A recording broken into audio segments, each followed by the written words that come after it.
On his 15th birthday, Hale officially becomes an adult, and the king throws him a huge curveball by granting him his very own piece of land. He gets packed onto a boat to go rule and heal his new territory. But 10 days away from the capital, he arrives at a remote island so terrible that even pirates refuse to go near it. It is basically just a giant, empty rock called a shale reef. The ship dropping him off doesn't even bother to stop. They just sail right past, forcing our boy to jump off and figure it out. Since there isn't even a beach, he has to aim his landing straight for the rough rocks. While falling, our hero thinks about how his family treated him back home. His older brother and sister completely laughed in his face when he got this terrible land assignment. In his royal family, everyone is born with a special power mark called a crest. His siblings got insanely overpowered crests like King of Magic, but our guy was stuck with an unknown crest that seemingly did absolutely nothing. His father and brothers hated him for bringing shame to the royal bloodline. When he begged his dad to just send a manager to the island instead, the king got furious and said it was an oracle's order. So yeah, he was basically exiled to a dead mountain of rocks, which feels more like a slow execution. To keep from smashing into the ground, our boy uses his weak wind magic to slow his fall, wishing his powers were actually strong enough to matter. After safely landing, he grabs his supplies and looks for a place to set up camp. He stumbles into a dark cave filled with creepy bone structures. It totally freaks him out, but with nowhere else to go, he drags all his supplies inside and sits down to rest. Looking out at the beautiful ocean, he realizes he is finally far away from all the toxic royal drama. He almost starts enjoying the peaceful vibe, but quickly slaps himself back to reality. He promises himself he is going to survive this nightmare. He thinks about waiting for a passing ship, but realizes only pirates or foreign ships would come out this far, which means he'd just end up as a slave. Realizing he is entirely on his own, our hero checks his stuff and sees his food and water will only last about a month. He knows he needs to collect rainwater, catch fish, and definitely clean all these gross bones out of his new cave. He pulls out a random mining tool and decides to start digging. Suddenly, a robotic voice echoes straight inside his head, saying he acquired a mining tool. Our boy jumps out of his skin, looking around and asking who is talking. The voice repeats itself and explains that it is his unknown crest, which is actually called the Cave King. Since our guy lived in a giant fancy palace his whole life, he never went near a cave, which is exactly why his power never activated. The crest explains that it has an advisor function and massively boosts mining skills. Still confused, our hero asks what happens if he starts mining right now. The system immediately optimizes the cave, making specific spots on the walls glow white to show the easiest places to hit without causing a cave-in. Our boy lightly taps one of the glowing spots, and a massive chunk of rock instantly pops out. He also realizes the cave looks super bright, and the system confirms he just unlocked perfect night vision. Excited to make room for himself, he rolls up his sleeves and starts mining all the bright spots. He is having so much fun that he completely loses track of time, mining straight into the night. He asks the advisor why the rocks are getting bigger, and it tells him his mining skills are ranking up. Suddenly, he trips over a rock. The system casually asks if he wants to retrieve 168 rocks. Our boy is totally confused, but the advisor explains his crest gives him an infinite storage space. He stands up, tells the system to activate auto-retrieval, and watches in amazement as the rocks vanish into a magical inventory. Realizing he just unlocked a free cheat code, he decides to start digging straight down. In no time, he digs 10 meters deep. Checking his new inventory, he finds copper, bronze, and even pure gold. But the absolute best loot is something called a magic stone and a turtle stone. The system's guide explains that magic stones permanently increase a user's magic power, while turtle stones add an extra day to your lifespan. Our guy is absolutely mind-blown by how amazing his crest and this rocky island actually are. He totally forgets about waiting for a rescue ship and just keeps happily mining away until he hits 30 meters deep. Looking at his stash, he now has 90 magic stones and 6 turtle stones. The advisor casually asks if he wants to consume all 90 magic stones at once, and our hero instantly says yes. After the stones are absorbed, he looks at his hands, wondering if anything actually changed. To test his new stats, he decides to use his weak wind magic to sweep the dirt and bones out of his path. But instead of a light breeze, a massive overpowered blast of wind completely wipes the cave spotless. In a single second, our boy is left standing there completely shocked by his insane new power level. But before he can even celebrate, the ground suddenly bursts open, and a weird slime monster jumps straight at his face. 3 days have passed since Hale was banished to the rocky shale reef. Our boy wakes up, packs his bags, and calls for his very first companion, a slime named Shell. Let's rewind a bit. 3 days ago, this little slime popped out of nowhere. Hale realized it was a tameable monster, and his crest advisor told him that to complete the taming process, all he had to do was give it a name. He named it Shell after the shale reef, and boom, instant best friend. Shell might not speak human words, but he is surprisingly smart. He actually shapeshifts into a long stone-like stepping stool to help our hero reach high spots while mining. Thanks to Shell's help, Hale's mining speed has tripled in just 3 days. He has easily burned through 500 magic stones to boost his power, and gathering food is no longer a problem. After a long day of digging, Shell even gives our boy a shoulder massage. Hale actually found about 10 other slimes too, but he figures communicating with them will be tough, so Shale remains his main sidekick. The next morning, Hale wakes up to Shale frantically jumping around. The slime drags him to a specific spot in the cave, and our hero is shocked to find 3 green-skinned goblins washed ashore. Their boat clearly smashed into the reef. Usually humans and goblins are sworn enemies who attack each other on sight, but our boy has a good heart and refuses to let them just fade away. He uses his recovery magic to stabilize them and drags them into his cave to rest. But after making sure they are safe, Hale leaves Shale on guard duty and goes back to mining. He is a little anxious, wondering if he just made a huge mistake, and if these goblins will attack him when they wake up. To calm his nerves, he completely throws himself into digging. While checking his rapidly growing inventory, he finds 2 new rare items, shining stones, which glow forever, and misogi stones, which can lift any curse. He doesn't really need a flashlight since he has permanent night vision, and nobody is around to curse him. Till suddenly, Shale hops over to grab his attention. The goblins are finally awake. Hale rides his slime over to check on them and finds the trio arguing. The big general is trying to eat Hale's stored food, the princess is telling him to stop, and the third goblin is trying to play peacemaker. When they spot our hero, they immediately get defensive. Surprisingly, they speak the exact same language. The general refuses to put down his weapon, calling Hale a dangerous threat. Our boy just bursts out laughing because they are genuinely terrified of him. He admits he has been mining so aggressively that he probably looks like a wild caveman. Trying to lighten the mood, he tells them to keep the food and casually uses his completely overpowered wind and thunder magic to perfectly fry up some fish for them. The goblins are absolutely stunned by his magic, wondering why he didn't just eliminate them if he was this strong. But before they can relax, the princess suddenly collapses. The general reveals she has been cursed with a hex called life shrinking and is completely out of time. The loyal goblins plan to accept their fate and pass away alongside her. Hale completely pauses their tragic goodbye and says he might actually be able to cure her. The general thinks he is lying, but our boy immediately pulls out the rare misogi stone he just mined and uses it on the princess to break the curse. Realizing her lifespan is still super low, he quickly burns 79 of his turtle stones on her to fully restore her time. The princess wakes up perfectly fine, thinking she was in the afterlife. Realizing Hale just saved her life, the goblins feel terrible for doubting him and beg for a way to apologize. Our hero just smiles and tells them to eat first. They finally introduce themselves. The big guy is General L, the girl is Princess Reef of the Belden tribe, and the third is their shaman, Vari. Hale introduces himself as a former prince.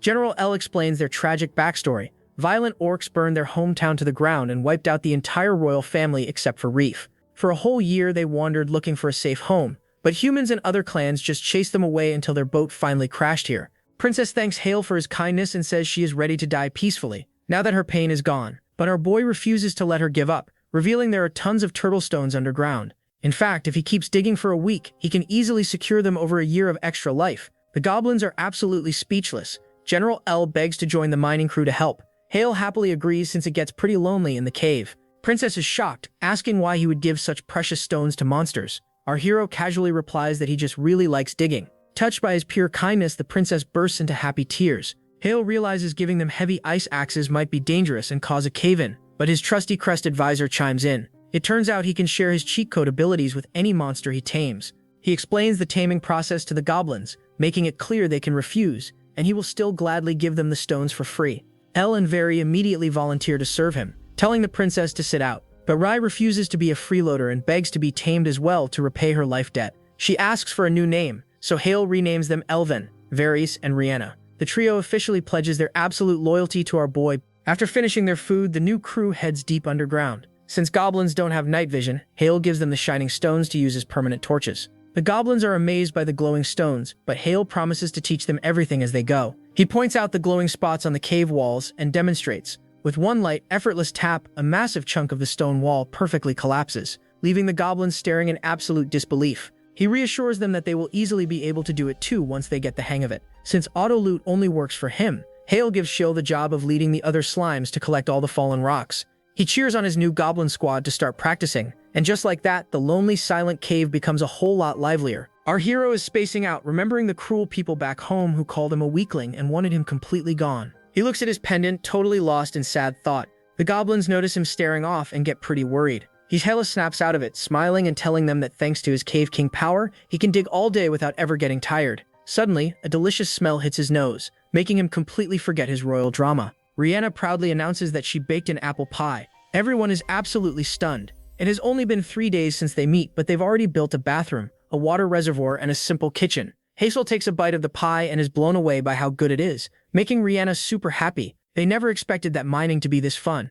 Also, they are glad for working hard to extend their princess's life. Even though the cave is getting cozier, our protagonist knows they still have a mountain of problems to solve. They are running low on firewood, they only have fish to eat, and their clothes are slowly falling apart. He hopes a merchant ship might pass by soon so he can buy real supplies with his mined gems. Realizing he is actually starting to stress out like a real ruler. Shaking it off, he goes back to mining to find more turtle stones for Rihanna. He casually taps a glowing spot on the wall, but instead of solid rock, it breaks open into a massive hollow room. The stones inside have a warm orange glow. Looking closely, he notices actual dirt on the ground. Before he can figure out why, he looks up and freezes. A giant, terrifying spider is staring right back at him. Believing he is about to become spider snacks, our boy panics and fires off his magic. But instead of attacking, the giant spider instantly runs away just to shield her tiny babies. Realizing she is just a protective mom, Yahello immediately feels bad for breaking into her den. Right on cue, his trusty crest advisor asks if he wants to tame them. A little later, when Yahello strolls back in, Elvin asks if he needs help mining, but completely freezes mid-sentence.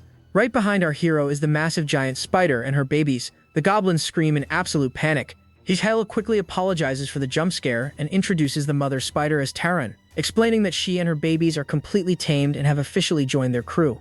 Varys is sweating, recognizing Taran as a cave spider. He explains that back on the mainland, these spiders are already the size of full-grown adults, with silk stronger than iron and venomous fangs known to easily eat humans and monsters. But then Varys mentions something amazing. The dirt found in a cave spider's den is absolutely perfect for farming. Varys wonders how they could possibly farm on an island made entirely of solid rock. Smiling, our boy tells them to follow him. He leads the crew to the tunnel he just dug, but instead of a messy hole, there is a massive, perfectly carved open space with smooth stairs. Yahello reveals that his Cave King crest just leveled up to rank 2. This new feature named Design lets him instantly shape the rock however he wants while mining. He also unlocked a workshop feature that lets him process and mix items in his inventory, like turning stone and sand into gravel to expand their land outside the cave. Plus, he finally shared his permanent night vision ability with all his tamed monsters. As night falls, Yahello suggesting they throw a big welcome party for Taran and her babies first to celebrate. Rihanna promises to grill a massive pile of fish for everyone. The next day, their Grand Island makeover officially begins in full force. Elvin and Varys manage to craft iron ice axes. Meanwhile, Rihanna uses Taran's super strong spider silk to knit insanely soft towels and even offers to make sleeping mats next. With the team handling the tools and gear, Yahello puts Taran in charge of the new underground farm. Watching the spiders work at lightning speed, our hero realizes that even as the Cave King, he really can't slack off if he wants to keep up with his amazing new family. Our boy is mind blown as the Sunstone completely accelerates the plant's growth. In absolute record time, a tiny shoot explodes into a fully grown apple tree. Everyone's jaws hit the floor. Varys even jokes that this must be exactly why Taran the spider is so huge.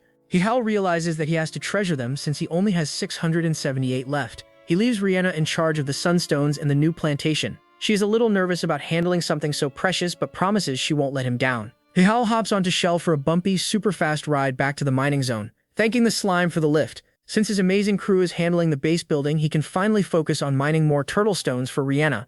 While intensely digging, he suddenly unearths a brand new, glowing white stone. The system reveals it is a dragon orb, a legendary item that can literally resurrect bones back to life. Realizing how dangerously overpowered this is, he calls Taran to help him dig for more. But no luck. Since constantly bringing the dead back to life sounds like a terrifying horror movie plot, he decides to stash it safely. But just as he is holding it, he hears Elvin screaming his name from outside. Yahello drops the orb, letting it roll away into the dark, and sprints out of the cave. Outside, Elvin is pointing frantically at the ocean. A ship belonging to his lost Belden comrades is violently struggling against the rough waves. Rihanna bursts into tears of joy, realizing her people are still alive. Knowing it is too dangerous for the large ship to dock on the rocky reef, Yahello immediately offers his small royal boat. He even hands Elvin a massive bag of precious gems, telling them to use it as a parting gift to rebuild their tribe. Elvin is absolutely speechless. The goblins look at him like he is crazy. Elvin loudly begs Yahello not to abandon them. They completely refuse to leave. Rihanna steps up, proudly stating she is staying right here as his subordinate.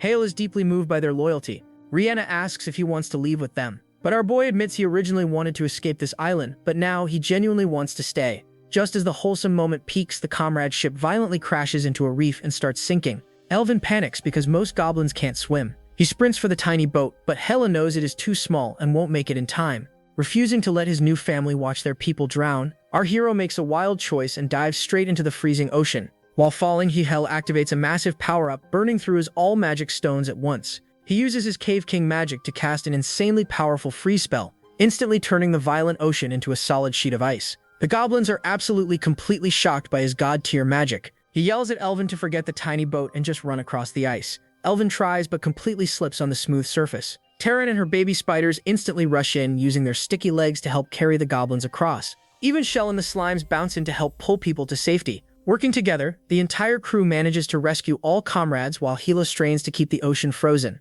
Once everyone is safely on the rocky shore, Yahello immediately starts casting healing magic on the injured. Elvin is tearfully reunited with his daughter Fu. Yahello smiles, telling them it was a complete team effort and thanking the spiders and slimes for being the real MVPs. Just as things settle down, Varun taps Yahello's shoulder, pointing to a strange crossed-armed human standing right behind him. Nobody knows who this guy is. When they ask for his name, the strange old man completely ignores them, sits down and starts aggressively eating their food, while Heel decides they should at least get him some proper clothes. The next day, the cave is absolutely booming. With 205 new goblins completely tamed and loyal to our boy, Heel quickly carve out 41 new living rooms. Yahello is thrilled that his lonely island is finally lively, even though the shipwreck means they are desperately low on daily supplies. While he is working, Rihanna brings him a glass of dark juice. He takes a sip and is amazed by the fresh grape juice. She explains she found a single grape seed on the boat and used a sunstone to grow it instantly. Yahello is so proud of her for planning ahead for their future. Just as they are celebrating, a loud argument breaks out nearby. A goblin is yelling at the weird old man, whom everyone has just decided to call Mappa. Mappa is just silently staring and playing with the goblin's tools. Furious, the goblin shoves a hammer into Mappa's chest, challenging the strange old man to just do the work himself. Mappa casually grabs the hammer and goes straight to work. In just a few seconds, he crafts an incredibly elegant iron ice axe that looks like pure art. Our boy decides to test it against his old tool. He strikes the cave wall with both, and Mappa's new tool absolutely obliterates the solid rock, carving out a massive hole. It is just regular iron, so everyone is completely shocked by how overpowered it is. Yahello is still wondering who this weird old man is when he suddenly remembers the legendary dragon orb he dropped earlier.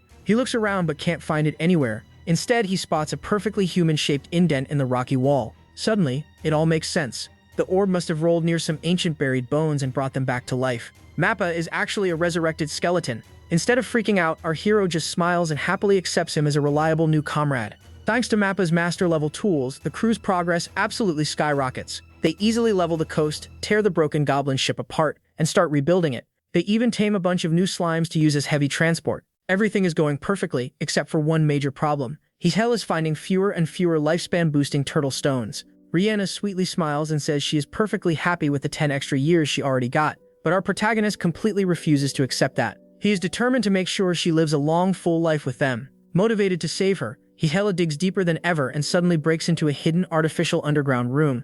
Realizing this dead island actually has a secret history, he quickly loots the area. He pockets a heartstone that can create artificial life, but the real prize is a glowing golden change stone. The Crest Advisor explains that this rare item forces a monster to evolve into a completely new species, giving them a brand new body while keeping their personality. Our hero brings the golden stone straight to the goblins. Varus is absolutely mind-blown, explaining that this stone is a massive goblin legend. It is the exact same magic that originally allowed regular goblins to evolve into stronger hobgoblins. But the absolute best part? The system confirms that evolving completely resets a monster's lifespan. Heel immediately offers it to Rihanna. Elvin jokes that he wouldn't use it because his current muscles are already way too cool, but Rihanna quietly stares at the precious gem. She feels bad using something so rare, but Varus points out that evolving might actually give her the ability to use magic to help the team. Desperately wanting to be useful and stay by our hero's side for a long time, she finally agrees. She grabs the golden stone and a massive blinding flash of light completely fills the cave. When the light finally fades, everyone's jaw hits the floor. The Green Goblin Princess has completely transformed into a stunningly beautiful human-like woman. She looks at her new body in total shock, while Mappa takes one look at her insane beauty and literally passes out cold on the floor. And with that, the shameless dance of perversion officially begins. A little later, our hero slowly opens his eyes, wondering if he just fell asleep. Suddenly, he remembers Rihanna's and jolts up. Heel finds himself lying in Rihanna's lap, staring at her chest like a thirsty man looking at a well. Meanwhile, Rihanna just gives him a sweet smile. Embarrassed that he literally fainted from the shock, he tries to play it off, asking how long he was out. Rihanna tells him it is still night and that Mappa is still passed out nearby.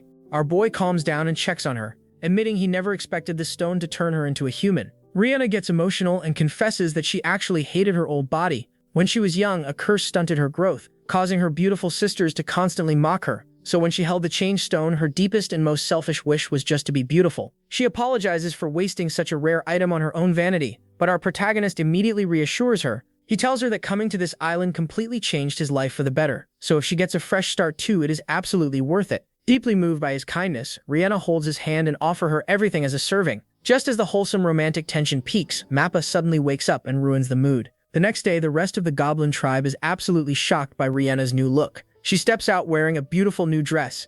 At first, they can barely believe it is her, but seeing her incredible work ethic quickly proves she is still their princess. Now that she has a human body, she is completely unstoppable, dedicating all her free time to studying magic and martial arts. Higolmo Boy proudly watches her train when Varus walks up. The shaman casually mentions that Rihanna has the farmer crest, which is why the plantation is growing so perfectly. Heel is completely mind-blown because in his kingdom, people are strictly taught that only humans are born with crests. Varus laughs, revealing he actually has the sorcery crest. Even though goblins can't cast magic, having the crest gave him incredible intelligence, allowing him to become a smart scholar instead of a fighter. But instead of dwelling on the past, Varus brings up his next big master plan, reclaiming land from the sea to expand the island. He wants to create more farming territory and a safe, open playground for the goblin kids, but he needs a ton of raw materials. Our hero smiles and tells Varus to step back and let him handle it. Stepping outside the cave, our boy activates his workshop cheat skill. He magically combines stone and sand from his inventory into massive, heavy rock blocks.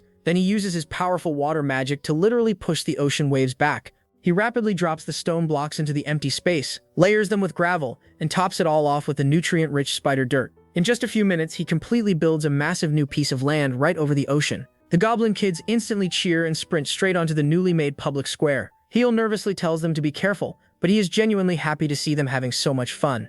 Rihanna walks up, thanking him for the beautiful new territory and promising to grow amazing crops there. Our hero smiles back, excited for their peaceful future. But just as they are enjoying the beautiful moment, a massive shadow covers the ground. Out of nowhere, a terrifying giant bird swoops down from the sky, grabs Mappa in its massive claws, and flies away, leaving everyone screaming in absolute horror. More birds suddenly swoop down from the sky to snatch the other goblins, and our hero immediately yells for everyone to retreat to the cave. In the absolute chaos, a little kid trips and falls, but Fun quickly pulls him up and runs for safety while Heel stands his ground to block the attackers. One giant bird gets dangerously close to the kids, but General Elvin charges in out of nowhere and completely obliterates it with a single massive blow. Fu hides behind him, and Elvin tells her to get inside before marching off to violently beat the rest of the birds right out of the sky. Our boy is left staring in absolute shock, mind blown by the sheer raw strength of a Belden general. Heel praises Elvin for the epic save and immediately helps him cover the retreat. Suddenly, Rihanna steps up and shocks everyone by casting a powerful defensive shield magic. She tells them she can handle the defense, so they can focus on fighting.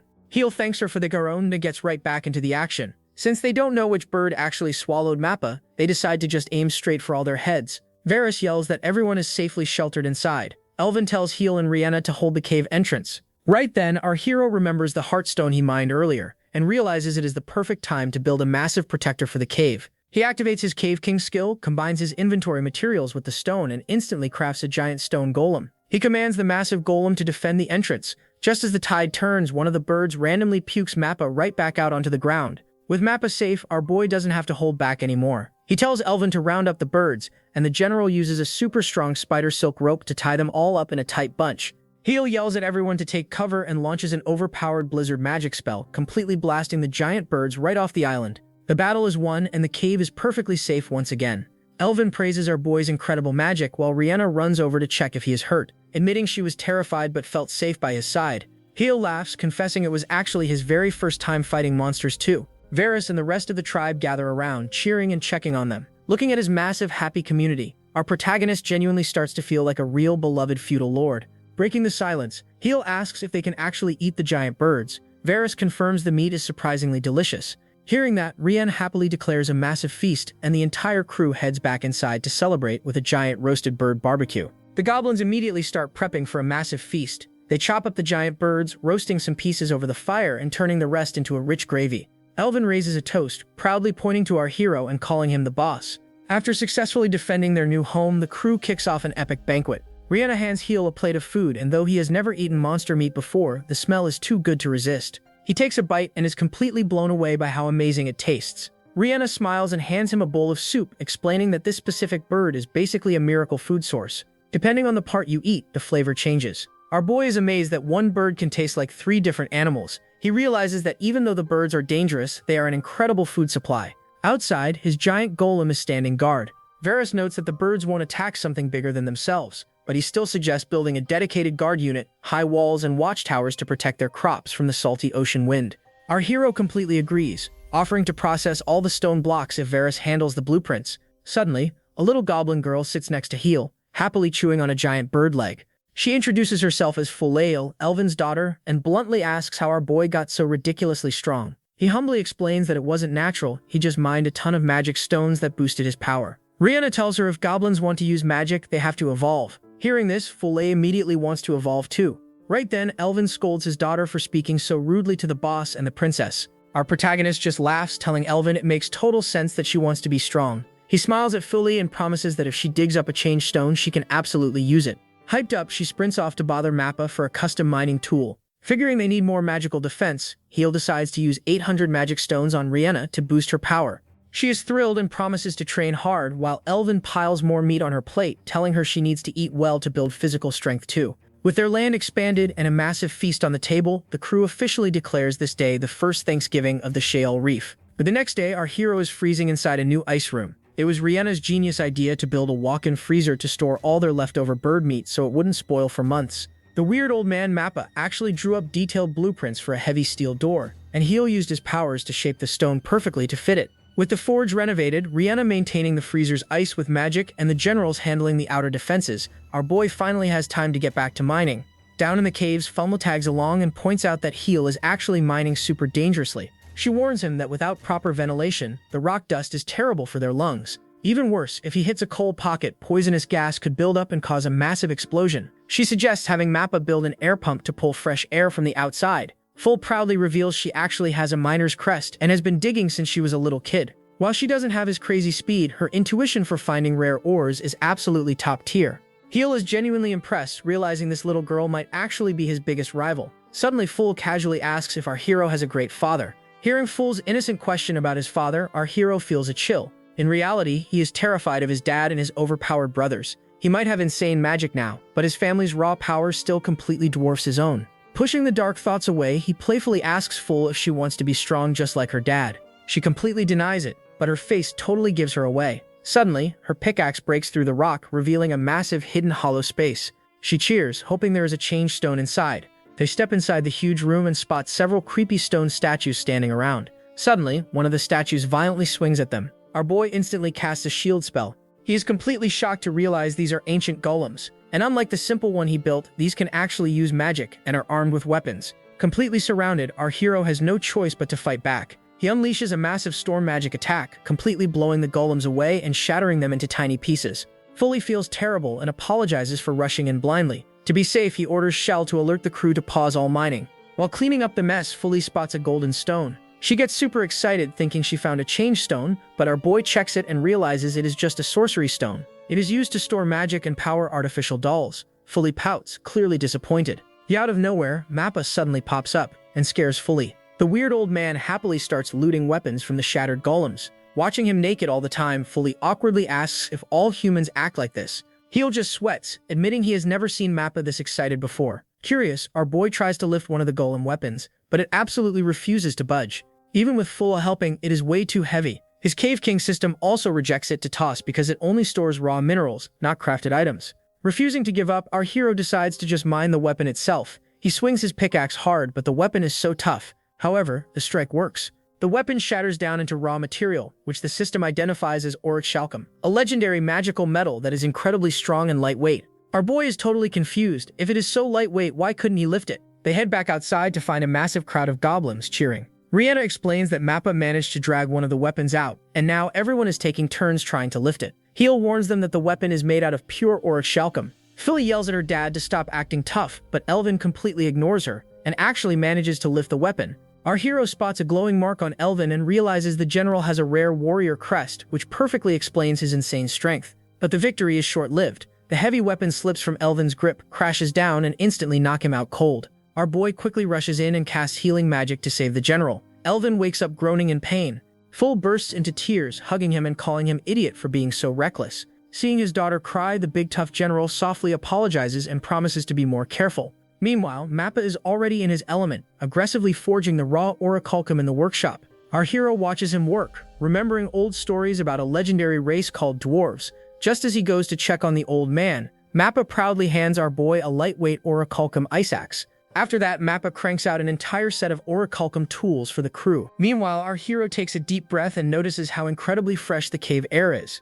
Thanks to Foley's smart ventilation idea and Mappa's brilliant tidal-powered fans, the deep tunnels are finally perfectly safe to breathe in. Foley heads off to the forge, leaving our boy to focus on their base defense. Since they never know what terrifying monster they might dig up next, he decides to build a brand new guard unit of golems. He uses 14 artificial hearts and 10 magic stones, planning to have Mappa craft their heavy weapons. He almost names his creation the Super Ultra Max Golem DX, but catches himself before being too cringe. He figures a solid mix of close combat and long-range orichalcum gear will be absolutely perfect. While he is deep in thought, Regina quietly sneaks up behind him. Our protagonist jumps in surprise, and she sweetly apologizes for startling him. She asks him to follow her outside because she has a special surprise. When they step out into the sunlight, our boy is completely amazed. The barren rock is now a lush, beautiful garden full of fruits and palm trees. He praises her hard work, making her smile with pride. Since they don't have enough fruit for the whole tribe yet, Rihanna comes up with a genius idea. She uses a quick burst of magic to shake a bunch of coconuts loose. Then, she literally leaps high into the air and uses her brand new martial arts skills to karate chop the tough coconuts perfectly in half. Our hero is completely mind-blown by her raw power. She mixes the coconut water with fresh lemon juice and hands him a glass. He takes a sip and is absolutely in love with the sweet and refreshing taste. The peaceful moment is totally ruined when Elvin casually walks up holding a massive, terrifying spiked shell. He explains he just beat up this Satan shell monster. The beast's armor was so tough it actually deflected his axe, so Elvin just used his bare hands to violently rip it open. The smart shaman pours out a strange liquid from the shell, explaining it is a numbing poison the monster uses on its prey. Mappa immediately tastes it and passes out. Our boy panics and rushes to heal the old dwarf, but Varus just laughs, saying it was a joke and the liquid is actually just used to make a rare purple dye. Speaking about all the crazy threats they have faced, Heal officially deploys his 14 new golems under Elvin's command. He even programs specific golems with magic stones so they can cast defensive and elemental spells. Suddenly, a goblin in the watchtower screams in panic. An army of over 50 Satan shells is invading through an unfinished section of the island's wall. The boy quickly asks Varus for their weakness. The shaman explains they are completely weak to lightning. Our hero tells Elvin to stand back because he wants to test out his new mechanical guards. He asks Ramina if she knows any lightning magic, and she confidently smiles, telling him to leave it to her. Hidil and Ramina hop onto the big palms of Golem number 1, and our boy points forward. Our hero and Rihanna charge straight into the army of Satan shells. Hughes commands the 6th and 7th golems to step up, and the massive stone guards easily deflect the monster's attacks, punching them right into the air. While they are flying, Rihanna unleashes her powerful lightning magic, completely blasting the heavy shells to pieces. Delvin is super excited seeing his princess fight so well, while Varus points out that the giant golems are basically walking fortresses. Our boy sends golems 14 and 15 to join the front line. The surviving Satan shells try to spit their purple numbing poison, but the magical golems easily block it. With one final combo of heavy golem punches and Rihanna's lightning strikes, the entire monster army is wiped out in record time. But while our boy is distracted talking to the golem, a few surviving Satan shells launch a surprise ambush. They shoot a massive blast of numbing poison right at Heel. Rihanna spots the danger and instantly dives in front of him, taking the full hit. The sticky poison covers her and her entire body is completely paralyzed. Dolan, our protagonist, quickly casts his curing magic, instantly healing her back to normal. She thanks him for the quick heal, and he thanks her right back for shielding him. Seeing her covered in gross, sticky slime, he offers to grab some water, but she insists she is fine. Right then, they notice a rare glowing Satan shell pearl. Our hero picks it up and casually offers it to her, thinks it would look great on her. Instead of being happy, Rihanna blushes, nervously hands it back and says she can't accept something like that just yet. Our boy is left standing there totally confused about why she rejected his gift. The next day, Hiro finally takes a quick break from the caves. Foley, who still has way more energy than everyone else, decides to keep digging. Our reminds her not to skip meals. She happily agrees, noting that the princess's cooking is way too good to miss. To keep the caves completely secure, Hiro leaves Golem number 15, who is now proudly wearing a custom captain's crown. Meanwhile, Rihanna calls everyone to the dining area and proudly serves a full-course Satan shell seafood. It turns out a huge nest of these monsters settled near the island, meaning they keep attacking in waves. But honestly, it is a huge win for the crew since they now have an endless supply of rare goods. However, as the crew happily eats, they have no idea that the rough ocean currents around the Sheol Reef are about to bring them a lot more than just blessings. Later, our boy checks out the new Tyrian purple dye, amazed that it looks way better than the luxury fabrics the nobles wear back home. But the happy vibe instantly drops when General Elvin walks in looking completely serious. He asks Heel to follow him to the newly built land. When they arrive, the goblins stare in absolute horror. A dead orc has washed ashore, and it carries the exact tribal seal who burned the Belden tribe's hometown to the ground. Furious, the goblins yell at Elvin for pulling it out of the water and start violently kicking the lifeless body to get revenge. Our hero stands there awkwardly. He feels like he doesn't have the right to stop them. But suddenly Princess Rihanna steps in. She scolds her people, telling them that kicking a dead body is a massive disgrace and asking if they have completely lost their pride. The goblins argue that the orcs did the same disrespectful thing to their fallen king. She reminds them that Heel is the chief and he makes the final decisions here. Stepping up, our boy acts like a true leader. He tells the goblins he completely understands their frustration, but he refuses to let his people humiliate the dead. To prove he is serious, he actually bows his head, asking them to honor his selfish request and let it go. Shocked that their boss would bow to them, the goblins immediately back down, and Varys agrees to respectfully handle the body. But the mystery just gets crazier. They end up pulling 24 more bodies from the water, including kobolds who are actually sworn enemies of the orcs. Elvin inspects the bodies and points out something absolutely terrifying. The wounds aren't normal battle scars. Some have massive bite marks from fangs bigger than anything Elvin has ever seen, and others are completely melted by extreme heat that even Heel's strongest fire magic couldn't create. Realizing some massive unknown monster or heavy warship attacked these guys, they immediately decide to tighten the island's defenses. While Elvin secures the borders and Varys buries the bodies, our protagonist and Rihanna search the washed-up wreckage for useful supplies. Heel feels a little bad about looting, but they have to survive. Suddenly, they hear a weird noise coming from a locked treasure chest. Our boy casually uses his unlocking magic to pop it open, but something instantly jumps out right at his face. Instead of a monster, it is an adorable baby kobold puppy. The little puppy climbs all over Heel and accidentally ruins his jacket. Rihanna bursts out laughing and gently takes the puppy from him. Even though kobolds are the goblins' bitter enemies, Rihanna smiles and says a baby is completely innocent, promising the tribe will understand.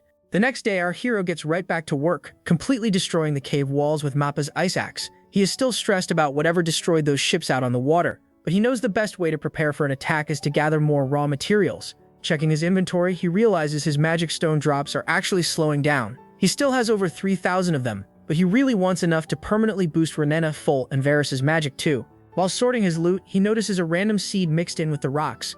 Before he can even figure out what it does, Foley runs in completely out of breath, saying there is a huge emergency. They rush back to the base to find the baby kobold screaming its lungs out. General Elvan is desperately making goofy faces to quiet the puppy down, but it is just making things worse. As soon as the baby spots our boy, it instantly stops crying and runs straight into his arms. Reyna giggles, explaining that because the puppy ruined his jacket earlier, it basically imprinted on him, and now completely thinks our protagonist is its dad.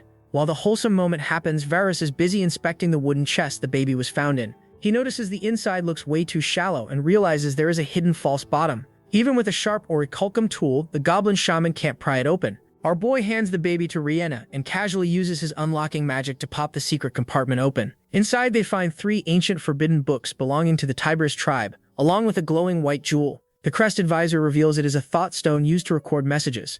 Suddenly, the stone glows blindingly bright, and a magical hologram of a beautiful kobold woman projects into the room. She introduces herself as Queen Alhemina of the Tiberius tribe, and reveals the puppy is her newborn son. Elvin completely freezes at the tribe's name. The queen explains that after a brutal war with the orcs, their ship was chased by a mythical sea monster called the Leviathan. Knowing their weapons and magic were absolutely useless against it, she locked her baby away to save his life. She begs whoever finds the chest to adopt her child, offering her tribe's secret books and her 2 strongest warriors as a reward. She leaves a final tearful goodbye for her baby before the hologram completely fades out, leaving the cave in silence. Lenvad gets pretty salty, complaining that it is just like the Tiberius tribe to dump their problems on someone else, and wonders where these so-called 2 warriors even are. He storms off to check the watchtowers. Foley sadly explains to our hero that the Belden and Tiberius tribes are actually bitter, blood-feud enemies. In fact, Elvin's oldest son died fighting them. Varys admits he lost a younger brother to them too, but he clarifies that none of the goblins hold any grudge against an innocent baby.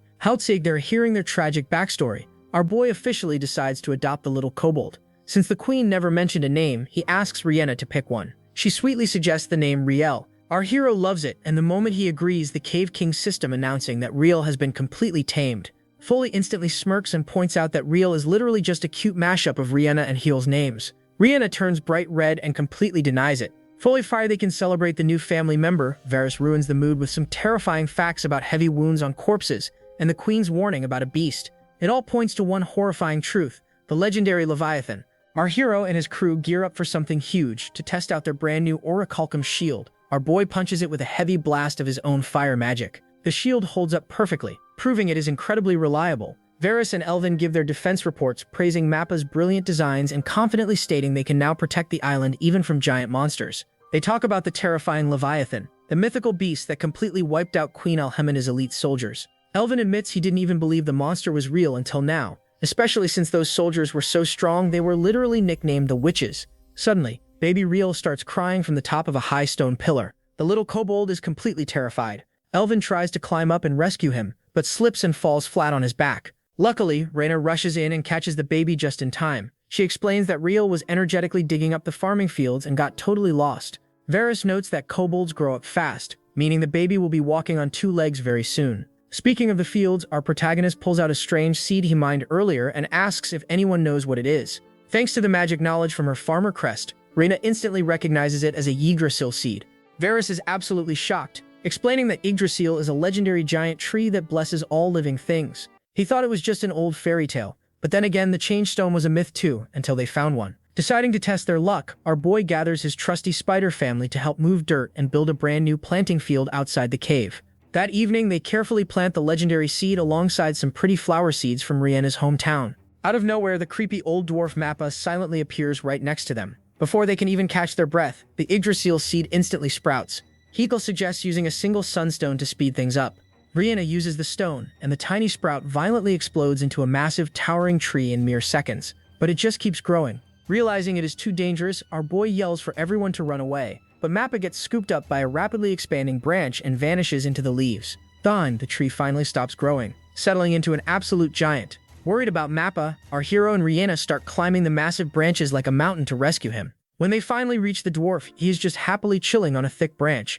Rhaena takes a deep breath, loving the fresh forest smell, and points out that the tree is radiating a massive amount of pure holy magic. Just then, little baby Riel climbs up to join them. Since they are already high up, Rhaena smiles and suggests they explore a little further. Our boy agrees, and the trio happily climbs all the way to the very top. The view from the top is absolutely stunning. Looking out over the empty ocean, Heel is quietly relieved there are no royal ships coming after him. Enjoying the peaceful moment, Rhaena softly asks why he was sent to this dead island all alone. It is a question nobody has ever asked him before. He smiles gently, touching his pendant, and admits he was kicked out of the kingdom simply because he was born completely powerless.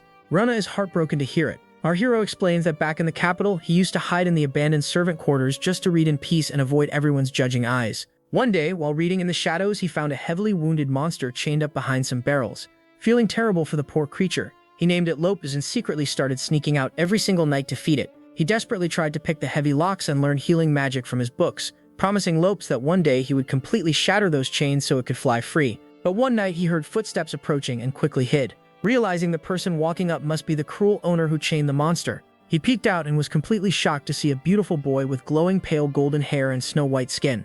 It was none other than Oren, the 18th prince of the kingdom, and our hero's very own younger brother. Oren was using his magic to ruthlessly torture the chained monster. Oren coldly stated that precision is everything, and he was using Lopes as live target practice. It wasn't just Oren either. The elite snobs from the Magic Academy were all taking turns slowly damaging the poor creature so it wouldn't die too quickly. Hiding in the shadows, our boy watched everything with tears in his eyes. Eventually, Lopes couldn't take the pain anymore and collapsed lifelessly to the ground. Unable to hide any longer, our hero ran out and desperately apologized to his monster friend, knowing his weak healing magic was never enough to save it. Orem wasn't even surprised to see him. Our protagonist begged his younger brother to show mercy and let the monster go, but the evil prince just sneered, put on his gloves, and violently beat our boy. Orem was furious that a powerless royal was ordering him around. Bored with the training, Oren gave our hero a sick ultimatum that he had exactly 10 seconds to pick the heavy lock and free the monster, or Oren would turn it to ashes. Or completely panicked, our boy desperately tried to pick the lock, but he failed. With a soft, accepting smile directed at our hero, Lopez waited as Oren hit 0 and blasted the monster into ashes right in front of him. Oren then completely mocked our boy, calling him awful for just standing there and letting his friend die. Blinded by rage, our hero tried to punch his evil brother, but Oren just blocked it with a magic shield, mocking him for thinking someone so powerless could ever touch him. Our boy woke up in a medical bed, pushed through the pain, and dragged himself back to that dark alley. Lopes was gone. Our hero swept up the remaining ashes into the tiny glass bottle he now wears around his neck as a pendant. Staring at it, he tells Rhaena that the bottle is a constant reminder of how truly powerless he is. But Rhaena refuses to accept that. Tears stream down her face as she tells him he isn't powerless at all. From saving the Belden tribe to protecting baby Riel and even trying his absolute best for Lopes, he is always fighting for others. She cries heartbroken, knowing how much pain he has been carrying all this time. Hale gives her a handkerchief, wondering why he opened up to her. He realizes he genuinely just wanted to share his burden with her. As they climb back down the tree, they are completely amazed. The flowers from Rihanna's hometown and the legendary Yggdrasil tree are beautifully blooming in full force, and baby Riel is happily playing in the garden. Rihanna smiles and tells our boy that while he might never erase the regret of losing Lopez, he never has to carry his burdens alone again, because they will always be there for him. The rest of the crew happily joins them in the garden, making our hero realize he finally has a real family. Later, Varys investigates the massive tree and finds out it is basically a miracle plant. The leaves make perfect healing salves and delicious tea, and the sap is incredibly sweet, though too much of it will make you completely dazed, which explains why Mappa was acting so weird. The branches are so tough that even orichalcum tools can barely cut them, but when used as tool handles, they magically reduce fatigue. Fool is actually able to chop wood and mine all day without getting tired. Life on the island is getting richer and better than ever. That night, our boy excited for tomorrow, but suddenly the baby kobold wakes up screaming and crying. The entire crew hears the noise and rushes into the room in a panic. Yael holds the baby, thinking it is just a nightmare. But when Rihanna checks on him, Riel's left eye suddenly starts glowing, revealing a mysterious magical crest. Instantly, everyone in the room is hit with a shared vivid vision. They see Queen Alhemina desperately fighting off terrifying sea monsters. Gasping for breath and sweating, our hero looks at Rihanna and asks if she saw it too. She nods, completely terrified. Varys inspects the baby kobold's glowing eye and is completely amazed. He reveals it is the legendary clairvoyance crest, a divine power that can see through anything. The terrifying vision everyone just saw was actually the exact moment baby Riel was separated from his mother. This horrible vision of the Leviathan spreads across the entire island, sending all the citizens into panic. They are terrified that the legendary beast is heading straight for them. Our hero stands there sweating, seriously wondering if he has enough power to protect everyone. But before the fear can take over, General Elvin steps up and shouts, reminding the crowd that as long as they stick together and follow their chief, nothing can defeat them. Feeling the hope in their eyes, our boy gathers his courage and promises that if they unite their strength, they will find a way to survive. Later, the crew brainstorms in the cave. Knowing the Kobold Queen's elite magic completely failed, our protagonist heavily doubts his own spells or even Mappa's orichalcum tools will be enough.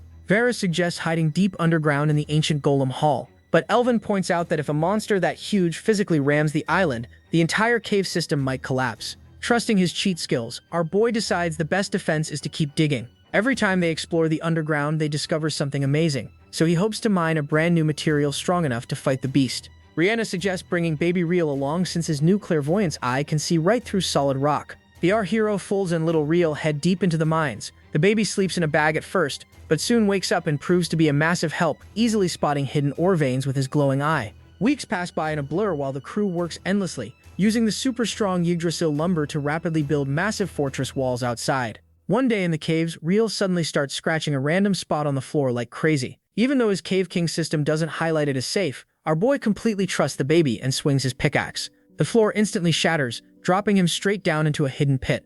Valpis panics, but our hero yells up that he is perfectly safe. At the bottom of the pit sits a giant broken golem covered in orichalcum armor. But the craziest part is its weapon, a massive glowing silver claymore. Our boy swings his tool at the sword to test it, but it doesn't even leave a single scratch. Out of nowhere, Mappa jump scares him again. The old dwarf takes one look at the silver sword, gets ridiculously excited, bows respectfully to it, and immediately drags it away to the forge. Mappa tries to melt the giant sword down, but the furnace just isn't hot enough. Our protagonist quickly steps in, combining his heavy fire magic with Rina's spells to absolutely supercharge the heat. It finally melts. As our boy stores the freshly molded ingots into his inventory, the system drops some massive lore. The metal is mithril, a divine material left behind by the gods. It is literally the hardest metal in existence, and has the raw power to slay gods. With Mappa turning this god-tier metal into the ultimate weapons and their massive fortress walls finally finished, the crew is officially ready for war. After a long, exhausting day, our hero walks back to his room but stops when Rihanna quietly shushes him. They peek around the corner and see the big, tough General Elvin softly apologizing to baby Riel. Elvin admits he was completely wrong to badmouth the kobolds and swears on his life that they will avenge the baby's brave mother. Our boy smiles, fully trusting in his amazing new family's combined strength. Suddenly, the emergency alarm bell rings. Everyone rushes outside to the walls. Looking through a telescope, our hero spots a fleet of ships. Elvin gets furious, realizing they are flying the flag of the exact same orcs who destroyed his hometown. But before the general can plan an attack, they realize the orcs aren't invading. They are desperately running for their lives. Riel's eye suddenly glows bright blue. A colossal shadowy pillar bursts out of the ocean, piercing the clouds. The legendary Leviathan has officially arrived at their island. Out on the water, the desperate orc ships fire everything they have at the massive Leviathan, but it doesn't even leave a single scratch. As the beast prepares to sink them, General Elvin rings the alarm bell. He yells for everyone to get to their battle stations, clarifying that they aren't trying to save the orcs, but they have to use this perfect distraction to strike. Our hero completely agrees and sends Fala to evacuate the civilians deep into the cave. Before running off, Fala begs our boy and the crew not to get themselves killed. Varys and the defenders quickly roll out their heavy ballista. Elvin proudly announces it is loaded with Mappa's ultimate masterpiece, a pure mithril bolt head that can pierce anything. They carefully aim and fire, but to everyone's absolute shock, the gigantic beast dodges the arrow with terrifying speed. Our protagonist is stunned that something so massive can move that fast, but Elvin actually smiles. He points out that the monster completely ignored the orcs' cannons but deliberately dodged their arrow, proving the mithril weapons can actually kill it. Our boy tells Reali to prep her spells while he stalls the beast. He orders his elemental golems to combine their wind and ice magic, unleashing a massive blizzard to freeze the ocean and lock the monster in place. In response, the Leviathan fires a blinding heat beam straight at the island. Our hero commands the golem guards to angle their magical shields to deflect the blast, but the overwhelming heat shatters the shields and heavily damages the stone guards. But seeing the beast charging right at them again, Elvin waits for the perfect moment and fires another invisible mithril bolt. This time, it lands a direct hit. The crew cheers, but Elvin tells them to stay focused and fires several more arrows attached to super strong ropes made of steel and spider silk. Following the plan, our boy commands the first 5 golems to launch their heavy chained hands, completely tying the roaring Leviathan down from all directions. The massive beast thrashes violently, pushing their heavy gears to the breaking point. Elvin quickly loads the final bolt to nail it right in the head, but the Leviathan suddenly unleashes a terrifying surprise. It releases a swarm of sea stalkers, creepy parasitic monsters that live inside its scales. The nasty creatures instantly attack the golems and start climbing the fortress walls. Our hero desperately orders the archers to shoot them down, but the wild distraction is just enough for the Leviathan to snap all its chains.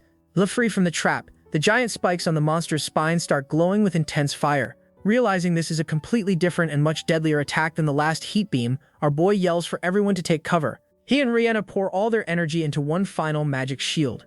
They barely manage to block the fiery blast for a split second, but the beast simply spins around and swings its tail, completely shattering their giant fortress wall with a single devastating blow. The people under shelter also feel terror of the monster's energy. The terrified children starts crying.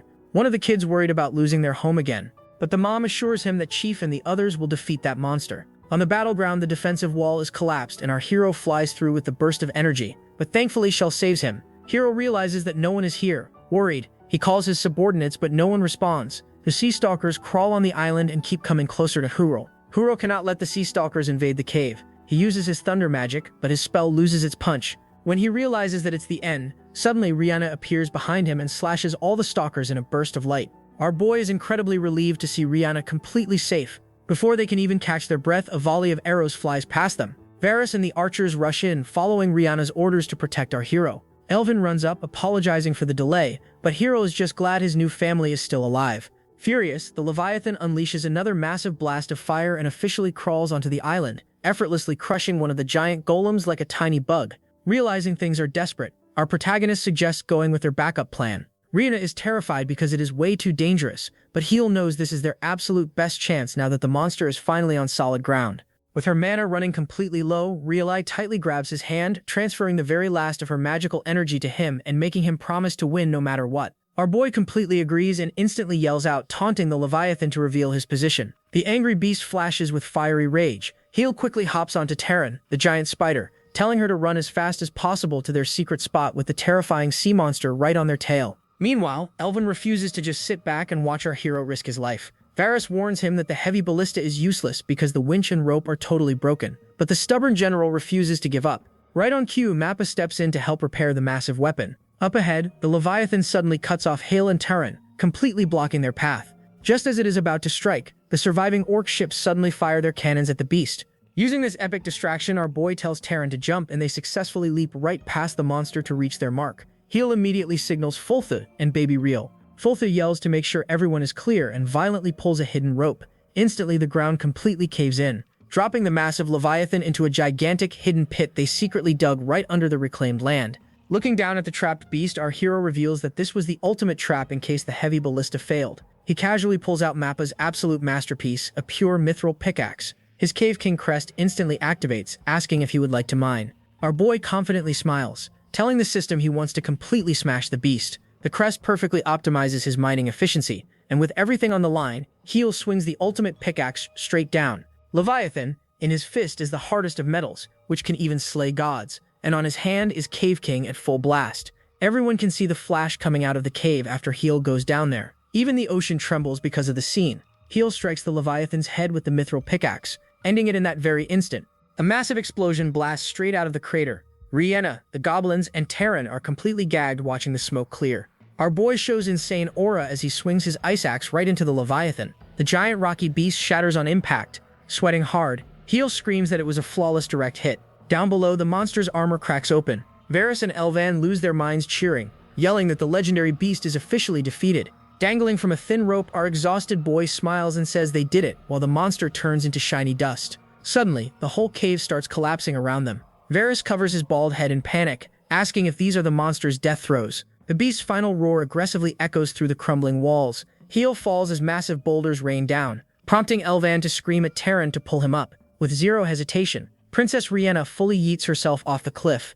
Elvan screams for his princess while she dives straight into the danger. She yells at Heel to hang on because they are getting out right now. Heel reaches out for Terran in pure panic as Rihanna grabs her man tightly. She screams at him not to give up. Our boy tells her to run, warning her she won't make it if she holds on to him. She refuses and promises they will survive together. Suddenly, massive boulders smash the rope, completely snapping it as they plummet into the dark abyss. Out of nowhere, a giant ghostly wolf bursts straight into the scene. The wolf glares with a glowing eye, leaving our duo absolutely shook. The falling boulders violently crash but completely bounce right off an invisible shield around the beast. Heel and Rihanna are totally confused as the spirit wolf scoops them onto its back. Heel screams out asking who it is. The giant spirit wolf effortlessly leaps out of the crumbling death trap. Rihanna screams as they dodge massive falling rocks and ride this magical beast straight to safety. They land perfectly on solid ground just as the entire cave explodes behind them. Rihanna holds our hero tight and breathes a massive sigh of relief. He looks at their furry taxi driver, thanking them for the epic save while asking who they actually are. The mysterious saviors suddenly speak up, absolutely gagged that our boy just packed up the Leviathan. The glowing aura fades, revealing two insanely buff humanoid dog warriors. Heel is completely shook, realizing these units are actually kobolds. The white-haired bro sniffs the air, telling his partner he smells their missing prince's scent right on our duo. The black-masked kobold steps up. He apologizes for the rush, but immediately demands to know if a box holding a baby kobold washed ashore here. Before Heel can even answer, Elvan and Varys sprint onto the scene screaming for their boss. The two kobold warriors recognize the goblin generals. They mention hearing the Belden tribe got chased out of their hood. Varys quickly steps in, telling our boy these are Ash and Heine from the Tiber's tribe. The shaman reveals these must be the exact elite guards Queen Alhemina tasked with protecting the baby. Hearing this, the wolf bros are shook, realizing the goblins actually heard their queen's final message. But suddenly, a tiny fluff ball completely interrupts the drama. Little Rio runs into the standoff and barks, full sweats, and chases the small dog. She tries to catch him. The two large kobold warriors look at the tiny dog. Their fierce look fades. They open their mouths in shock and scream for their highness and fear. Ash and Heine drop straight to their knees in front of the tiny puppy. The giant buff dogs bow their heads, apologizing for failing their one job and losing the queen. They shed tears, just glad the baby survived the whole mess. Varys cuts the emotional reunion short, demanding to know how they even reached this rock. Ash explains the Leviathan trashed their lifeboat, leaving them stranded in the ocean for days. Out of nowhere, a massive pirate ship owned by an orc named Camus scooped them up. Elvin questions the logic, pointing out the orcs and kobolds are bitter rivals. A goblin guard on the beach spots a small boat approaching from the pirate ship. Elvin barks an order to hold fire and wait for his signal. Ash points out the pirate ship took heavy damage and burned all its ammo, making them sitting ducks. The small boat hits the sand, and a gigantic orc step out. Heel introduces himself as the boss, while the orc reveals himself as Camus, leader of the Corvus tribe. Heel stares up, intimidated by the sheer size of this massive orc. Camus ignores the human and locks eyes with the goblin general, recognizing him as Elvin the Belden tribe. Elvin corrects him with his new name, keeping his guard up. The general states they saved the pirates today, but he remembers the orcs burning his hometown to ash. He challenges Camus, demanding to know how the orc plans to settle their massive blood debt. Camus pulls his fancy sword, accepting the twisted fate. Instead of swinging the blade, Camus removes his pirate hat and drops the sword in the dirt. The giant boss falls to his knees right in front of the crew.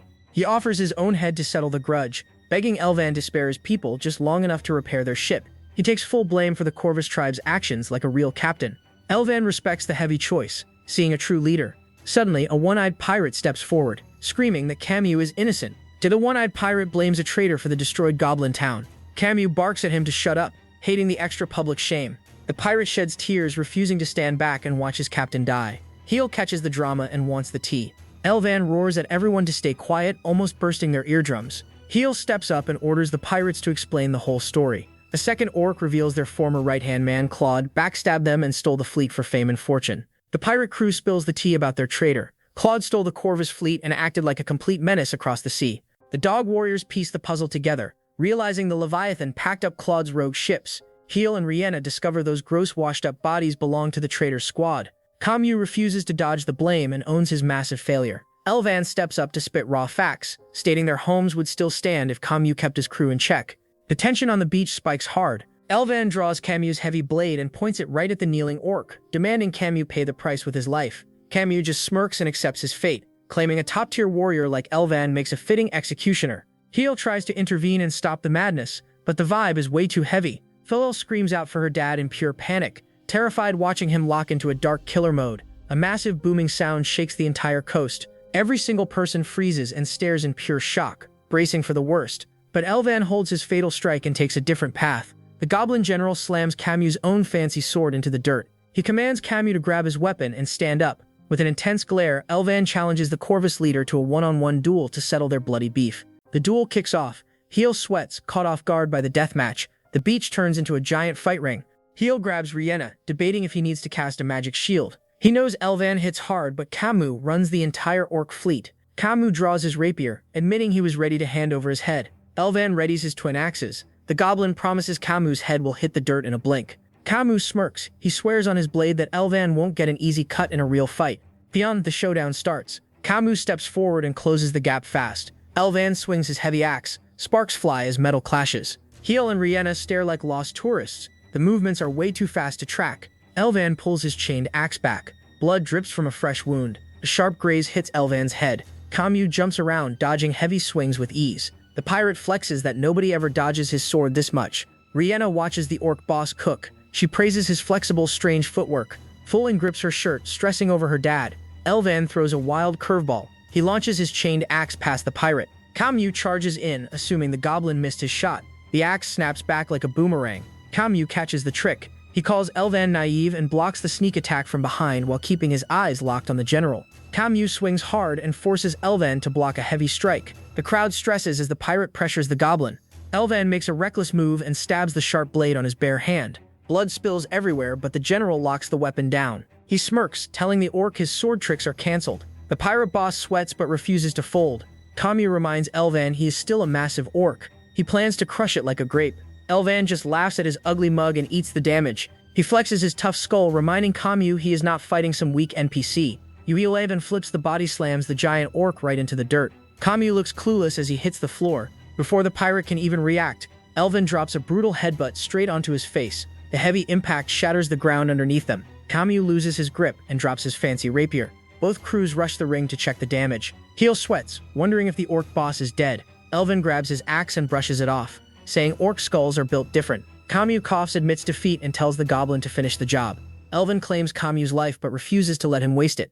Elvan raises his axe high and screams to the crowd. He declares the feud settled and claims total victory over the Corvus tribe. The goblins cheer for their general. The big tough warrior then turns around and awkwardly apologizes to Heel for stealing the spotlight. Heel just accepts the free win. Toei, Heel steps up and tells Camus the pirates can stay on the island to fix their busted ship. Camus smiles, thanks our hero, and orders his one-eyed mate to gather the crew.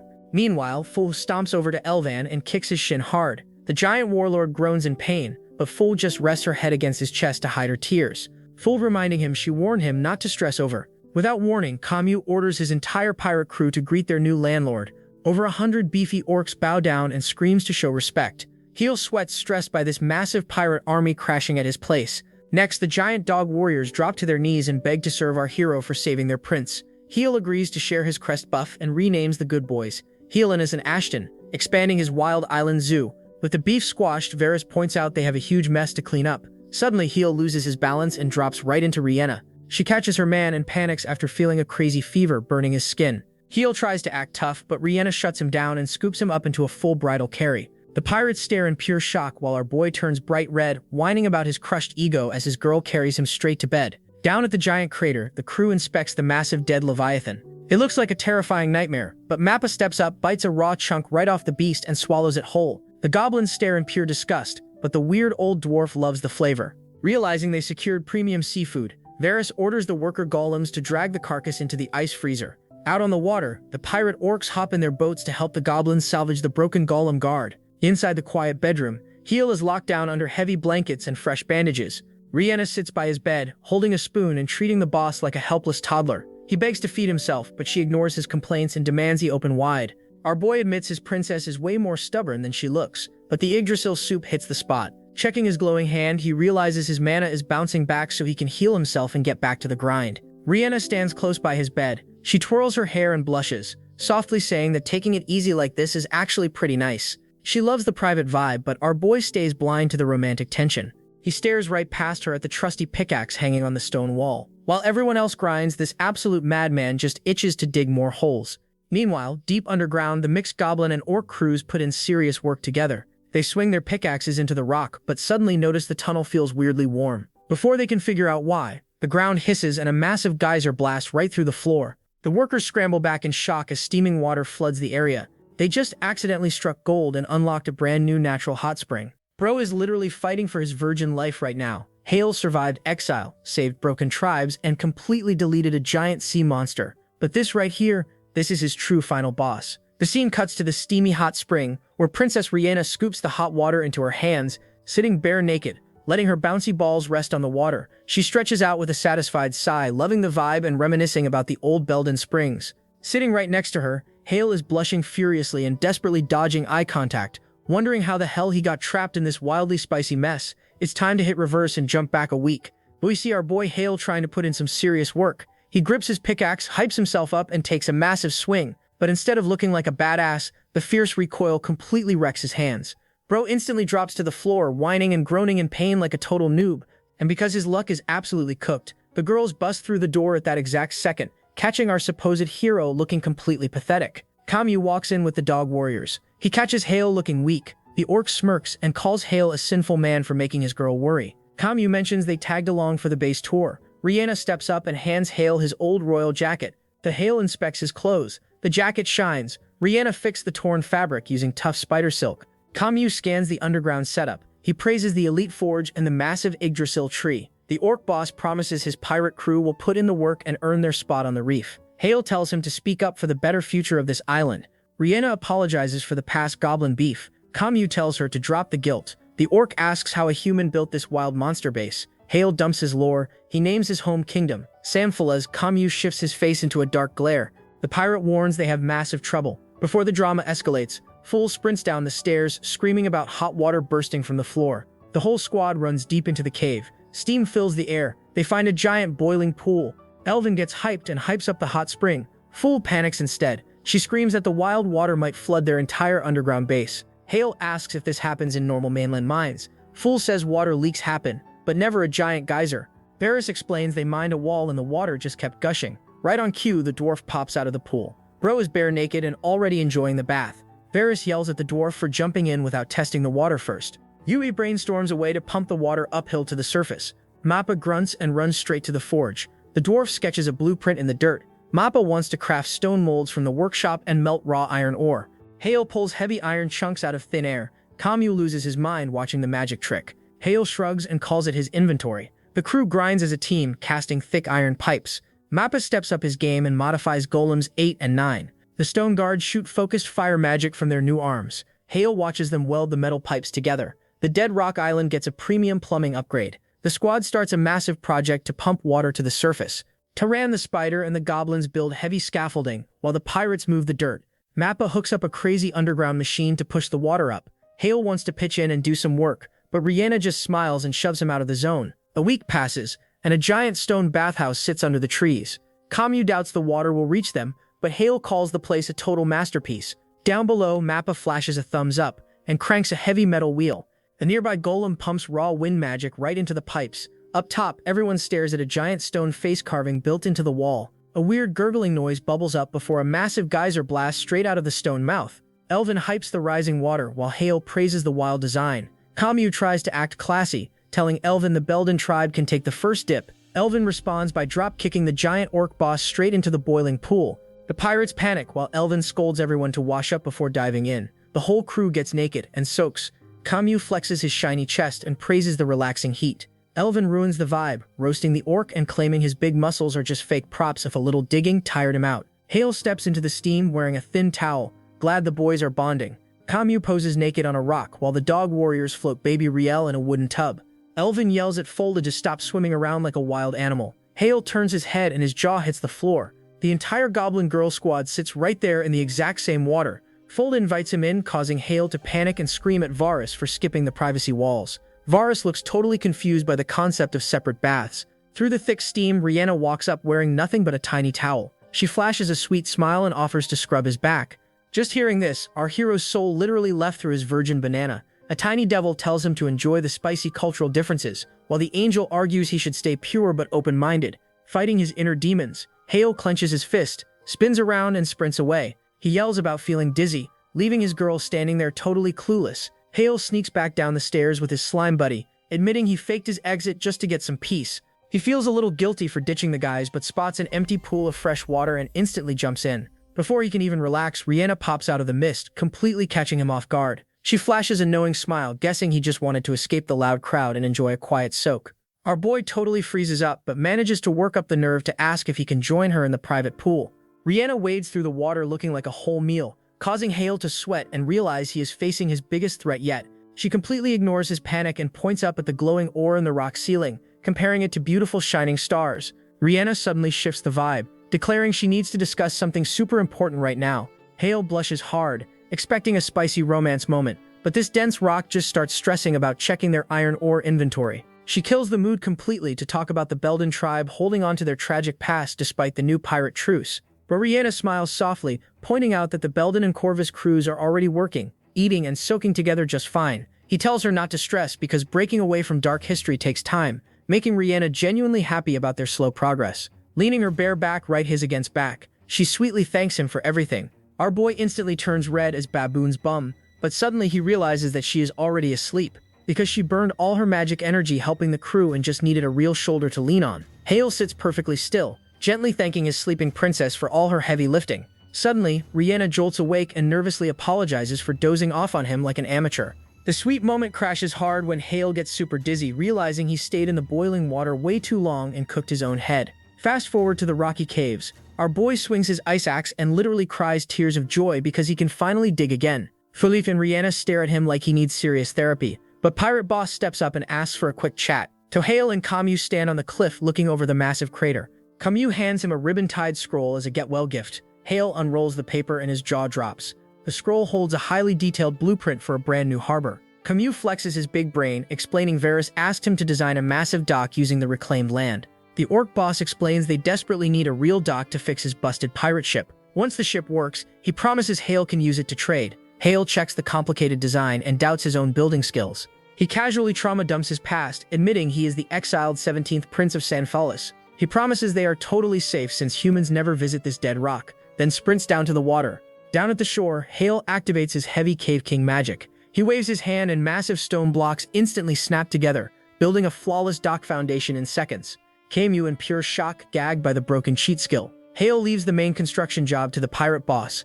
Kamyu hypes himself up for the role, while Hale drops off his freshly rebuilt golem squad to handle the heavy lifting. Even with the stone guards working hard, the crew needs way more raw rock for the port. Hale hits the underground tunnels and shatters a wall. Fulce claps for his return, acting like the cutest boss ever. Fulce notices he ditched his god-tier mithril pickaxe for a basic small one.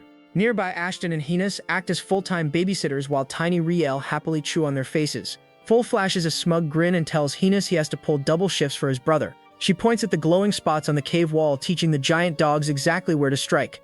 Hines swings his axe and absolutely obliterates the solid rock on his first try. The buff warrior gets way too into the grind and sparks a wild mining race against the tiny goblin. Watching his squad go crazy, Hale grabs his gear and joins the chaotic dig session. Deep in the mines, Hales gets distracted watching Baby Riel scratch the rocks. Fulce laughs at the giant dog, calling him out for losing the mining race to his own brother. She complains it is total cheating to use the puppy as an ore radar.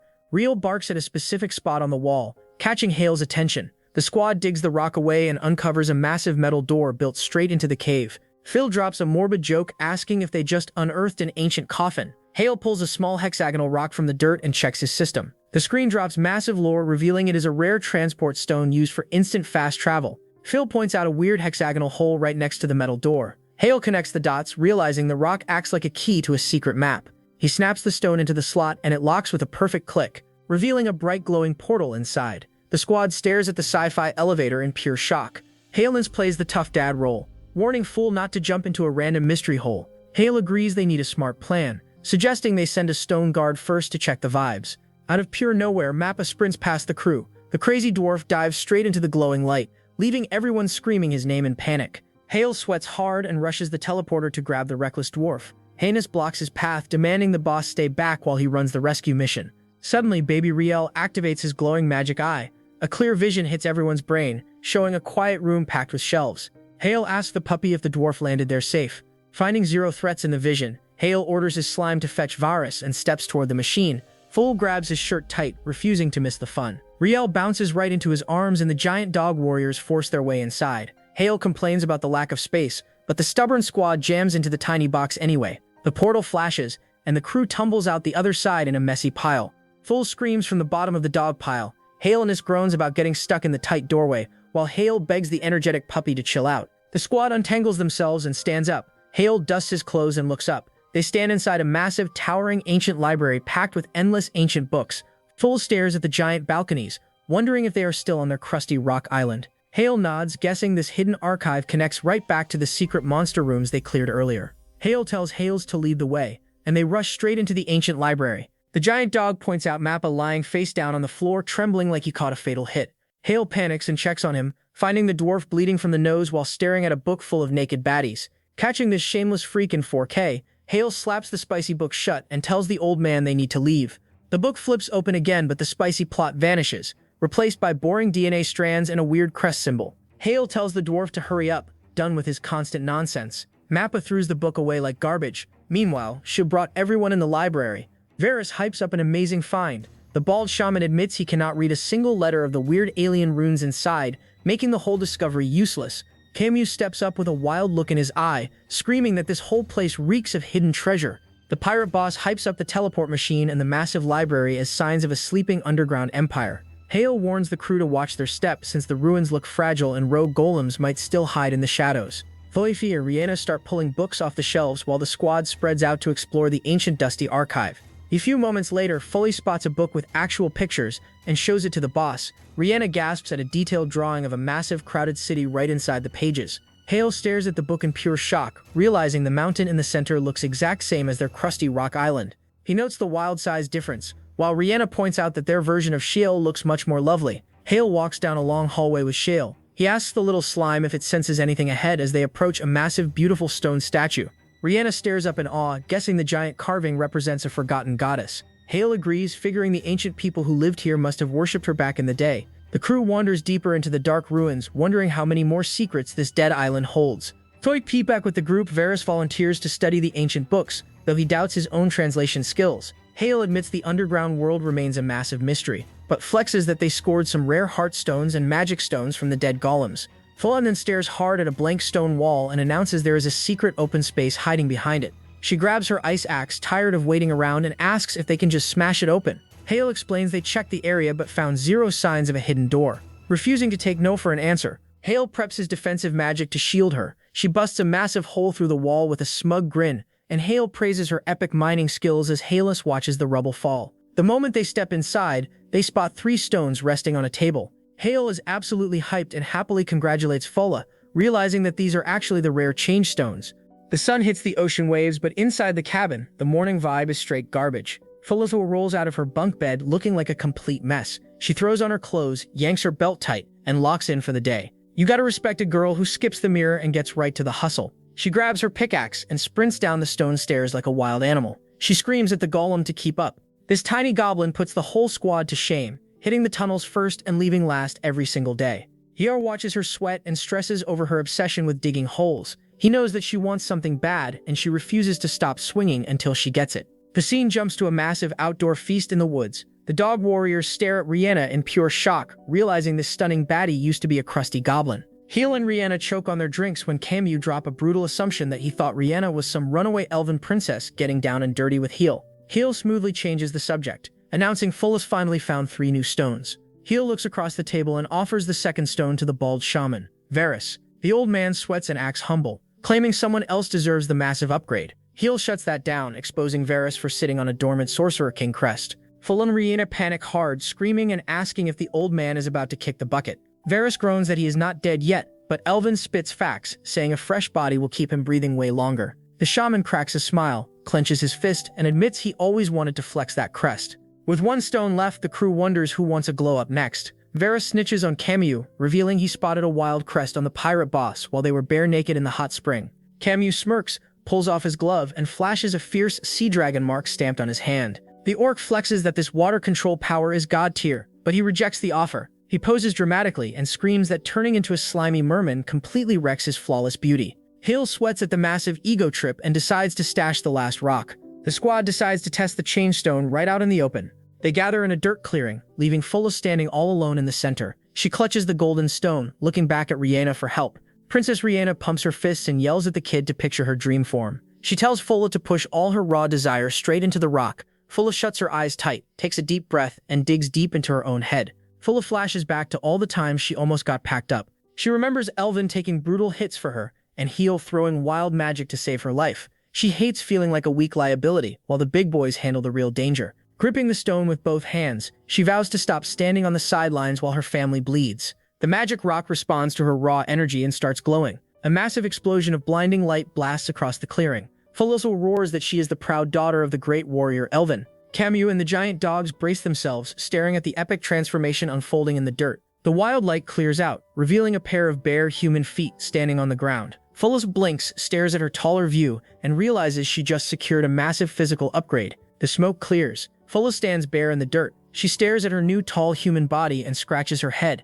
She whispers and asks if the rock worked. Rhaena runs over with a large mirror. Fulla stares at her reflection. Her eyes widen in shock. Rhaena wraps a towel around her and hugs her tight. Fulla flashes her sharp teeth and shouts. She transformed just like the princess. Her father Elvin breaks the moment. He crosses his arms and complains. He says she grew taller but looks too thin. Fulla argues back and calls him a muscles lover. Heel admits that magical energy rapidly flowing from her body. Fulla bares her fangs and brags about her dark skin. Heel strokes his chin. He figures out the secret. Rhaena blushes and shifts on her feet. She realizes the rock grants the exact body a person wants. Varys steps up next. He grips his golden stone. The bald shaman expects a strong new form. The group cheers as the rock flashes.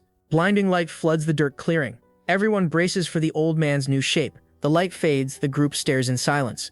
Varys sits in the dirt, looking exactly the same. He checks his wrinkled hands. Camus points out the failure. Suddenly, Varys drops his staff, throws his hands up to the sky. His bent back is cured. He flexes his spine, thrilled to ditch years of pain. Out of nowhere, his hand sparks with raw energy. The dormant Sorcerer King crest wakes up and glows. Hillen sweats, feeling the massive magic energy bursting out. Varys decides to test this new toy. The shaman stares at the glowing symbol stamped on his palm. He figures the god-tier crest preloaded basic spells into his brain. He steps up to an empty patch of dirt. The squad watches from the sidelines.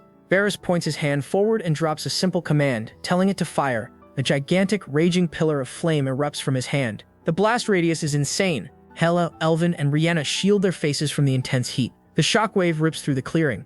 Varys stands in the smoke, sweating over the massive destruction. He drops a weak apology like he didn't just drop an actual nuke. The smoke clears, revealing a massive glow-up. Varys is no longer a crusty bald guy. He stands tall, rocking long white hair and premium robes. He holds his staff, complaining that adjusting the mana output is tough. The squad drops their jaws. Elvin stutters, struggling to recognize the shaman. Varys smiles like a majestic model, saying he feels like a new man. Yahello screams about his face. Varys tilts his head, clueless about his wild physical change. Varys catches his reflection and drops a terrified scream. The scene cuts to the indoor study room. Yahello drops the lore explaining the stone forces the body into the ultimate magic casting form. Yahello admits royals back home hid this crest's true form. Instead of crying, Varys gets hyped to study his overpowered stats. Yahello praises the old man's grind. Fulla struts into the room rocking a fresh fit. She poses with her giant spider and asks Yahello if she looks good. Here Hall hands her a solid compliment. Fulla flexes that Princess Rhaena crafted the premium skin just for her. She gets right back to the hustle, swinging her pickaxe into the rock. The wall shatters, dropping a fresh batch of magic crystals. Hero reminds her to eat them up to boost her magic stats. The scene shifts to an outdoor classroom. Here Hall acts as the professor, deciding to focus all efforts on Fulla since Varys is a walking nuke. Hero draws complex magic circles on a stone board. Fulla sits at a desk gripping her head. Book learning hits her hard. She screams she is fine and demands Yahello keep teaching. Reading books is her biggest enemy, but her street instincts stay sharp. She tosses the pencil and channels her raw energy.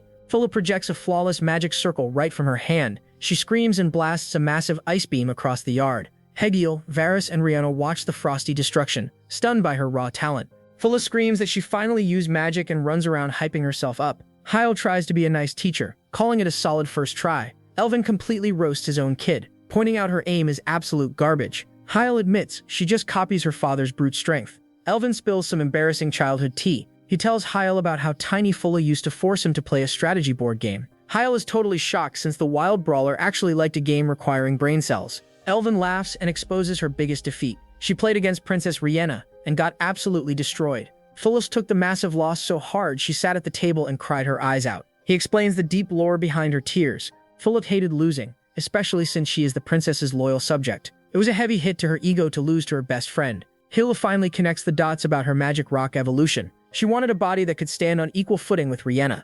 The scene shifts to the brand new harbor. Massive golems pull the giant pirate ship into the dock with heavy ropes. The place looks like a premium luxury port now. Kamyu walks with Helan, giving the boss a tour of the construction zone. The orc captain explains they focused entirely on fixing up the broken ship first. He reveals the pirate families are hiding back home, and his boys are desperate to return. Helan plays the chill landlord and tells Kamyu to sail home immediately. Kimchi thanks him but promises to kickstart their trading business too. The one-eyed pirate hypes up their future sea commerce. Hill crosses his arms, watching the orcs get excited for the open water. He brainstorms selling raw gems and Yggdrasil crops to secure the bag. But while he plans his monopoly, a massive creepy dark tail suddenly breaches the ocean surface. The pirate crew grinds on the dock, hauling heavy logs and chanting.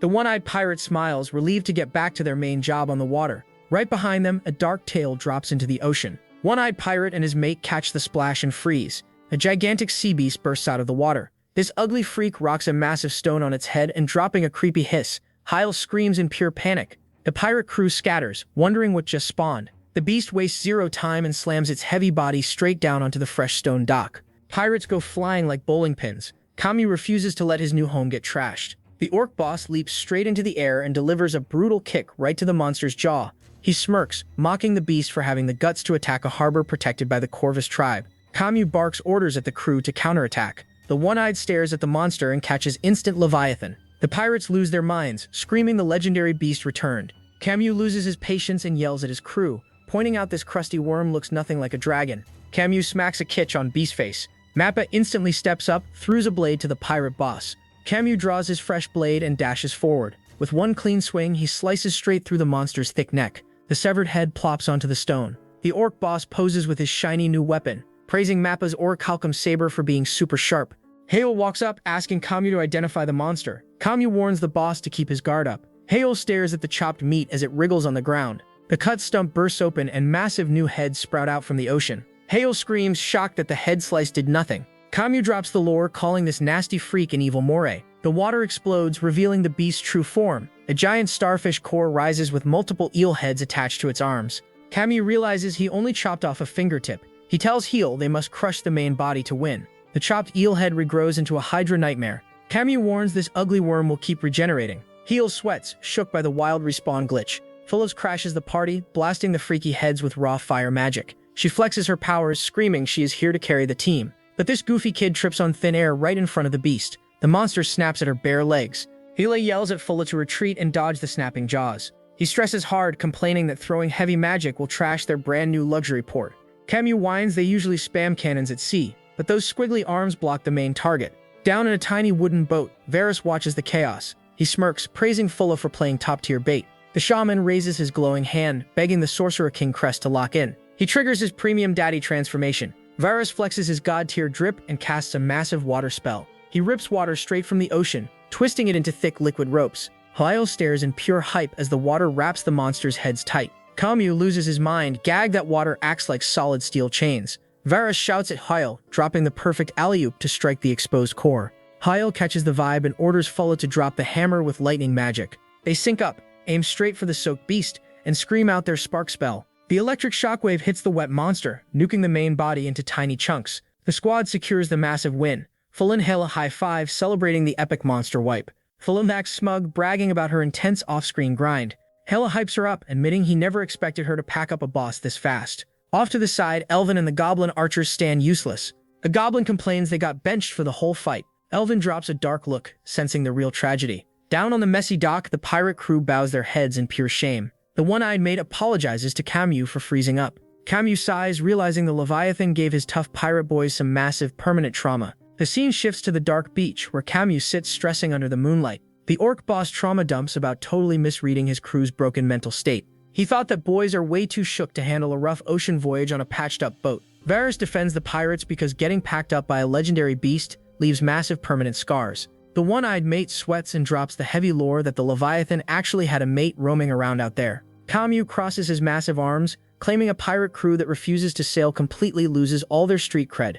Out of nowhere, Princess Rhianna steps up and drops a massive brain blast to cure their deep depression. She innocently asks if they can just build an unbreakable ship that even the Leviathan cannot scratch. Camus likes the vision but shoots it down, explaining heavy metal armor would just sink the boat instantly. Fulla suggests using orichalcum, but Varys ruins the vibe by reminding them they barely loot enough to cover a massive hull. Heel catches a wild spark of inspiration and immediately turns to Crazy Dwarf for a fix. Mappa grunts, grabs a stick, and aggressively scribbles a detailed blueprint right in the dirt. Heel and Varys stare at the drawing in pure shock, realizing the madman just sketched out 2 Leviathans. The scene transitions to the massive outdoor excavation site, where the dead Leviathan carcass is fully strapped in heavy scaffolding. Heel stares up at the gigantic rocky corpse, completely gagged that his ragtag squad actually managed to pack this boss up. Heel hops onto the beast, noting that normal pirate cannons and basic tools could never leave a single scratch on it. He flexes his glowing Cave King crest, hypes himself up, and violently swings his pickaxe straight into the tough scales.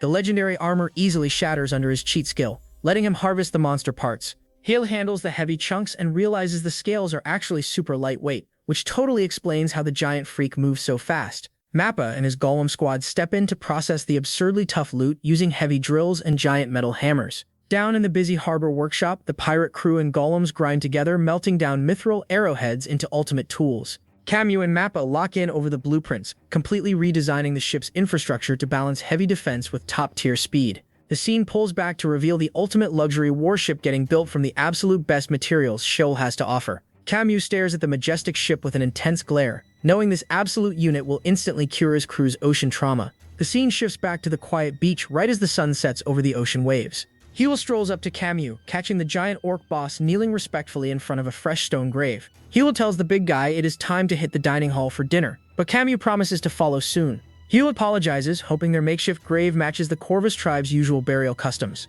Camus shuts down the worry, thanking our boy and admitting the carved crest on the stone is absolutely perfect. Staring at the grave, Camus completely opens up and drops some heavy 100-year-old lore on our hero. He explains that back in the day, the orcs were completely broken and homeless after losing brutal wars. One absolute Giga Chad stepped up, gathered all the stray orcs, and took their hustle straight to the open sea. Hilda connects the dots instantly, guessing that this legendary founder was actually named Camus.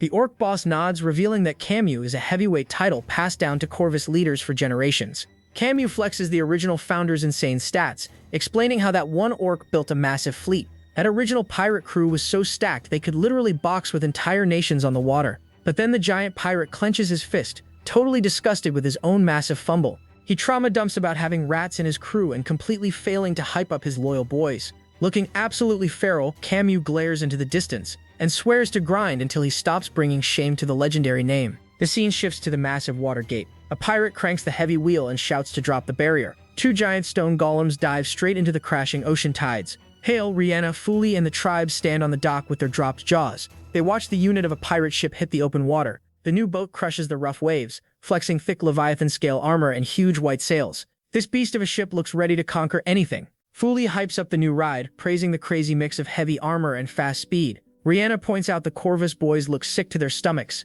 Hale watches the deck, spotting the tense energy.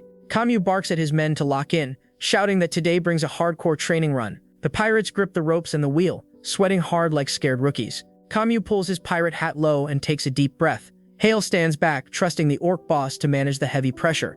Without warning, Hale screams out to the ocean, ordering number 16 to approach. A massive dark shadow rockets under the water straight toward the moving ship. Varys, Rhianna, and the shore crew stare at the tide in pure shock.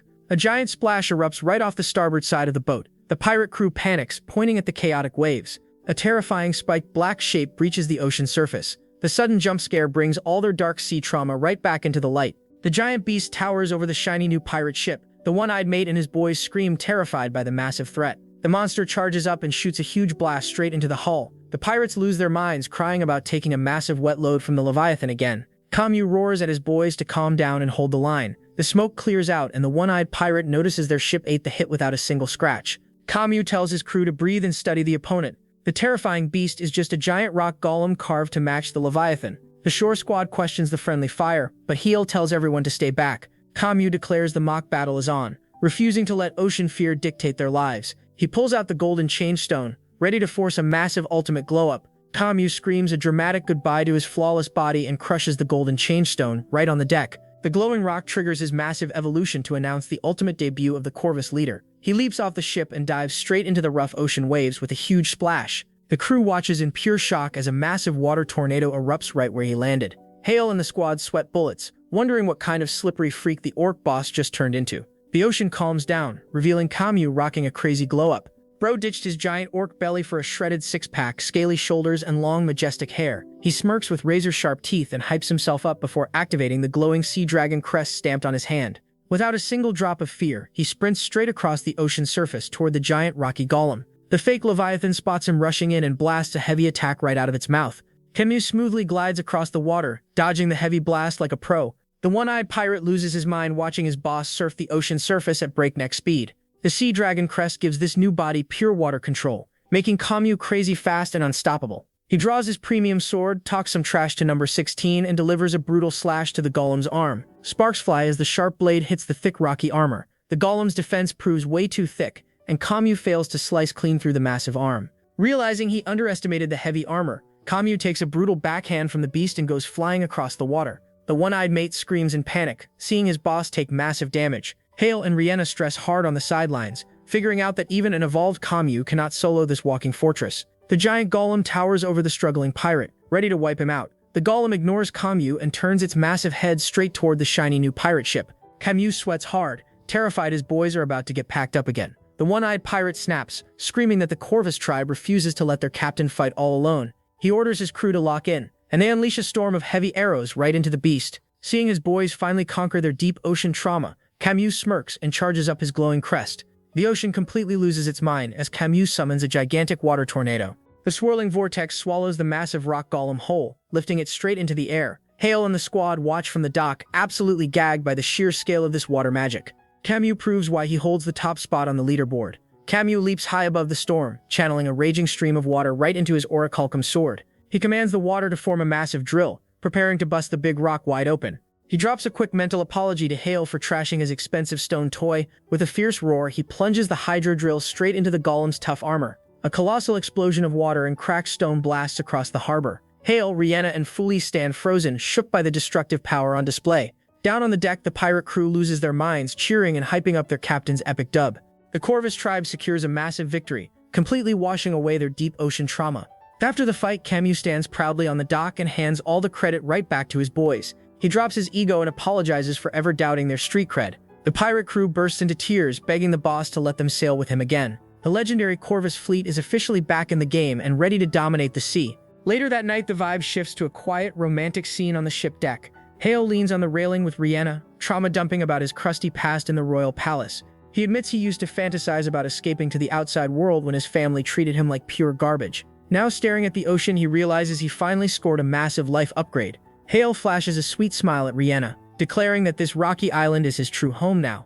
Before the romantic tension reaches the next base, baby Riel barks and completely ruins the mood. The dog exposes Kamyu trying to sneak up on them in the dark. The orc boss sweats, claiming he just wanted a solo moment on his ship before they leave. Kamyu drops the jokes and tells Yahello he is the only human allowed on this boat. The giant pirate shifts his face into a dead serious glare, bringing down the heavy plot. He warns Yahello that they desperately need to discuss the kingdom of Sanfalace. The scene cuts straight to a terrifying, grumpy king sitting on a dark throne, proving Yahello's toxic family drama is about to crash the party. On the dark ship deck, Kamyu drops a lore bomb that ruins the chill night vibe. Yahello asks him what he knows about his toxic homeland, Sanfalace. The orc boss reveals the royal family hired Claude's traitor faction with a giant bag of gold. Yahello and Rihanna drop their jaws as Kamyu apologizes for keeping the kingdom's nasty monster-hating agenda a secret. Kamyu spills the tea from a dying pirate survivor they found after the Leviathan attack. The kingdom paid the traitors to wipe out all the monster tribes. Yahello sweats as the horrible truth clicks in his brain.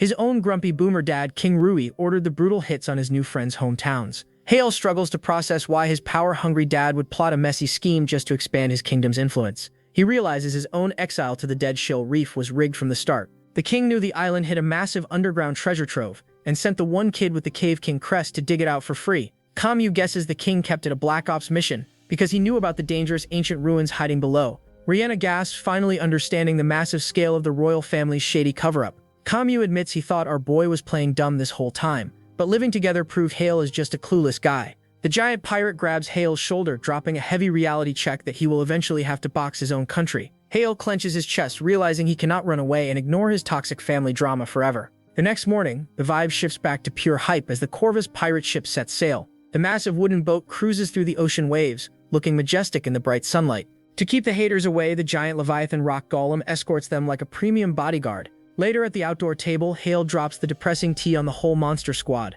He confesses his toxic bloodline caused all their past trauma and destroyed their homes. Instead of getting salty, the giant meathead Elvin smashes the table and tells Hale to stop apologizing for his dad's garbage behavior.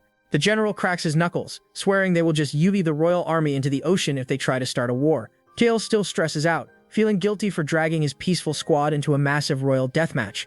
Elvin shuts down his pity party, begging the boss to never push them away again. The entire crew flashes absolute loyalty, looking Hale straight in the eye without a single drop of fear. They proudly declare that Sheol is their true home now, leaving our boy speechless at his family's raw ride-or-die energy. Hale completely drops his timid loser act and finally locks in. He hypes up his girls, demanding their help for the massive royal war coming their way. Vera steps up, dropping facts that humans and monsters only vibe when money is involved. The bald shaman explains they need to violently exploit Sheol's hidden resources to flex on the kingdom and legitimize Hale's rule. Rihanna and Fuli get super hyped to develop their rock even more. Hale sparks that they need raw strength to negotiate with the toxic royal family. Hale stares at his glowing Cave King crest, realizing the real cheat code is buried deep underground. Since they cannot read the crusty ancient library books, our boy tells the crew to just grab their pickaxes and start breaking walls. The OBU absolute unit of a squad rolls up to the dark tunnels. Elvin, Hinnis, Fuli, Terran the giant spider, and the slimes officially declare themselves the Sheol Ruins excavation team. Fuli instantly roasts them, deadpanning that it is literally the exact same mining crew they use every single day. Rihanna acts like a strict wife, handing her man a packed lunch and ordering him to be home in time for dinner. The squad hits the mines and violently breaks rocks for an entire week straight. Despite their sweaty grind, they find absolutely zero new loot. Haliness sits in the dirt and complains that none of the secret teleport rooms even connect to each other. Tired and dirty, the giant dog warrior suggests they just pack it up and eat before Princess Rihanna completely loses her temper. Hale agrees to clock out but stresses over finding a legit underground map. While he is distracted, Baby Real quietly waddles away from the group. The tiny puppy finds a random spot on the cave wall and starts aggressively scratching the solid rock. Hale totally panics when he sees the baby dog tearing its own paws up until they bleed. He yells at the puppy to chill out so he can cast a heal. Fuli tells the boss to step aside, winds up her heavy pickaxe, and completely obliterates the wall with one brutal swing. The dust settles, revealing a massive pile of terrifying giant fossilized bird bones hiding in the dark. The crew stares at the creepy ancient graveyard in pure shock. Halens guesses the giant beast died so long ago its bones literally turned to solid rock. But little Riel completely ignores the scary skeleton and sprints straight for a massive round stone. The cute puppy hugs the giant rock, totally hyped out of its mind. Hale sweats hard, realizing the baby dog actually thinks it found a real hatchable egg. Halens points out the puppy wants to save its crusty new toy. Instead of dropping facts, Hale pulls up to the scene and completely enables the delusion, forcing the squad to just play along with the fake egg. Real, the baby dog, flexes a custom backpack holding that giant crusty rock egg. Hale and the squad watch the tiny dog strut across the dirt. The crew jokes about the cute little egg holder doing all the heavy lifting. Real barks and acts like a proud parent carrying its baby. Hale smiles, letting the delusional puppy enjoy the fake parenting role. The scene shifts to the bedroom where Hale watches Real sleep. The tiny dog rests in a basket right next to the petrified egg. Hale admits he almost believes the rock will hatch, seeing the puppy care for it so much. Later that night, Hale wakes up in his bed to a strange sound. He wonders if water is leaking while the egg glows next to the sleeping dog. Down in the cave tunnels, Hale leads the pack and points at the wall. Fuli doubts him, stating she smells zero heat or sulfur to prove a hot spring exists. She mentions nobody else hears the noise, despite Hale's having Tiberous ears. Hale explains the sound is way too consistent and unnatural. Fuli shrugs and suggests they just dig it out while Riel takes a nap. The crew grabs their pickaxes and busts through the rock, following Hale's ears. Hale catches the sound and confirms water is rushing nearby.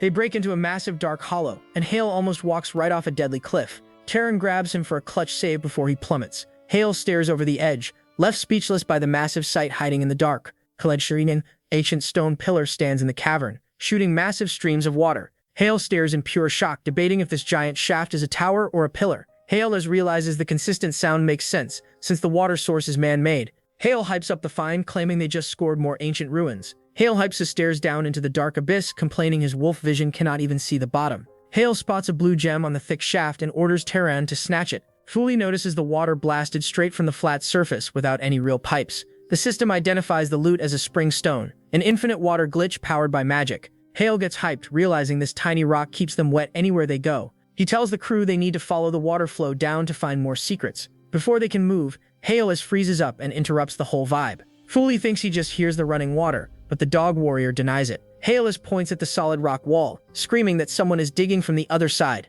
Fully senses raw magic energy spiking hard through the stone. The wall cracks open as an unknown threat shatters the rock to crash the party. The solid rock wall violently explodes, sending massive boulders flying everywhere. Someone screams to watch out because a crazy powerful magic energy is pushing right through the stone. Heel and his squad brace for impact as the thick dust clears out, revealing a gigantic, terrifying silhouette with glowing eyes. Heel stresses out, wondering if this absolute unit is a legendary dragon. Everyone fully expects to get packed up by this massive, overwhelming beast.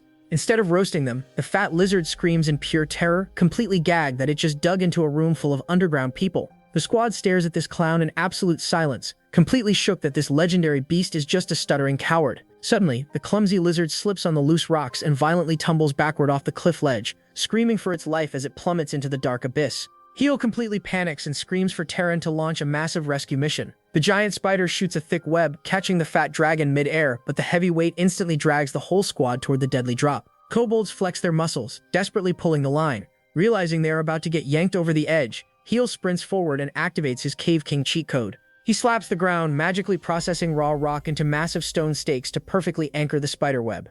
The heavy stone blocks slam into the cliff wall, creating a flawless set of emergency stairs for the dangling beast. The dragon slowly drags its heavy cake up the rock steps, violently sweating and crying about almost meeting the Grim Reaper. Thalos realizes they just risked their lives to save this random lizard without even thinking it through. The chubby dragon finally reaches the top, fixes its goofy goggles, and confusedly asks if they own these underground ruins. The scene shifts to the sunny surface, where the goblin crews hide in the bushes, completely shook by their new guest. The supposed legendary beast is stuffing its face with massive chunks of meat at a giant outdoor feast. Crying literal tears of joy, it hypes up Brianna's cooking, complaining it has been eating nothing but crusty preserved food for ages. After chugging a whole barrel of juice, the lizard burps and introduces itself as Roydon the Earth Dragon. Varys completely loses his mind seeing a myth in the flesh, but Full admits this goofy fat boy completely ruins the epic dragon lore. Heel asks if the dragon built those crazy underground ruins in the giant water pillar. Roydon shakes his head, explaining he is actually a human exile straight from the Elto continent. The goofy dragon tilts its head in pure confusion, totally clueless about the outside world. Heel casually admits that he has never even heard of a place called Elto in his entire life. Our boy just stares at the clueless lizard. Frigide. Roydon drops a story about his crusty homeland, Elto, describing a literal hellscape packed with exploding volcanoes, magma, and dragons constantly beefing over turf. The chunky lizard apologizes for freaking out, claiming he has never seen humans before and thanks them for the clutch save. Heel totally loses his mind when Roydon casually mentions he dug straight through the bottom of the ocean for an entire month just to get here. Hearing this absurd flex, our boy gives up, face planting into the dirt and crying because his god-tier Cave King digging speed just got completely outclassed by a fat mole. Roydon laughs off the confusion, pulling a spiked mask right off his face. He explains he uses telepathy to broadcast his thoughts, reading the vibes straight off their voices and translating his brainwaves directly into their heads. Fully gets super hyped, begging to know if this telepathy is some broken magic crest. Varys steps up, geeking out over dragon biology and realizing the magic is actually stored in that horn. Changing the subject, the fat lizard admits that he thought the legendary Yggdrasil tree was just fake news until today. Roydon asks our boy if there is a super aesthetic continent nearby called Paradise. The lizard heard spicy rumors about a land where monsters and humans completely vibe together in a rich, peaceful culture. Heel and Riem are trying to guess if he means the toxic Balian continent up north. Heel realizes their tiny rock island matches the exact description of this utopia. Roydon scratches his chin, bummed that his map was pure garbage, but quickly pivots, realizing bumping into this squad might be a massive stroke of luck. Varys asks if the lizard is trying to relocate, but Roydon ignores him and casually unclips a basket from his back. He tells the whole crew to gather around for an exclusive unboxing from the land of Elto. Heel freezes when Roydon flexes his true identity as a traveling merchant hawking premium imported goods. He pops the heavy lock, complaining that the constant gang wars back home totally tanked the economy. To secure the bag and dodge the drama, he literally dug across the ocean floor. Roydon flips the lid, exposing an insane horde of giant luxury items pulled straight from a pocket dimension lizard's stomach. The crew drools over the premium loot goods. Varys in full, he hyped up and completely mesmerized by the flawless craftsmanship. Rihanna struggles to hold a comically oversized fork, while Heel complains the proportions are completely garbage for regular humans. Roydon pulls out a massive frozen rock and drops the ultimate shocker on the squad. Heel loses his mind, screaming when the merchant casually reveals 3 massive fire dragon and wyvern eggs chilling on ice. Varys notes the frozen storage, and Roydon happily explains they just taste way better when kept fresh for the kitchen. Heel completely shook that this lizard literally sells unborn babies as premium snack food. Our boy tries to process the toxic dragon food chain, while Roydon munches on a snack, casually offering to let them incubate the eggs instead if they don't want a dragon omelet. Kamal begging Heel to buy one so they can finally secure a flying mount for the squad. Heel totally caves and asks the merchant to name his price for a single egg. Instead of asking for gold, Roydon points a chubby claw straight at the giant Yggdrasil tree and demands some fresh saplings. Rihanna swoons, thinking the sweet dragon wants to plant trees to heal his toxic volcanic wasteland back home, remembering Elto used to be a lush green paradise. The wholesome vibe instantly crashes and burns right in front of them. Roydon drops his goofy act, flashing a terrifying greedy smirk that screams pure corporate evil. He hits them with a nasty villain laugh, openly bragging about how much cash he will stack by completely monopolizing the sapling market. He plans to exploit the tree supply the second the volcanoes chill out, aiming for max profit. The crew just stand there with deadpan faces, completely disgusted by the raw capitalist greed. Instead of scamming them dry, the fat lizard tosses a premium compression basket packed with rare dirt he hoarded on his trip. Heel gets completely hyped, realizing this magic soil is exactly what they need to instantly buff their farming fields. The chunky merchant crashes for the night and tunnels straight back home, officially beating Camus to become the island's very first dirty capitalist business partner. Later on the sunny surface, Heel realizes the world is way bigger than his toxic hometown. He thinks about all the hidden story and wild dragon civilizations completely thriving out there in secret. The scene shifts straight to the magical water pillar. Heel hypes up the squad and officially declares they are restarting the ruins investigation. Heel points at the giant pillar, predicting that if they follow the gushing spring water straight down, they will easily score more ancient loot. He tells the crew they have to completely rely on Terran to carry them down the vertical drop. Heel barks back, flexing that his wolf squad has zero problems handling extreme cliff diving. Out of nowhere, Rihanna completely steals the spotlight, sprinting up to the crew with a new explorer outfit. Rihanna drops a sweet apology for taking so long while Heel praises her new outfit. Rihanna sweetly thanks our boy for letting her tag along. Heel tells Ashton to scout ahead, and the giant dog warrior instantly vanishes down the dark cliff like a total absolute menace. Impressed by the speed, Fulla demands a piggyback ride from Heel and jumps straight into the void. Heel tells Rihanna to hop on the giant spider, and this shameless baddie completely wraps her arms around him, pressing her soft pillows right into his spine. Rihanna claims she is just holding tight for safety, while Heel sweats, desperately begging his brain not to get distracted. The physical touch triggers a quick flashback to a quiet night where Heel was busy sharpening his pickaxe alone in the dark. In the dark room, Rihanna sneaks up in her sleeping gown, asking our boy why he is grinding so late instead of sleep. She praises his sparkling tool. Heel stares at the sharp metal and drops a heavy trauma dump about his toxic boomer dad. He admits that these massive underground ruins are probably the exact treasure his father secretly wanted all along. Heel admits he never even bothered to read his father's mind back in the palace, choosing to just blindly follow the king's orders like a good little NPC. He gets totally salty, realizing that his current digging obsession is literally just playing right into his dad's shady master plan. The scene snaps straight back to the present, where Rihanna suddenly squeezes his chest even tighter while they ride the giant spider. She looks him dead in the eye, hyping him up to completely uncover Sheol's dark secrets to finally expose his father's real agenda. Heel locks in, admitting that even though he completely turned his back on his toxic kingdom, he still genuinely just loves digging. With his confidence totally restored, he feels completely ready to face whatever royal hit squad his dad sends next. Terran the giant spider dives straight down the massive vertical shaft, plunging the squad deeper into the absolute unknown. The crew lands at the bottom of the massive stone shaft, dust swirling around their ankles as they take in their surroundings. A faint light shimmers in the distance, cutting through the heavy cavern gloom. They step through the ruined entrance and find themselves inside a colossal ancient reservoir. The entire chamber is crumbling, with cracked columns holding up a vaulted ceiling that looks ready to cave in at any second. Rihanna looks around the wrecked hall, questioning if this place used to hold water. Heel confirms the damage is bad, but notes the path ahead is clear. Full spots a dark canal cutting straight through the stone floor, the current flowing deep into the ruins. She points down the tunnel, noting it goes much deeper than they expected. Ashton volunteers to scout the canal route, sprinting ahead into the pitch-black stone tunnel. Heel reminds the crew to stay alert. The tunnel walls look steady, but the layout becomes increasingly intricate as they advance. To avoid getting turned around in the maze, Rihanna suggests dropping glowing pyroxene stones along the path as markers. Heel praises the smart navigation idea, dropping the first stone into the dirt. The canal leads them straight into a massive underground ruin. Heel stares at the arched ceilings and structured brickwork, completely stunned that an ancient civilization managed to build something this grand beneath the reef. Rihanna inspects the walls, noting the craftsmanship looks human. She points out the women's statue they found on the archive walls. She suggests the descendants of these builders might still be living underground somewhere nearby. But before they can explore the brick tunnels, Falmai stops dead in her tracks, sniffing the damp air. She warns the crew that something just moved in the shadows ahead. 3 slimes bounce out of a side tunnel, startling the group. Heel steps forward and notes the slimes are harmless and orders the crew to leave them alone. The wild slimes quickly scurry away into the dark corners, leaving the path clear.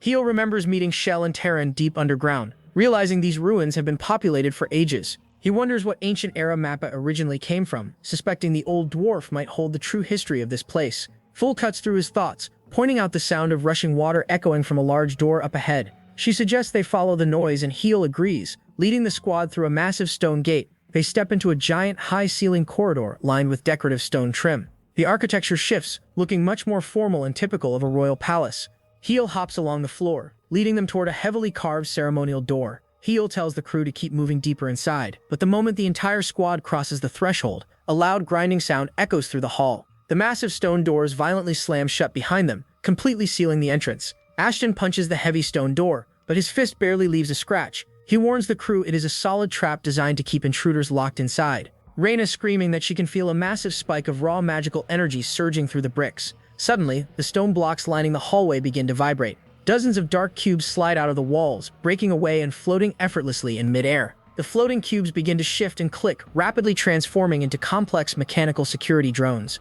Full warns the crew these things look incredibly dangerous. The mechanical drones lock their sights onto the intruders, charging up a blinding flash of magical energy that completely illuminates the dark corridor. The mechanical security drones rush forward, tracking the squad with cold accuracy. Heel watches the metallic blocks dive through the air, wondering if these things act as the permanent guards of the ancient ruins. Rihanna screams at the group to watch out as the machines charge up their weapons. Refusing to stand back, Heel channels his raw elemental energy and drops a heavy thunder magic spell straight onto the front line. Instead of shattering into pieces, the leading security drone directly absorbs the entire electric blast. Heel stares in pure shock as his magic gets swallowed up by the drone. The drone violently channels the stolen magic and fires a colossal laser beam straight at the group. The sudden counterattack forces the defenders to brace for a heavy impact. The massive blast wave rips through the corridor, knocking the group back with extreme force. Heel groans in pain, realizing the machines turn any incoming magic into their own physical strength. Thal watches the blast radius, panicking because this magic absorption glitch means their long-range attacks are completely cancelled. She tries to hold her ground, but her defensive shield gets completely sucked by the surrounding drones. Staring at the glowing metallic blocks, Heel realizes this tactical disadvantage is turning bad. The security drones buzz through the air, completely surrounding the frontline fighters. Realizing magic has zero effect on these targets, Ashton springs into action and prepares to close the gap. He tells Heel to rest easy, declaring they must cut these mechanical blocks directly using raw physical force. Heel steps up right next to him, ready to provide cover. The legendary captain of the Tiber's tribe, Imperial Guard, Gale Ashton, locks his claws into position and prepares to show his elite combat stats. Ashton dashes across the stone bricks, leaving a trail of dust behind him. He launches a brutal physical strike, slamming his heavy claw right into the face of a floating drone. The metal shell shatters under the impact, proving physical weapons can bypass the absorption trick. He swings his blades in a tight combo, slicing 2 more drones. Full of cheers from the sidelines, completely amazed by his rapid movement. The remaining security drones adjust their targets, abandoning Heel to swarm Ashton from all sides. Heel tells Hinnis to rush in and help his brother. Heel waves his hand, telling the boss not to worry because one Vanguard warrior is more than enough to manage this crowd. Ashton stands calm in the center of the room, watching the mechanical blocks align their glowing lasers to lock down his position. The security drones coordinate their attack, bouncing a web of high-energy heat rays off each other to trap the wolf warrior. Ashton tracks the light beams, noting the machines do not just try to overwhelm with raw numbers. He admits their synchronized movement is interesting. He readies his arm bows, declaring that if it is coordination these machines want, the Tiber's tribe specializes in teamwork. The Wolf brothers sync up their movements, launching a flawless physical assault against the mechanical swarm. Ashton leaps into the air while Heelis cuts through the lower flank, their sharp blades slicing the drones into tiny pieces. Ashton channels his final Vanguard skill, unleashing a massive shadow slash across the corridor. The devastating physical wave tears through the remaining drones, ending the ambush in a single second. The smoke clears, leaving the ruined scraps of the mechanical drones scattered across the stone floor. Phil and Heel stare in pure amazement at the swift victory. Heel checks the wreckage, confirming everyone is safe. Inspecting the broken pieces, Heel finds rare heartstones inside the metallic hulls. Judging by their small size, he identifies these machines as automated dolls rather than true golems. Heel activates his system to scan the unique materials left behind by the security dolls. He pulls out a glowing magic-absorbing crystal, realizing this stone absorbs and releases magic energy while turning red-hot. He identifies the dark metal as black iron, a fragile material that responds to extreme heat. Finally, he loots a floating stone, which uses magical energy to float. Heel realizes the dolls combine the floating stone with black iron and absorbing crystals to craft the ultimate magic-proof defense units. With the hallway clear, the squad approaches the massive gate blocking the exit. Heel relieved. They do not have to break the heavy doors down. Ashton stares at the grand architecture, predicting that if something this powerful was guarding the corridor, an even bigger secret must be hiding behind the threshold. Heel stops the group, telling everyone to wait as his wolf ears catch a heavy echoing sound from the next room. The squad freezes as a massive centaur-shaped mechanical knight emerges from the shadows, standing as the ultimate protector of the ancient underground ruins. The newly emerged white knight stands firmly at the top of the steps, its internal core pulsing with a deep red light. Heel grips his tool, instantly identifying the threat as a brand new doll. Heel Krabas steps to the front, tracking the centaur's design and describing it as a literal amalgamation of a knight and a horse, warning Heel to never take his eyes off the target. The knight broadcasting a loud stream of ancient garbled robotic speech. Heel and Rihanna widen their eyes in pure shock, screaming out that the ancient doll can actually talk. Phyllis looks completely bewildered, pointing out that the machine's words sound like total gibberish. Rihanna asks Heel if this mechanical language matches the hidden ruins they found inside the library archive. Heel steps forward, raising his hands to communicate calmly. He yells to the doll that they come from the surface land above, asking if the machine can understand his words. The mechanical knight ignores the peaceful gesture, letting out another harsh stream of garbled alien code. Without a single warning, the doll's white metallic arm rapidly shifts shape, morphing directly into a long gleaming energy blade. Ashton tracks the sudden transformation, roaring at the squad to get back. The knight gallops down the steps, launching a brutal downward slash. Ashton springs forward, using his sharp claws to deflect the heavy blade. Heel screams at the machine to wait, desperate to explain that they are not enemies. The mechanical guard refuses to cancel its protocols, letting out a robotic voice command as it forces the vanguard back. Realizing a peaceful resolution is completely out of the window, Heel tells Heel tribe to try to capture the machine without breaking it. The Wolf brothers launch a coordinated assault, their physical blades clashing violently against the knight's armor. Ashton slides under the mechanical torso, attempting to lock down the rear legs, but the centaur reacts with extreme speed, kicking him back. Heel Krabas delivers a sharp side swipe to the chest plate, but the tough metal shell completely deflects the blow. Ashton grunts under the heavy pressure, admitting that the mechanical guard is incredibly good. Fro loses her patience, swinging her tool and asking how the machine handles elemental attacks. Ashton tries to scream a warning for her to wait, but the stubborn kid ignores him and unleashes a massive fire magic spell. A raging ball of flame hits the knight directly, but the knight instantly absorbs the entire elemental blast. Ashton points the giant centaur contains a magic-absorbing crystal. The white knight absorbs the fire energy, its weapon arm rapidly morphing again into a bow. Rihanna and Fool gasp in absolute panic, screaming that the arm turned into a ranged weapon. Heel grits his teeth. The centaur knight fires a barrage of high-velocity arrows. Heel instantly summons a massive boulder shield to block a barrage of incoming arrows. He screams at everyone to take cover behind it, but their safety is short-lived. Suddenly, the knight shifts tactics, transforming its arm into a massive, terrifying lance drill. With a devastating charge, it completely obliterates Heel's rock shield into pieces.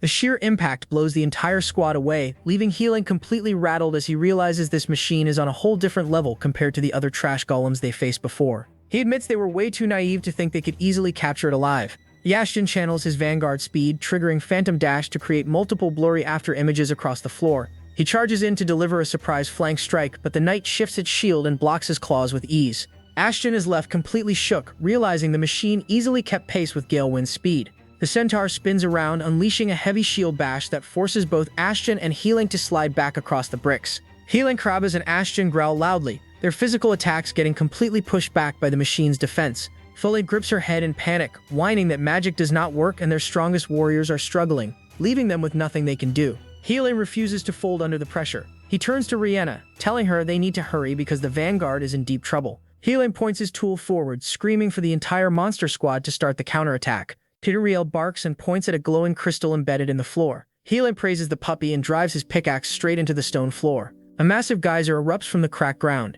Helix shouts for Ashton and Helix to retreat to the walls, recognizing the surge of water from the canal below. Rihanna and Full sync up with Hele to unleash a combined ice spell. The rushing flood crystallizes, turning the entire corridor floor into a slick sheet of ice.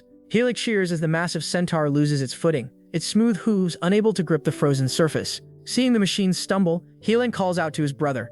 Ashton answers, and the two wolves launch a rapid pincer attack. They strike the off-balance knight from both sides, but the centaur blocks their blades with raw force. The machine repels the wolves, launching them backward across the ice. Helix screams their names. Krabas groans, questioning how the knight recovered its movement. Fulham points out that the centaur's legs change shape, deploying sharp metal spikes to anchor directly into the ice. The machine pivots and charges straight at Hele. Rihanna screams his name. Hele raises his tool to block, while Real whines in terror. Hele leaps directly into the path of the incoming blade. Hele shouts for his slime, but the centaur halts its strike mere inches from the creature.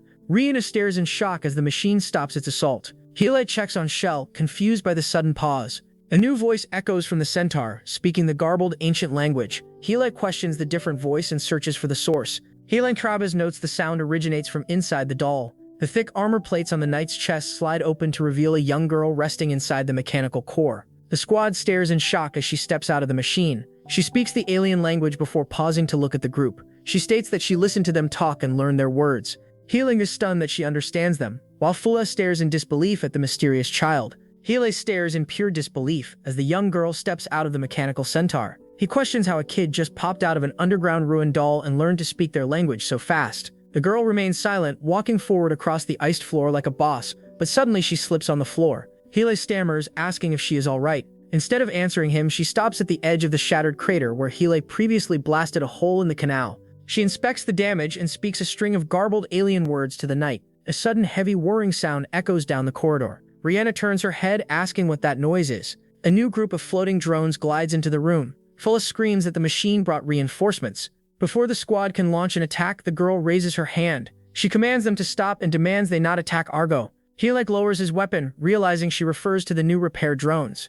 The Argo dolls swarm the broken crater, using their metallic arms and raw magic energy to pull the shattered rocks back into place. They seal the rushing water and repair the canal in seconds. Rihanna watches the machines work, realizing the mysterious kid is directly giving them orders. The girl turns her focus back to the squad, asking what happened to the Argo units stationed in this passage. Heel explains that the machines attacked them first, leaving his team with no choice but to fight back. The girl responds with a terrifying blank glare. Hele flinches under her intense stare and stutters an apology. Hele apologizes for damaging the ruins, but clarifies they live up on the surface of Sheol. He begs her to tell him everything about this place, hoping to uncover why his father exiled him here. The girl pauses, confused by his words. She asks if this location is actually underground. Ashton looks at her in shock, unable to comprehend how she does not know they are buried beneath the earth. He asks if she lost her memory. She shakes her head, stating she only remembers her duty. She explains she guards the ruins alongside the dolls to protect this land. Full shivers hard, interrupting the tense conversation. She begs the group to move somewhere else, complaining that their lingering ice magic makes the corridor unbearably cold. The girl ignores the complaint and points her finger directly at Shell. She asks Healing why that specific creature protected him from Bolshin's heavy blade. He tells her the slime is a close friend who has saved them countless times. The girl absorbs this information and tells the group to follow her. Hele thanks her and asks for her name. He takes a moment to introduce himself along with his crew. The girl glances back over her shoulder and introduces herself as Nona. Healing smiles, telling her it is a nice name. Nona stares at his glowing hand, remarking that he possesses a strange feature. The squad falls into step behind her, walking deeper into the dark corridor alongside the floating Argo drones. Hele keeps his guard up, but Nona assures him the machines will not attack while she escorts them. Fold asks Nona what language she speaks and if she ever talks to anyone besides the knight. Nona admits she does not know the language's name and confirms she speaks to no one else. Hele expresses amazement at how fast she adapts to their Balian language. Folos asks if staying trapped down here makes her lonely. Nona claims she has plenty of manpower, impressed by how flawlessly Nona speaks both languages. Folo is totally down to take her to the library, but Nona flat out refused to leave the ruins. Folo promises they will help uncover Shile's past together, but Nona hesitates, worrying that leaving her post will cause the defenders to lose control. While Rihanna smiles, offering to bring the ancient library books down to her so she can translate them. As they try to convince her, the group arrives in front of a massive sealed metal door. Nona drops another string of that garbled alien code. Healing Krabas twitches, his sharp wolf nose catching a fresh scent through the door. The massive metal doors groan and grind open, splitting down the middle. A blinding white light floods the dark corridor, forcing Yahello to shield his eyes in pure shock. Instead of a dusty tomb, the squad steps straight into a massive, lush underground jungle. Yahello drops his jaw, gagged by the sheer scale of the vibrant green paradise hiding right under their crusty rock island. Yahello Krabus stares at the thick grass and towering trees, admitting he cannot believe his own eyes. Yahello points up at the massive glass dome ceiling, shook that this ecosystem survives underground. Fuller runs up to the edge of a clear stream, screaming that there are actual live fish swimming in the water. Yahello looks up and spots a gigantic glowing sunstone mounted dead center in the ceiling, providing endless artificial daylight for the entire underground garden. Rulishal barks happily, spotting a group of slimes bouncing around the grass. Yahello realizes the local wildlife is thriving, but his chill vibe shatters when the ground starts shaking. Two colossal blocky stone golems stomp through the trees right toward the squad. Yahello panics, bracing for another brutal deathmatch, but the giant rock monsters ignore them. The golems just casually water the plants and fix the dirt, proving they are overgrown mechanical gardeners, keeping the aesthetic flawless.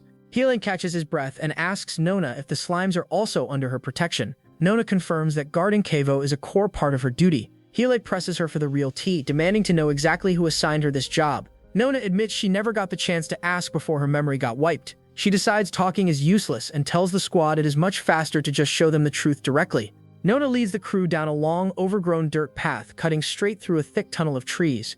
She trauma dumps about the exact moment she first woke up in this underground facility. She describes opening her eyes in total darkness, feeling trapped inside a cramped, cold space. The very first thing her eyes adjusted to was the giant centaur, Bolshan, kneeling right in front of her. They clear the tree line and Nona points forward, stating the second thing she saw was standing right there. The squad stares at a towering, elegant stone statue of a woman. Yahello and Rihanna recognize the flawless face, confirming it is the exact same woman carved into the library wall relief.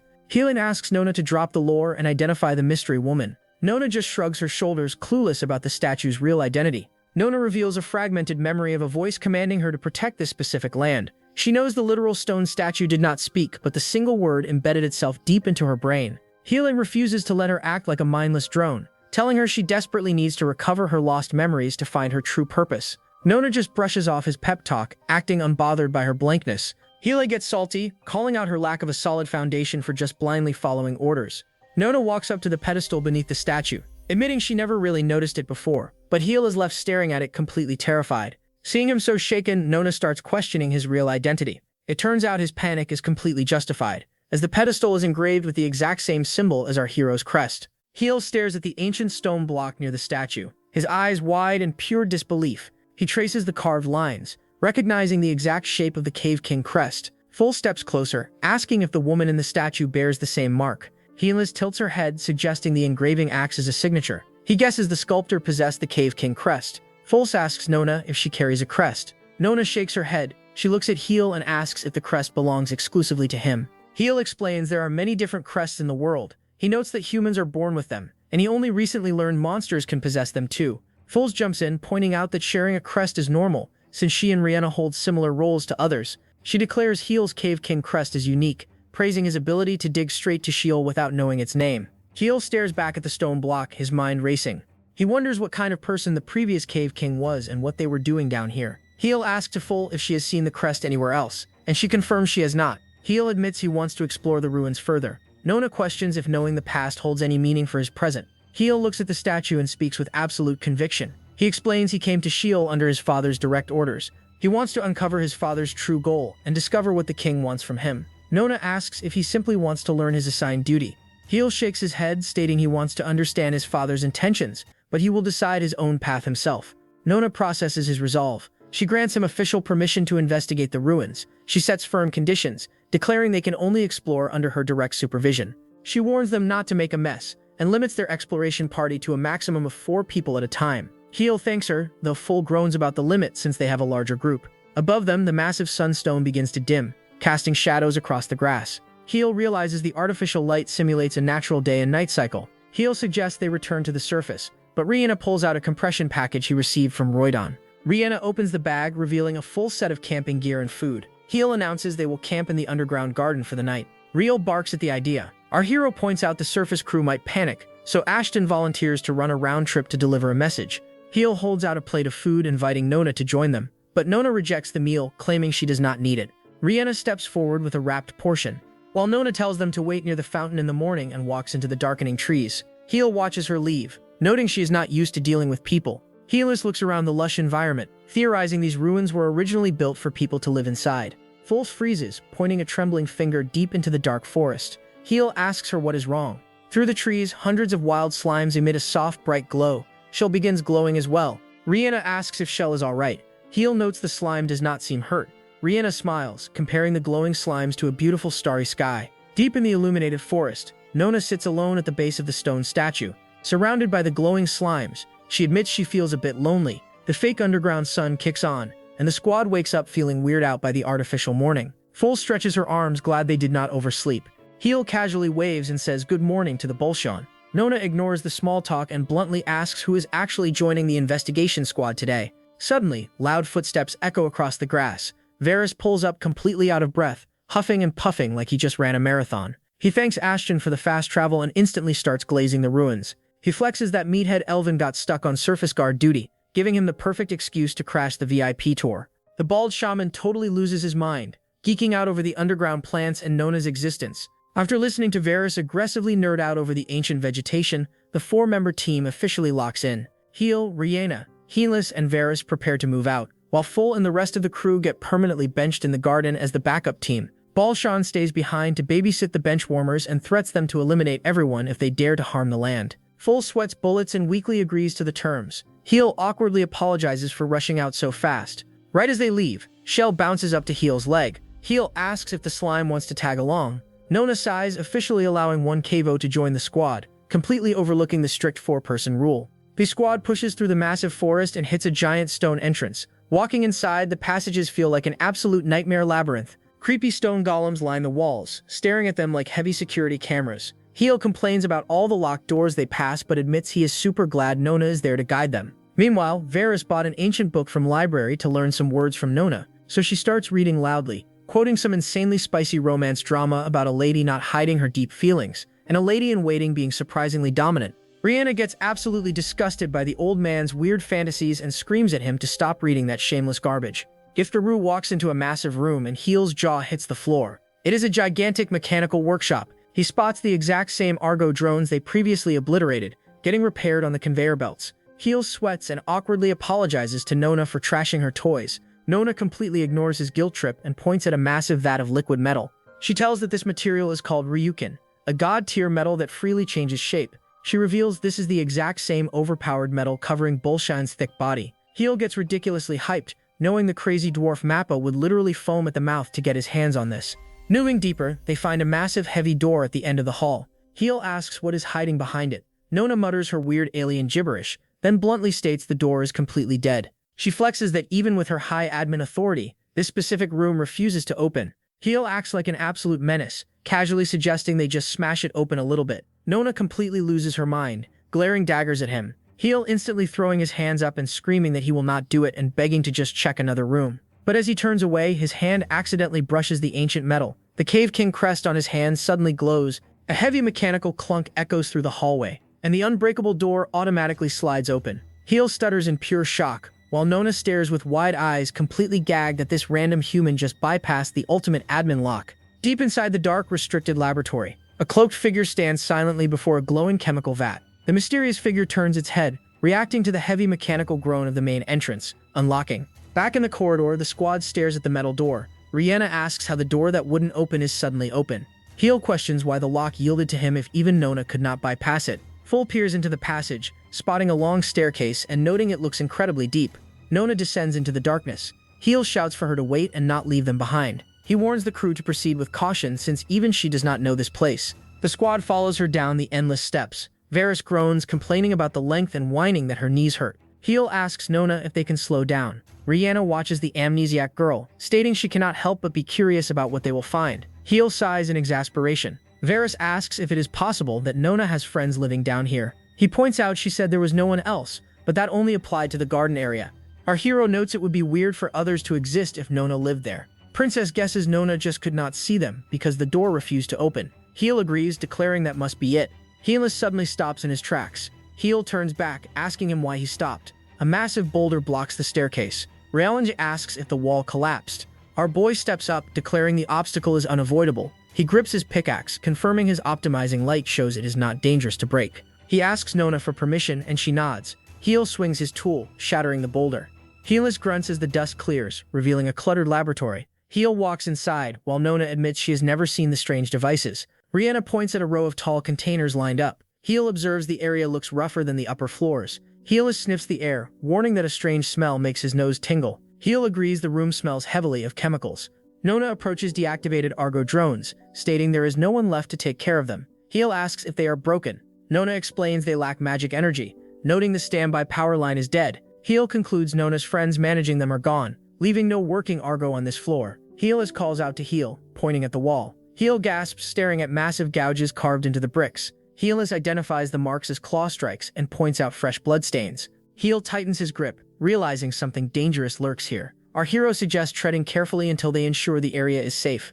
Heel asks Heelis how his nose is holding up. The Black Wolf groans, admitting the chemical smell severely bothers his senses, preventing him from hearing anything suspicious. They advance down the corridor. Our boy warns that the further they go, the more it feels like something is watching them. He nervously points out they still cannot see anything in the quiet ruins. Rihanna admits the lack of an appearance makes her nervous. Heel stammers, agreeing that if a threat plans to show itself, it should do it already. Heelis halts, his ears twitching. He aggressively whispers for everyone to be quiet.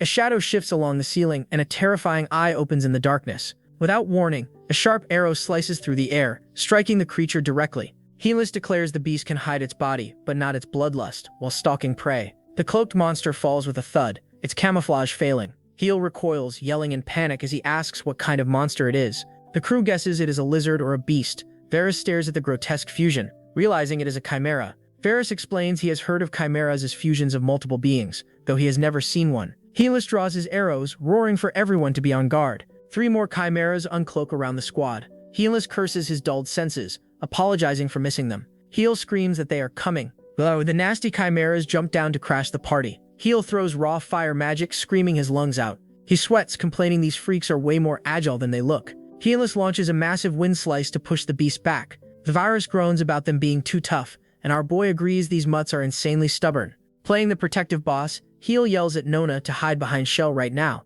Suddenly, a massive chimera lunges straight at Rihanna with its jaws wide open. Heel loses his mind and screams her name in pure panic. This baddie does not flinch, blocking the fatal bite right with her bare arm. Heel stutters, asking if she is wearing new gear. Rihanna flashes a smug grin and flexes her custom orichalcum knuckles made by Mappa. She commands the raw magic to enchant her fist with pure lightning. Rihanna obliterates the monster with a brutal thunder god fist. She literally punches the soul out of the beast, leaving Heel gagged and stuttering a weak yes. She hypes up her man, telling Mr. Heel it is his turn to cook. Heel steps up and blasts the remaining trash with heavy flame magic. Varys glazes the princess, praising how her flawless technique mixes magic and martial arts. He tells the squad they must keep up with her grind. The crew wipes the floor with the first wave of beasts.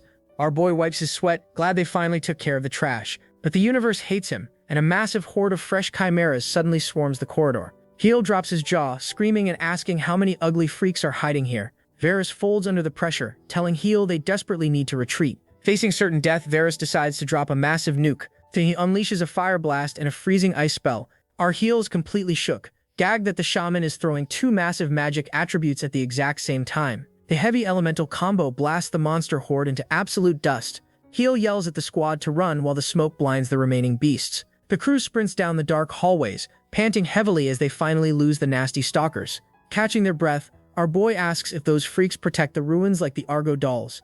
Nona shakes his head, stating there is zero need to leave wild beasts running loose. He points out the Argo units are completely broken on this floor anyway. Varys rubs his bald head, stressing that exterminating an unknown number of these mutated dogs is a terrible idea. Suddenly, he spots a weird shadow lurking in the corner. Our boy peeks around the crusty brick wall and absolutely loses his mind. He stutters in pure shock, screaming that an actual person is standing right there. He gasps and tells Nona that there is someone else down here just like her. Nona totally confused and wondering if this stranger is really like her, while Heel happily rushes toward the cloaked figure, completely clueless, asking if they're alright in this monster-infested place. Getting no response, he figures the stranger can't understand him, and yells at Nona to quickly translate his words. Suddenly, Heel senses something is horribly wrong. His wolf instincts flare up, and he frantically screams at Heel to back off. But it's too late, the trap springs, revealing that the cloaked figure is actually another hidden chimera, fully locked in and ready to shred Heel to pieces.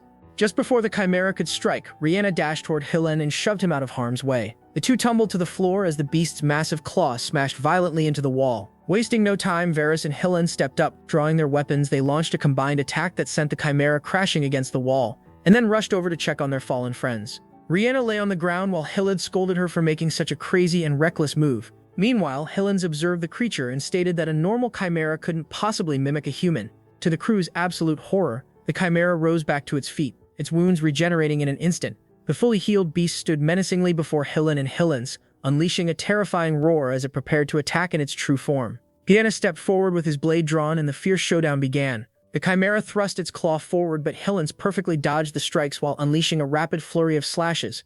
However, no matter how fast he cut, the creature's flesh instantly healed. Refusing to give up, Hillen's declared that since it was a living being, it could be killed. He activated his Crest Hunter ability, allowing him to sense the enemy's vital weak points.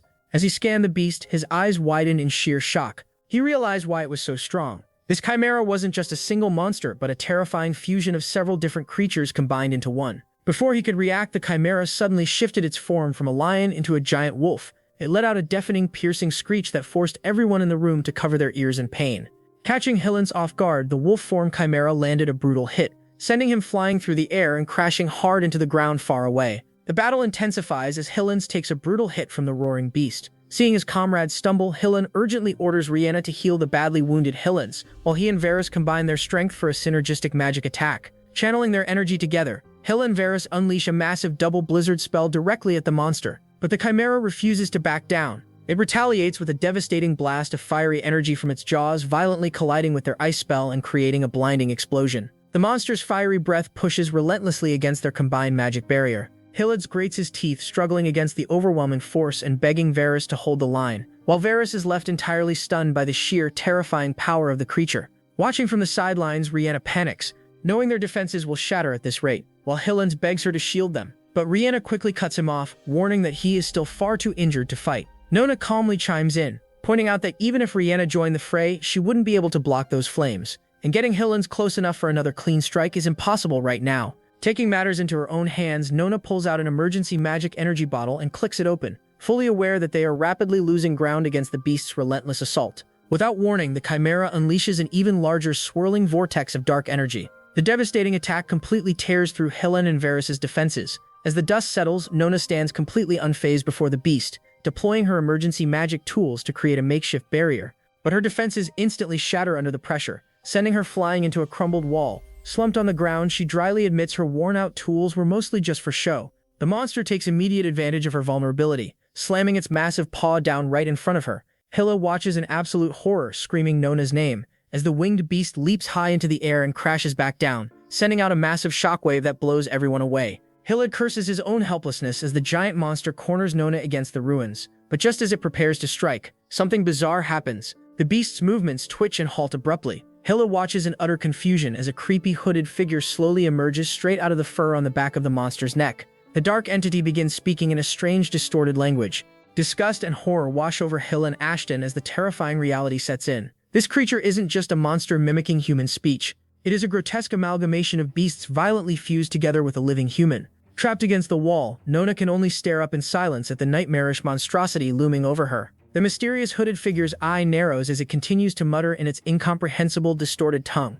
Suddenly, the monstrous chimera smashes its giant paw into the floor, violently shattering the stone beneath them. The crew jump back in shock as the debris settles, only to watch a massive snake burst out from the rubble. Hillad yells in surprise as the towering serpent rears back and spits a high-speed stream of webbing at them. Hillen lunges forward, blocking the attack with his gauntlet with a heavy grunt. Recognizing the sticky substance as it clings to a discarded sword, Hillad frantically warns the group to dodge, identifying it as highly restrictive cave spider thread. But his warning comes a second too late. The thick webbing splatters directly onto Shell. Rihanna cries out for her slime friend, but before she can react, the relentless threads snare her as well, binding her completely tight as she gasps in dismay at being caught. Hillad screams their names in sheer panic as the giant snake effortlessly hoists the restrained Rihanna and Shell high into the air. Dangling helplessly above the battlefield, Rihanna curses her own carelessness while the hooded figure simply stands by and watches. Infuriated, Hillad fiercely demands that the creature let them go, but the hooded figure ignores him, uttering another strange dark command. Without warning, a terrifying swarm of bizarre chimeras floods the corridor, charging aggressively toward the heroes. Desperate to reach his captured friend, Hilla throws up his magic shield and screams at the beastly horde to get out of his way. Suspended high above the rushing chaos, Rihanna struggles weakly against her bindings and cries out Hilla's name. Hearing her plea, Hilla and Varys freeze in absolute horror as the giant serpent abruptly turns and dives straight down, dragging Rihanna and Shell with it. They vanish entirely into a deep, gaping chasm in the shattered floor. Pure terror grips Hilla's face. Cut off by an impenetrable wall of snarling monsters, he is utterly powerless to save her. Trapped just out of reach, Rihanna struggles helplessly against the thick spider thread, screaming in terror as the giant snake drags her in a completely cocooned shell down into the dark abyss, leaving the heroes to watch in sheer horror, utterly stunned by the realization that their friends have just been taken. But the remaining monster horde gives them no time to process the loss. Hillens violently slashes his way through the vicious beasts, his frustration boiling over as he demands to know how many of these things are left. Fighting to keep them back, Varys curses under his breath, his mind racing with worry for Rihanna and Shell. Unnoticed in the chaos, Nona quietly stands near the wall, readying another one of her tools. Overwhelmed, Hillen fiercely grates his teeth behind his cracking magic shield, struggling to hold back the snapping jaws of the Chimera's swarm. Pushed to the absolute brink, he screams Rihanna and Shell's names in pure desperation. Glaring at the monsters blocking his path, his crest suddenly ignites with intense energy. Furious, Hilla roars at the beasts to get out of his way. Thrusting his hand forward, our hero unleashes an apocalyptic blast of crackling energy. Varys and Ashton can only stare in wide-eyed disbelief as the devastating shockwave instantly obliterates the monsters in its path. The sheer terrifying force of the attack mercilessly crushes the horde, slamming them violently against the walls and tearing the very dungeon corridor to pieces in a brutal display of unimaginable power. As the blinding light fades and the heavy dust settles, Varys stammers in absolute awe, asking a heavily panting Hillel if that overwhelming destruction was just magic. Clutching his fiercely throbbing chest and gasping for air, Hilla weakly denies it. Suddenly, strange warning boxes materialize before Hilla's eyes, alerting him that an ability deviating from his crest rank was just activated. The system warns him that his limiter is repairing and that his safety cannot be guaranteed if he ignores rank restrictions. Staring at his trembling hand in shock, Hillen internally questions if this monstrous power belongs to the Cave King, Varys snapping him back to reality. Hela quickly brushes off the concern, insisting they need to chase after the hooded figure immediately. But as he looks around, sheer panic strikes him. He realizes Nona was standing right in the blast zone. He frantically screams her name, terrified she was caught in his reckless attack. A quiet voice calls out from the rubble. Hela rushes over to find Nona perfectly safe, sitting calmly inside a sturdy hexagonal energy barrier projected by her remaining drones. Immensely relieved, Hela asks if she is hurt, thankful that her drones held up. Nona simply stares at the ruined corridor and dryly remarks on the extreme amount of destruction he caused. Sweating nervously, Hillen sheepishly apologizes, admitting he lost control of his anger. Trying to regain their focus, Varys turns to Hillens and if he can track the chimera sent through the rubble. Hillens solemnly apologizes, unable to pick up the trail in the ruined environment of the floor. But before panic can set in again, Nona calmly interjects, stating confidently that she knows the way, leaving our boy completely stunned. Nona calmly tells a panicked Hillen not to worry, revealing she can still feel the hooded figure's presence. Hilla desperately demands to know where the enemy went. Nona explains she can only faintly sense the direction and distance, but assures them Rihanna and Shell aren't in immediate danger. She points out that the giant snake specifically wrapped them in tough thread before swallowing them, proving it intends to keep them alive. Just then, Varys spots a glowing maze-like projection emitting from one of Nona's floating devices. Nona explains her drones are equipped with complete floor plans of the areas they are deployed in. Realizing this will help them pinpoint the kidnapper's exact location, a fired-up Hilla rallies the group to go rescue their friends. With renewed determination, they leap down into the dark abyss left by the monster's attack. As they travel, Hill asks Nona what the hooded figure whispered to her earlier. Nona coldly reveals that the entity called her defective. Hill is taken aback, wondering if the insult relates to her missing memories. Varys interjects, questioning what that monstrous chimera even is, and what it wants with the captives. Nona admits she doesn't know its goals or what it is, but she knows it recognizes her. Their path lands them in another narrow corridor, where Hillens immediately goes on the offensive, violently slashing his claws through a pair of lurking monsters. With no room to dodge, Ashton roars at the group to push through by force. Meanwhile, deep within the dark dungeon, Rihanna slowly regains consciousness. A sliver of light reveals she is tightly restrained to a strange floating chair. She glances over and is relieved to see Shell, though the slime is trapped helplessly inside a sealed clear canister. Realizing the chair is moving completely on its own, Rihanna recalls being swallowed by the chimera and frantically wonders where she is being taken. She struggles fiercely against her restraints, determined to break free and reunite with the crew, but the bindings refuse to budge. Suddenly, the hooded figure emerges from the shadows, speaking in the exact same ancient language that Nona uses. The entity tells Rihanna to be quiet, warning her that those restraints are impossible to break. Shocked by the familiar dialect, Rihanna quickly apologizes for causing a ruckus, insisting they mean no harm. She nervously asks if the figure is a guardian of the land just like Nona. The hooded figure pauses, intrigued that Nona gave them permission to investigate the underground. It then asks Rihanna for an update on the surface world, wanting to know how many people currently live there. Rihanna explains that about 200 people who washed up from the continent are currently living with Hill and Sheol. Hearing this, Rihanna realizes the figure possesses old memories and asks if Nona is what it calls itself. In response, the hooded figure reaches up and pulls back its cloak. Rihanna gasps in absolute shock as the face beneath the hood is revealed. The girl stares down at Rihanna with piercing eyes and coldly declares that she will call herself Sarah. Sarah reveals her identity to a stunned Rihanna, explaining that of course she and Nona look identical. They are exactly the same type of being, known as Eidos Machina. Rihanna is utterly bewildered by their uncanny resemblance. Sarah coldly refers to themselves as mere dolls, as Rihanna struggles to process that Nona might also be a doll. Remembering how genuinely human she acts and her fluency in the Balian language, Sarah questions why Nona didn't just eliminate the intruders instead of inviting them in. Sarah notes that even without her memories, Nona's fundamental thought processes should have remained rigid. Rihanna fiercely defends her friend, shouting that Nona takes her mission incredibly seriously and only let them in because they stubbornly insisted. Unfazed, Sarah simply dismisses Nona as a defective unit. Sarah notes how incomprehensible people are, musing that very few humans ever empathize with Machina the way Rihanna does. Surprisingly, Sarah admits she is actually thankful for Nona's defective actions this time. Before a confused Rihanna can ask why, Sarah leads her floating chair through a massive arched doorway into a sprawling laboratory. Huge cylindrical tanks line the walls, containing the horrifying skeletal remains of chimeras. Sarah explains that this Zodia research is no longer active. The beasts were too strong, and since a reliable control method couldn't be established to use them as weapons, the project was completely scrapped. She casually mentions that the specimens that escaped disposal simply ran off and multiplied in the dungeon. When Rihanna panics about how dangerous that is, Sarah coldly shuts her down, stating that they are just beasts who would never dare go against something stronger than themselves. Sarah guides the captive Rihanna and Shell through another set of heavy doors, revealing a new chamber filled with even more culture fluid tanks. Rihanna gasps in pure horror when she realizes these tubes contain lifeless human bodies. Sarah flatly corrects her, stating they aren't people, but rather Zuma-umpty living vessels entirely devoid of a heart. She explains that despite pouring everything into completing these living containers, they are all complete failures.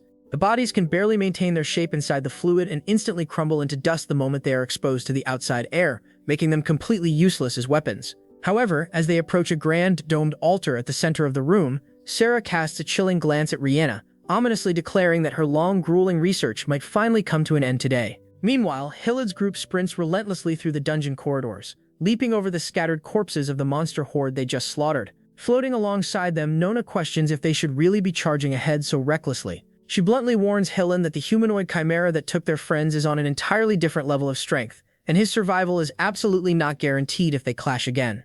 Hilid grits his teeth in silent frustration, fully aware of the overwhelming odds, but Varys furiously shouts back, declaring that they already know the risks, and even if they can't win in a fair fight, they will gouge the enemy's eyes out just to get Rihanna and Shell back. Hilins fiercely agrees, promising to carry everyone to safety if a rapid escape becomes necessary. Fueled by his comrades' unwavering loyalty, Hillis shouts his agreement. With blazing determination in his eyes, he loudly vows that they will absolutely save Rihanna and Shell, while Nona watches his fiery resolve with a faint, unusual smile. As the massive mechanical device descends toward the captives, Rihanna realizes brute force is useless and channels her magic. She unleashes a brilliant flare of energy, but her hopes shatter instantly as the magic is sucked into a crystal embedded in her chair. Sarah watches calmly, reminding the struggling girl the restraints are unbreakable. Furious and terrified, Rihanna demands answers just as the giant apparatus violently clamps down, locking her and Shell completely in place.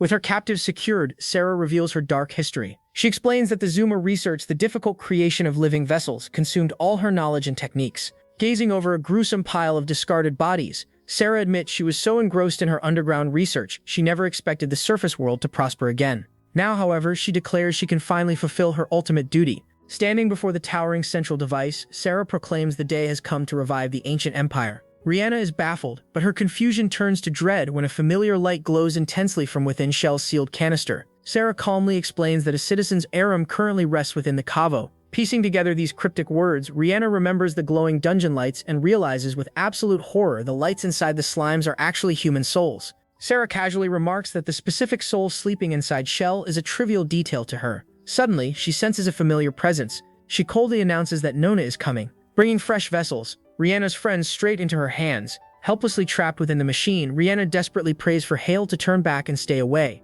Meanwhile, the crew sprint urgently through the sprawling laboratory corridors behind Nona. Hilo asks if they are close, but abruptly skids to a horrified halt. Lifeless human bodies hang suspended in towering fluid tanks. Hilo wonders if they are humanoid chimeras, while Varys notes they closely resemble ancient homunculi, deeply disturbed yet amazed by the underground technology. Hilo-eyed shaking off their shock, the group charges toward the massive mechanical doors at the far end of the hall. Before they can reach it, Hilo-eyed abruptly halts and barks a fierce warning. The reason becomes instantly clear. Dozens of vicious chimeras slither down from the towering pillars. The massive swarm drops to the floor, completely cutting off their path. Hale and Varys brace themselves, stunned by the scale of the ambush. High above the snarling horde, a glowing projection of Sarah materializes, coldly welcoming the surface dwellers to her domain. Sitting casually atop a massive overhead pipe, the mysterious girl looks down at the group. Varys gasps, mistaking her for Nona, but Hewell instantly senses the truth. The girl introduces herself as Sarah, an Eidos Machina, a doll created to manage the underground just like Nona. She coldly assures Hewell she has no intention of killing them. Hewell growls, demanding she hand over Rihanna and Shell, arguing there is no need to fight. Sarah dismisses the warning, simply stating that surface dwellers are far too precious as vessels to be harmed. Floating on her drone, Nona questions the meaning of these vessels and Sarah's true duty. Staring into the distance, Sarah recounts a forgotten history. She describes a devastating ancient calamity that violently swallowed the sky, oceans, and land.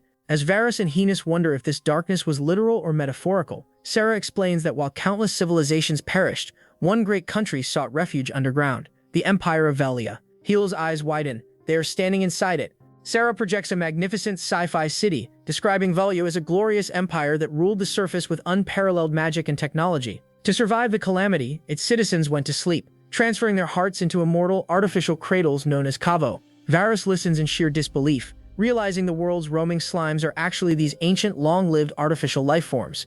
Sarah gestures to the fluid tanks, explaining that even Veloa couldn't successfully forge new human bodies. But now she plans to use the fresh humans from the surface as perfect vessels to awaken the ancient citizens. With the monster horde closing in, Sarah commands Heel's group not to resist, refusing to let her new vessels get damaged. Menu reaching out, Sarah orders Nona to her side, insisting her memory-wiped counterpart must fulfill her original programming under Sarah's command. Hyle cries out in panic as Nona silently floats forward and steps off her cube, but in a sudden twist, Nona raises her hand and unleashes a blinding energy blast straight at Sarah. Sarah barely blocks it, her arms smoking, and angrily demands an explanation. Standing firmly beside her drone, Nona points out Sarah's massive contradiction. She agrees her duty is to protect Velua's people, but recalls the faint memory of a serene woman, boldly declaring their creator would never approve of Sarah's twisted methods. Sarah scoffs at Nona's fragmented memories, condemning her defiance as absolute treason. At her unspoken command, a vicious beast lunges from the ceiling straight toward Nona. Heel screams a warning, but before the monster can land a scratch, a blur of motion slashes it to pieces. As the severed beast hits the floor, Bolshian crashes down in front of Nona. Hel and the others stare in absolute awe. Recognizing the mighty Bolshian, Nona calmly turns to them, explaining she secretly sent an activated Argo ahead to retrieve the giant guardian for this exact moment. The remaining monster horde is violently blasted apart. Fultz bursts onto the battlefield atop on Terran, Riel barking fiercely beside her. Ashton instantly joins the fray, slicing through the snarling beast with dual swords. Fultz calls out, explaining she chased Bolshian when the giant knight abruptly ran off, completely unprepared for this disaster. She scolds Highness, demanding to know how things got so dire on his watch. Amidst the chaos, Varys urges Hyle to save Rihanna. Fulk agrees, telling him to leave the horde to them and run. Watching from above, Sarah arrogantly mocks Hale, claiming his weak magic could never break the massive mechanical doors blocking his path. Ignoring her completely, Hale charges the heavy barricade and swings his pickaxe with all his might. To Sarah's absolute shock, a single devastating strike shatters the indestructible doors. The mysterious crest on Hale's hand pulses with intense power. Realizing what he is, a stunned Sarah screams for him to wait and lunges to stop his advance. Before Sarah can reach him, Nona violently slams the ground, kicking up a heavy cloud of debris to block her path. Sarah curses as Nona stands resolute, backed by the Bolshan. Nona calmly suggests Sarah abandon her twisted, stubborn plans. Glaring with absolute hatred, Sarah admits it was a mistake to trust a defective unit. She should have destroyed Nona immediately. The tension snaps. Sarah transforms into a massive chimera, shouting a harsh command in the ancient language. In response, Bolshan hums with energy, its systems flashing the same ancient text as it prepares for heavy combat. Sarah glares with murderous intent as her beast roars and charges. Unfazed, Nona firmly stands her ground beside her mechanical guardian. Meanwhile, deep within her own consciousness, Rihanna wanders a blindingly white void. Stripped of time and direction, she finds nothing until she spots Shell resting in the distance. As she questions how long she has been trapped, a vision of a majestic, crowned woman flashes through her mind. Bewildered, Rihanna reaches out. From a ripple in the void, another hand formed of a strange liquid-like substance emerges and tightly grasps hers. Rihanna stares in wide-eyed shock, feeling the overwhelming presence of this mysterious entity merging directly into her. Back in the physical world, Rihanna remains slumped in the grand altar's mechanical restraints. Having shattered the doors, Heel sprints desperately up the towering temple stairs, screaming her name. But as he closes in, Rihanna's eye slowly opens. It glows with a blinding, ethereal light. Something ancient has already awakened inside her. Heel charges through the shattered doors, his pickaxe smashing the remaining stone barricades into a flurry of debris. He bursts into a towering, frigid temple chamber. Spotting the massive grand altar above, he screams his princess's name and sprints desperately up the steep stairs. Gasping at the summit, he finds Rihanna and Shell locked inside high-tech containment tubes. Relieved, Heel vows to free them, rushing to Shell first with a quick apology for the delay. But before his pickaxe can strike the glass, Rihanna's thick tube violently shatters from the inside out. The mechanical restraints release with a loud hiss. Rihanna slowly stands. Heel watches in sheer disbelief as she suddenly lunges, wrapping her arms tightly around him in a deep embrace. Flustered and blushing, Heel stammers her name, asking if she is all right. He sighs in massive relief at her seemingly unharmed state, gently asking if she's in pain. But as Rihanna pulls back, her eyes are perfectly hollow. She grabs his arm, staring intently at his hand. Without a word of warning, she violently twists his arm and flawlessly flips him over her shoulder, slamming him brutally into the hard stone floor. Heel cries out in pain and confusion, begging to know what she's doing as Rihanna swiftly pins him and locks his arm in a fierce hold. She speaks, but the chilling words leaving her mouth are entirely in the strange, ancient language of the Empire.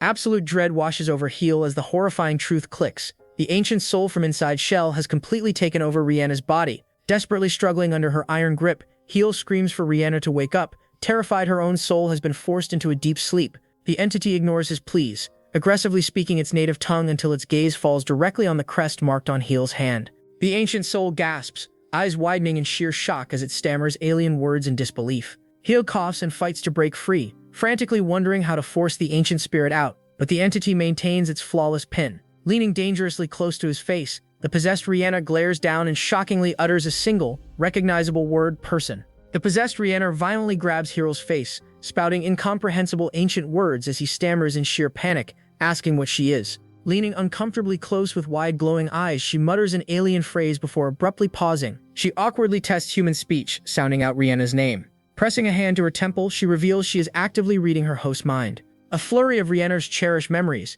images of Heel and the other friends briefly flashes through her dark consciousness as the ancient entity rapidly processes the hijacked life. Hearing his language, Heel eagerly calls Rihanna's name, hoping his friend has regained control. His hopes are instantly crushed. Realizing she is merely translating the Balian tongue, Heel angrily demands to know who is really standing there. The entity smiles coldly. This is Rihanna's flesh, but the ancient soul is completely in charge. Tapping her head, she explains the memories caught her up to speed. When a furious Heel shouts, she casually tells him to learn some manners. She never expected Sarah to force her into another's body, but knowing Heel's desperation, she flashes a wicked, sadistic grin. What will he do if she simply refuses to return it? Little furiously winds up to yell, but the possessed girl effortlessly brushes him off, pointing to a nearby battle. A large holographic projection materializes, displaying the chaotic fight outside. Varys, Ashton, Fool, and Highness fiercely hold their ground against the endless monster horde. Fool wildly slashes through the beasts, deeply frustrated. Varys commands the group to maintain distance with ranged attacks. Bogged down, Fool shouts they can't possibly break through to help Nona against the massive chimera. Joining that monumental clash would be suicide. They have no choice but to hold the line right here. Meanwhile, an earth-shattering battle unfolds between the heavily armored Bolshon and the giant winged chimera. The mechanical knight and towering beast violently trade blindingly fast, devastating blows, tearing the dungeon infrastructure to shreds. Riding atop her monstrous pet, Sarah closely observes Bolshon. The knight is moving far better than standard models. Initially suspecting hardware modifications, Sarah quickly realizes the base power and speed perfectly match her old records. A knowing smirk crosses her face. She calls out Nona's name, entirely figuring out the clever trick. Nona sits firmly in her knight, secured in a high-tech chair, surrounded by floating holographic combat displays. Nona calmly confirms Sarah's realization. Her own immense calculation functions are hardwired directly into Bolshon's mainframe. By analyzing live combat records, Nona is actively optimizing the knight's movements in real time to completely dismantle and destroy Sarah's fused beast, Artemia.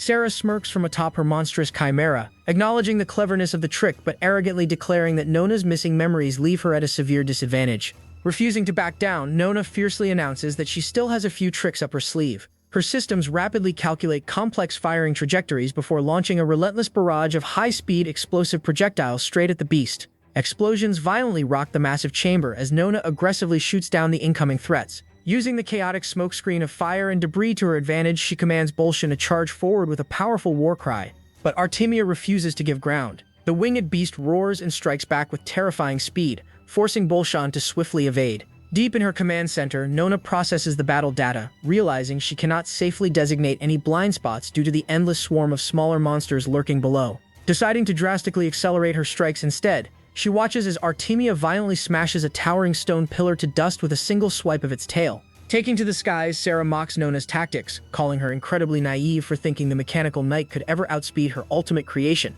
Without warning, a massive cannon-like appendage on Artemia's back ignites and fires a highly concentrated beam of explosive energy, directly blasting Bolshan. Using compressed air to drastically boost its speed, the giant chimera instantly lunges forward with its massive razor-sharp jaws wide open. Realizing that dodging is mathematically impossible, Nona instantly diverts power to Bolshan's left arm, desperately reinforcing its energy shield to block the devastating attack head-on. Artemia's terrifying fangs violently clamp down onto the glowing shield. The sheer, overwhelming impact of the collision creates a massive shockwave, completely obliterating the stone floor beneath Bolshan's feet. The unstoppable force of the beast's charge sends the mechanical knight rocketing backward, crashing brutally through another massive temple pillar. Down on the ground, Foal looks up from her own desperate fight against the monster horde, screaming Nona's name in pure panic as she watches the giant guardian fall. Artemia confidently hovers high above the ruined temple, looking down as Bolshan struggles to recover from the devastating crash, its heavily armored body half buried beneath the shattered stone rubble. Inside her hidden command center, Nona grits her teeth,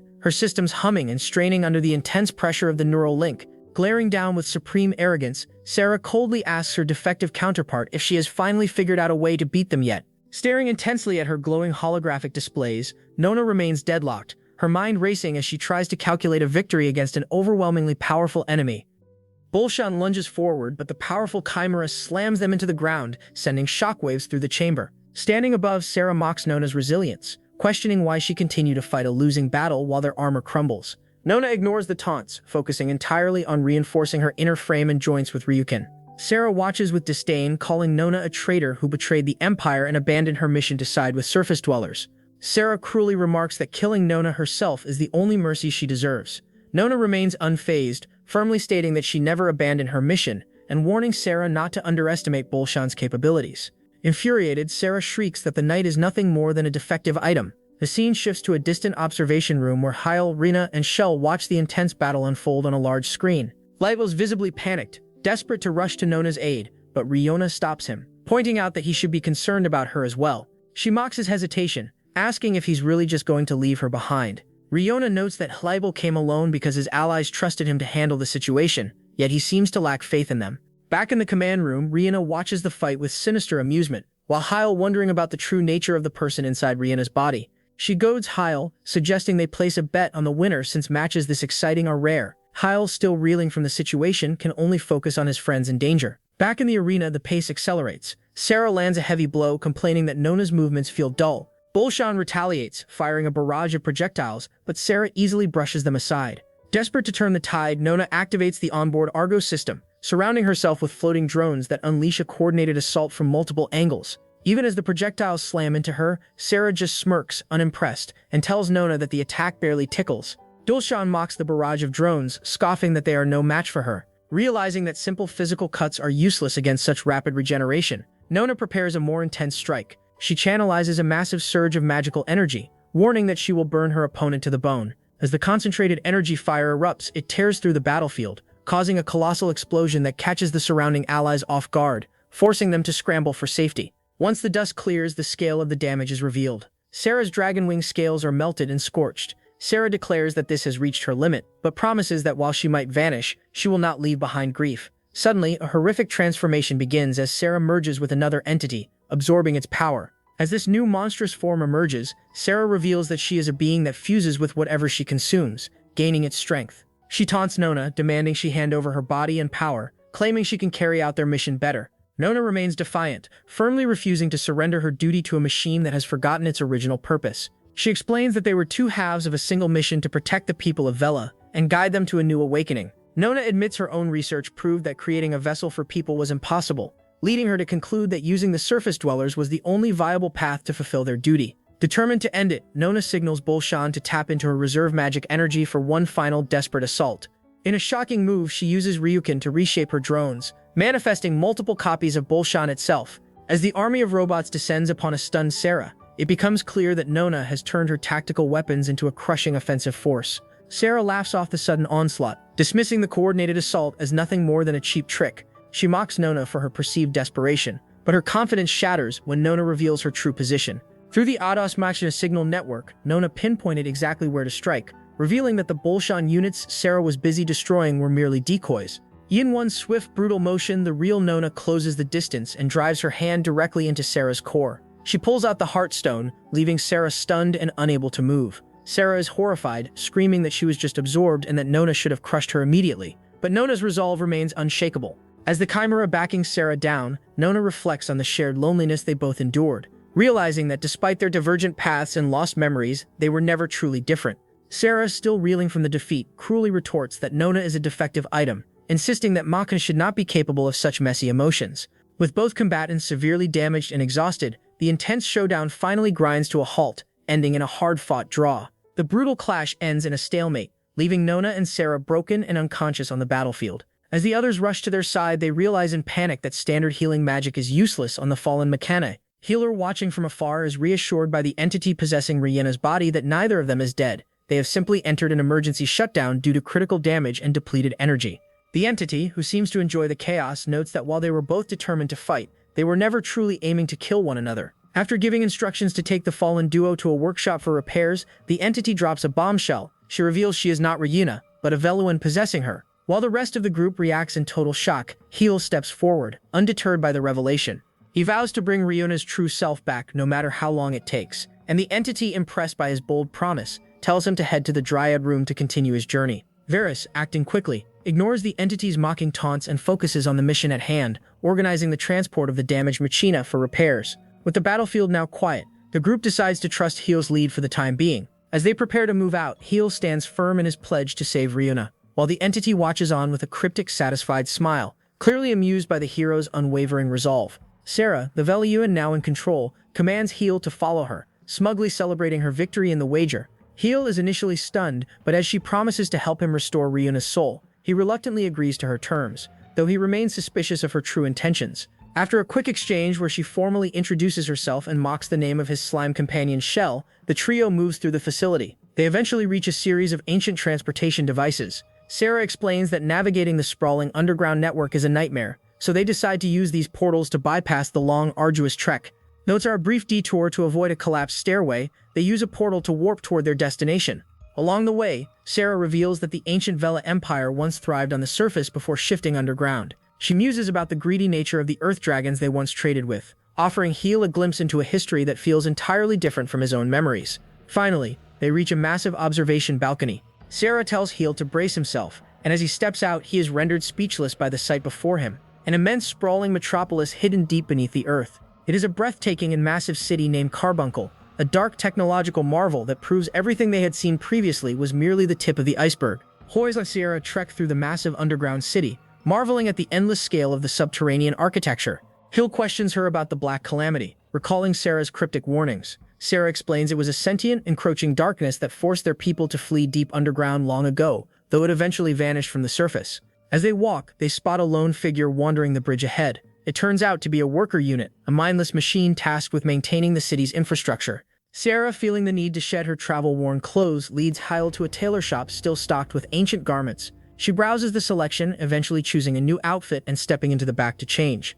When she emerges, Yahello is visibly flustered by her new look. Sarah demands praise, and though Yahello complies, he notes her persistent habit of dodging questions about her past or true nature. Back on the move, they wander through the vast urban sprawl. Sarah stops to rest by a fountain, admitting she is not yet accustomed to the physical demands of her new body. As her stomach growls, it becomes clear that her vessel still requires sustenance.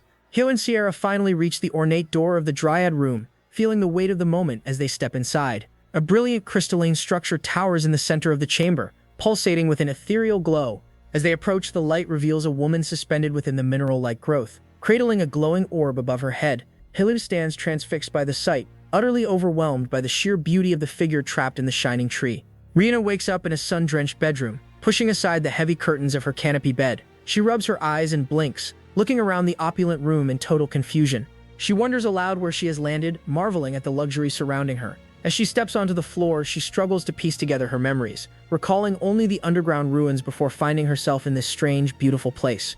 Deep below in the city of Carbuncle, Keel and Shell stand before a massive, glowing structure inside the Dryad room. A statue of a woman is fused into the mineral trunk, glowing with an eerie light. Horace stares at the sight, bewildered that a person appears to be emerging from the tree, though he quickly corrects himself, noting it is merely a statue carved into the stone. Sarah stands nearby, sensing something unsettling about the figure. She mutters that this one feels different from the other statues, as if it is reaching out for her. When Horace asks what she is doing, Sarah tells him not to stare at the naked woman so intently. Horace demands to know the nature of this strange tree. Sarah explains that it is called a dryad, though she points out that it is made of mineral rather than wood. She tells him that this is exactly why she brought him here. Without hesitation, she commands him to destroy the dryad. Hiel staggers back, shocked by the sudden order. He asks if he heard her correctly, but Sierra remains firm, insisting the task is simple. She promises him that once the statue is shattered, Rihanna will get her body back, claiming it is a fair trade. She gestures to the mark on Hiel's hand, urging him to use his strength to destroy the statue in a single strike.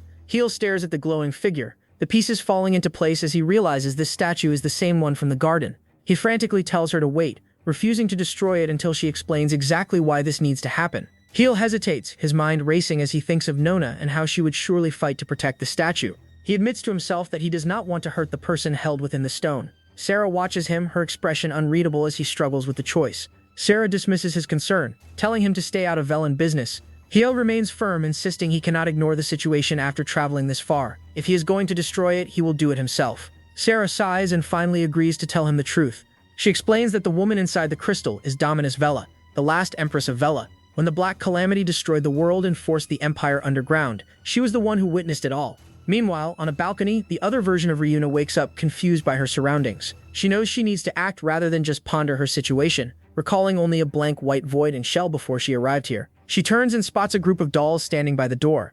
As she gazes at them, she realizes with shock that she can understand their thoughts. The dolls greet her, calling her Your Majesty, and offer to help her get dressed. A second later, a figure walks out onto the balcony behind her, remarking that standing in the wind with such light clothing will do her no good. Rienda whirls around, startled to see a woman standing there who looks exactly like the statue in the underground room. The woman smiles and comments on how nice the wind feels, as if she has been trapped for ages. Riona stands frozen in disbelief as the woman moves past her. The woman stops in front of a mirror, stunned to see her own reflection in royal regalia. She gasps, realizing that she has returned to her past. She looks at the balcony, seeing the historical setting of her reign, and understands that she has somehow traveled back in time. Back in the present, an alarm blares.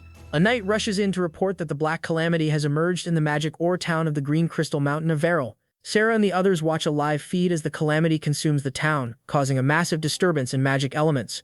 Reports confirm that 60% of the civilians have managed to evacuate, but the fate of the rest remains unknown. Sarah watches in disgust as the dark mass swallows buildings, calling the sight repulsive. Sarah explains the history of the calamity, noting it first appeared generations ago during a king's reign. It slowly but surely swallowed people and animals, reacting to life and preying on it to grow. While they originally relied on machinery to contain the threat, the entity eventually grew large enough to consume entire towns, rendering their efforts futile. Hlyo listens intently, asking if there were any plans to fight back, noting that even the power of Vela could not handle it, and that the people were ultimately left without a surface home. Sarah leans in, asking if he understands the cornerstone of Velan civilization. Hlyo realizes it comes down to ore. Sarah smiles, explaining that a meteor crashed onto their land long ago, bringing unique powers that accelerated Velan science and magic. She describes how the impact fused radioactive material with heat and earth, eventually creating the special ore that defined their world. Hiel asks if they ever found ore capable of fighting the calamity, and Sierra sighs, wishing they had. The situation worsens on the screen as the calamity breaches the eastern gate. The Empress orders her squadrons to defend the gate to the last, but the threat continues to expand. She decides to use Katamilla, a powerful device located at the highest point of the castle, originally built to observe the stars. Sarah explains that this miracle stone gave the Velans power and allowed them to track the meteor's origin. The Empress commands the activation of Katamilla. A massive beam of energy launches from the castle, soaring high into the sky, A guiding stone missile follows, targeting the very center of the Black Calamity. With a massive explosion, the meteor energy strikes the town, obliterating both the Black Calamity and the town itself. Sierra explains that this meteor, once celebrated ceremoniously, was repurposed into a weapon to halt the calamity's spread, destroying the town and all its citizens in the process. Back in the past, the Empress watches the expansion of Carbuncle, pleased with the evacuation of thousands of citizens. A cloaked figure approaches her, promising to guide her when the time comes. As the figure bows, the Empress stares at the distinct crest on their hand, a mark she recognizes all too well. Sierra stands in the chamber as a cloaked figure pledges to guide her during an inspection of Carbuncle, confirming that the city's expansion proceeds as planned with 3,000 more citizens ready for evacuation. Sierra praises the work and the figure bows, thanking her for her kindness. As the figure lowers their hand, Sierra catches a glimpse of a distinct crest on their palm. She recognizes the symbol immediately as the mark of the Cave King. Sierra questions why the figure hides their face, noting that while the crest differs slightly from heels, she knows exactly what it is. The figure shrinks away, bashful, and mutters that they were told they looked unsightly. Sierra tries to reach out, but the figure ducks, protesting when she attempts to uncover them. Sierra laughs at their reaction, teasing them about their unkempt beard and messy hair. She notes that their disheveled appearance only proves how dedicated they have been to their labor. Sierra orders the workers to take the figure to the dressing room, but the figure, Mining Chief Rock, is whisked away by the surrounding robotic units. Left with her companion, Sierra wonders why she feels such a strong sense of conscience, questioning if she is somehow connected to this place. She realizes that she saw that same mark in the underground garden.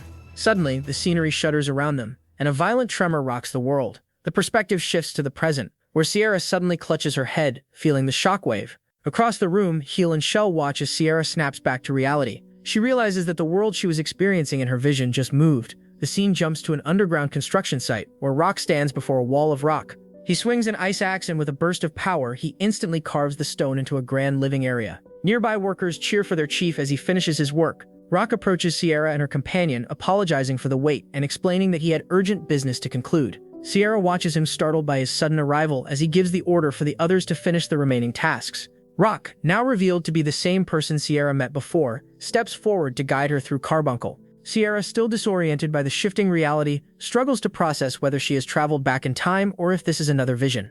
Rock, oblivious to her confusion, humbly expresses his gratitude for her kindness and reiterates his devotion to using his inherited power to serve Vela. Yahello asks about the Cave King crest, and Sierra explains that it, along with other such marks, is a fusion of magic and genetic engineering. These crests are carved into the body and inherited through generations, carrying the techniques and experiences of previous owners. Sierra notes that the Cave King is the oldest, and as the history of Vela progressed, its power grew with every generation that inherited it. She reminds him that while he is talented, he has yet to fully master the crest's potential, and she finds it strange that the history of such a powerful legacy has been largely forgotten. Rock shows Sierra a symbolic statue he constructed at the center of the underground city to honor Her Majesty, though Sierra finds the gesture slightly unsettling. As they walk through the vibrant city streets, observing citizens moving about their daily lives, the atmosphere remains grand. From a balcony, Sierra reflects on the city's splendor, noting that it successfully recreates the underground capital. However, the connection to the past is severed as a sudden sharp tremor jolts them, pulling Sierra back into her own time.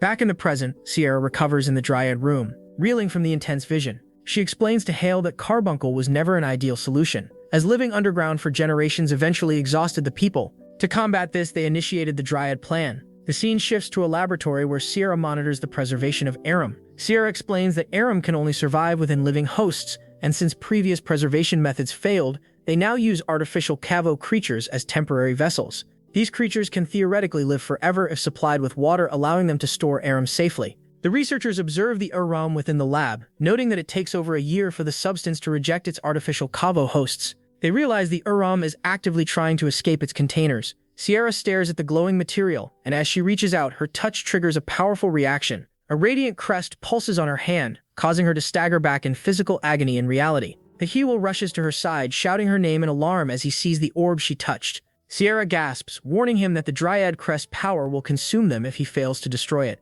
A situation spirals out of control across the realm. News reports flood in simultaneously. The Black Calamity has manifested in both the mining town of Endora and the Golden Brown Valley. Panic ensues as squadrons scramble to evacuate citizens, but the calamity moves too quickly. Sierra and her allies watch the chaos on their monitors, realizing they must expand medical facilities and reevaluate their entire construction timeline to handle the surge in casualties.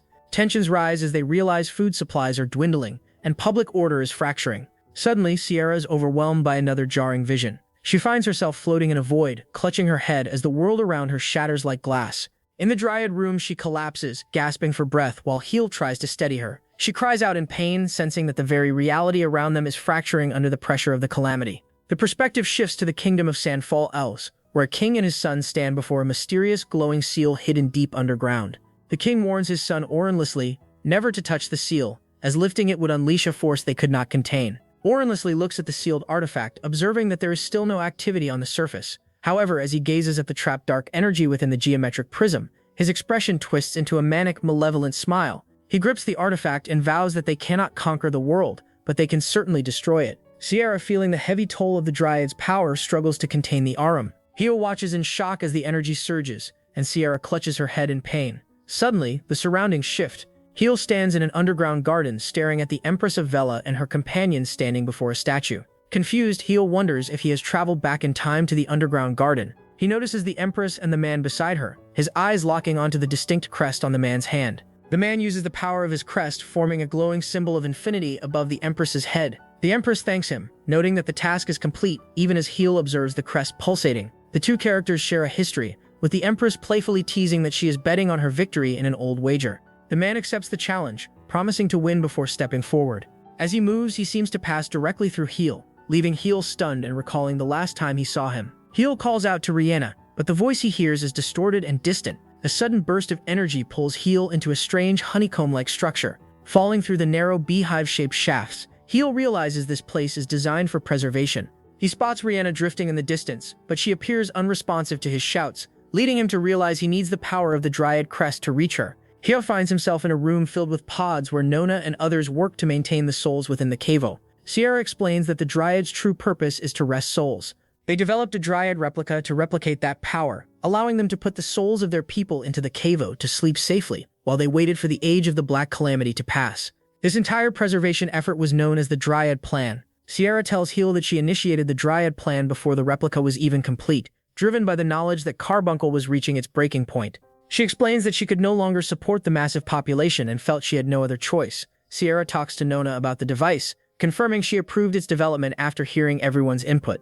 She then gently touches Nona's head, telling her she is leaving the Arum of the Velan people in her care. Sierra proceeds to consume a small object, a fragment of the Cave King, and channels her power.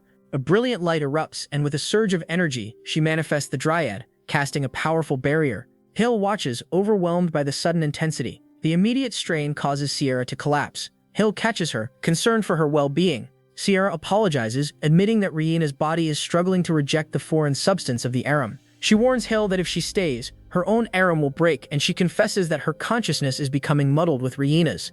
She fears she might inadvertently take Rihanna away with her. Sierra insists that Heel must use the Cave King's power to destroy the Dryad, explaining that it currently acts as a barrier trapping the Urim within. Heel hesitates, questioning why they cannot use the Ruins technology to solve this instead. Sierra pulls him closer, apologizing for her previous dishonesty and promising to show him the truth. She reveals that Nona was meant to be the core of the Dryad replica. She explains that through communication devices developed for the Dryad project, she and Nona successfully synchronized their consciousness, allowing her to watch over Vela even while she slept. Sierra recounts the day the biggest black calamity ever descended upon the capital. It was a deserted final fortress, yet the machines fought desperately to hold the line. As the calamity swarmed the city, Nona stood on the front lines, witnessing the total destruction as the shadow consumed everything in its path. Sierra recounts her final memory, where the device known as Kadimula went berserk after being consumed by the Black Calamity. This failure triggered a catastrophic meteor shower across the continent, an impact so severe it resonated even deep underground, ultimately bringing the Velan Empire to its end. She explains to Heel that those who died belonged to a long-gone civilization, and their souls were robbed of peace, trapped within a prison that mimics the original Dryad, but serves only as a hellish shackle for the dead. With a heavy heart, Sierra entrusts her final wish to Heel, the Lord of Sheol and the Cave King. He must liberate her people's Urim. Heel grips his weapon, his resolve hardening as he acknowledges his duty. He looks at Sierra and orders Shell to look after her, then turns his gaze toward the Dryad statue, recognizing the eyes of a king he has revered since childhood. Hai lunges at the Dryad with his pickaxe, but as he strikes, a shockwave repels him, sending him tumbling back. Sierra cries out in alarm, warning him that the Dryad is actively gathering its branches in defense. Heil realizes with shock that the Dryad is alive and moving. Before he can recover, the statue of the past hero Locke suddenly appears, manifested directly within the Dryad's core. We cut straight to a flashback where Locke struts through a shady forest clearing toward a giant statue of the Empress. Locke casually asks Nona and Sarah if they came to say goodbye, but the girls are totally salty. They drag him for recklessly giving away a special piece, warning him that Her Majesty is absolutely unstoppable. Locke just smiles, telling the girls to take care of the Empress, leaving Sarah glaring with some serious side-eye. Back in the present, Nona looks down at a knocked-out Sarah. Nona casually asks if she is awake, and Sarah violently jolts up, denying it like she just got caught slipping. Cut to the lab, Nona sits with Sarah while Fule, Varys, and the Wolf Boys watch the drama unfold. Sarah totally loses her mind, grabbing Nona by the collar and aggressively demanding to know her true motives. Nona stays completely unbothered, claiming she lost her memory, and bluntly asks Sarah about the secret Dryad room. Down in the massive Dryad room, Hill and Sierra stare at the gigantic glowing energy pillar. Hill absolutely loses his mind when a glowing ghost steps straight out of the blinding light. He recognizes the face from Sierra's memories, and Sierra starts sweating hard, whispering the legendary name Locke. The original Cave King bursts out, completely dripping in a fiery badass aura. Locke wastes zero time, immediately swinging his weapon to send massive jagged ice crystals exploding right at our boy. Hill panics and swings his pickaxe to block, but the massive crystal eruption completely overpowers him. He gets blasted backward, groaning in pure pain while Sierra watches the brutal beatdown in shock. Hill checks his god-tier mithril ice axe, crying that his weapon easily smashed Leviathan but bounced off this crystal. Sierra shuts down his whining instantly, telling the boy that physical hardness has absolutely nothing to do with this fight. She explains that the ghost is just a pure fragment of the Cave King's power. Sierra ruthlessly roasts Heel, exposing the massive gap in their skills. She explains that even though Heel holds the main crest, his proficiency is total garbage compared to the legend. This means the ghost's raw, thick energy is literally cock-blocking Heel from using his own mining cheat skills. Heel screams at Sierra, crying that she promised this mission would be a total cakewalk. Sierra screams right back, absolutely disgusted that the main crest holder turned out to be this weak. Locke leaps high into the sky, winding up a devastating scythe strike that screams pure danger. Heel drops a magic shield in a panic and yells at Shell to drag Sierra to safety. The ghost smashes down, completely obliterating the ground and sending Heel flying through the dust like a ragdoll. Heel hits the dirt hard, but quickly realizes this thick energy feels way more controlled than past rampages. He looks up in absolute awe as a gigantic, flawless crystal lotus forms perfectly around the legendary ghost. Yua stands completely frozen in front of the massive crystal structure. Locke's ghost glares from inside the ice, looking like an absolute menace ready to hand out a brutal reality check. Blood drips down Heel's bruised face as he stresses out, questioning if this overpowered ghost is really just a tiny fragment. His confidence completely tanks, but glancing back at Sierra slumped on the floor, he violently grips his pickaxe, letting out a desperate scream. Our boy charges right back in and absolutely slams his weapon into the frozen wall. Hill starts spamming heavy strikes against the ice and screaming that he cannot lose this fight. Bro finally uses his dead brain cells and realizes his cheat skills have been totally offline, blinding him to the sweet spots. Locking in, he focuses hard until his Cave King crest glows up, finally revealing the glowing weak points on the thick ice. From the back, Sierra watches him sweat, stressing that if the ghost stops defending and actually goes on the offensive, Hill is completely cooked. She debates pulling him back, terrified that her underlevel champion is about to get packed up in a single hit. Despite the insane danger, Heel keeps swinging his tool like an absolute madman, actually cracking a wild smile while he works. Sarah catches that crazy grin and finally admits this unhinged digging obsession proves he is the true Cave King. But right in the middle of her hype moment, Sierra violently clutches her chest as Rihanna's body starts aggressively rejecting her possession. She gags in pure agony, realizing that Rihanna's trapped consciousness is fully chained to her crumbling soul. Panicking hard, Sierra knows that if her spirit shatters right now, she will drag Rihanna straight down to the afterlife with her. The scene aggressively shifts deep into the pitch-black void of the ancient soul trapped inside Shell the Slime. It is pure sensory deprivation, just endless darkness where the soul cannot see, hear, or feel a single thing. Suddenly, the quiet isolation is broken by a faint, rhythmic thumping noise echoing from somewhere in the absolute blackness. A tiny crack of pure light splits the dark void wide open, blinding the trapped spirit as the noise gets way louder. In a massive flash, the rocky walls violently explode inward, sending heavy boulders crashing everywhere as a shadow busts through. As the heavy dust settles, a glowing white silhouette of a guy holding a pickaxe steps right into the shattered void. The ancient soul stares at the glowing figure, completely confused by the weird alien language dropping from his mouth. The glowing dude kneels down, pointing a finger and dropping a name that connects the spirit straight to the Shell reef. The blinding aura fades away, revealing Heel flashing an incredibly warm smile as he officially names his new slime friend Shell. The ancient soul finally remembers the exact wholesome moment our boy claimed him, locking in their ride-or-die bond forever. Rihanna realizes she is literally watching the exact wholesome memory of the day our boy claimed his absolute bestie. Floating above Heel and Shell in the memory cave, Rihanna's naked soul totally freaks out and screams his name. She quickly realizes she is just viewing the slime's past files, but that familiar rhythmic thumping sound catches her attention again. She listens closely and realizes she has been hearing that exact same digging noise this entire time. Clenching her fists with pure determination, Riena's soul officially locks in and declares she is heading straight back to her man. Both back in the icy boss room, Heel fiercely swings his pickaxe, finally catching the perfect rhythm of the strikes. He feels the echo right in his bones, syncing his breathing flawlessly with the sound of the metal hitting ice. Reminding himself not to just brute force it, he lets the Cave King power guide his tools straight to the glowing weak spot. He nails the perfect strike, causing a massive spark that makes Locke's ghost flinch as the ice structure starts cracking. Massive chunks of ice fly everywhere, and Heel quickly pulls his pickaxe back to brace for the incoming counterattack. Locke's ghost raises his hands and unleashes a devastating wave of raw frost magic straight at our boy.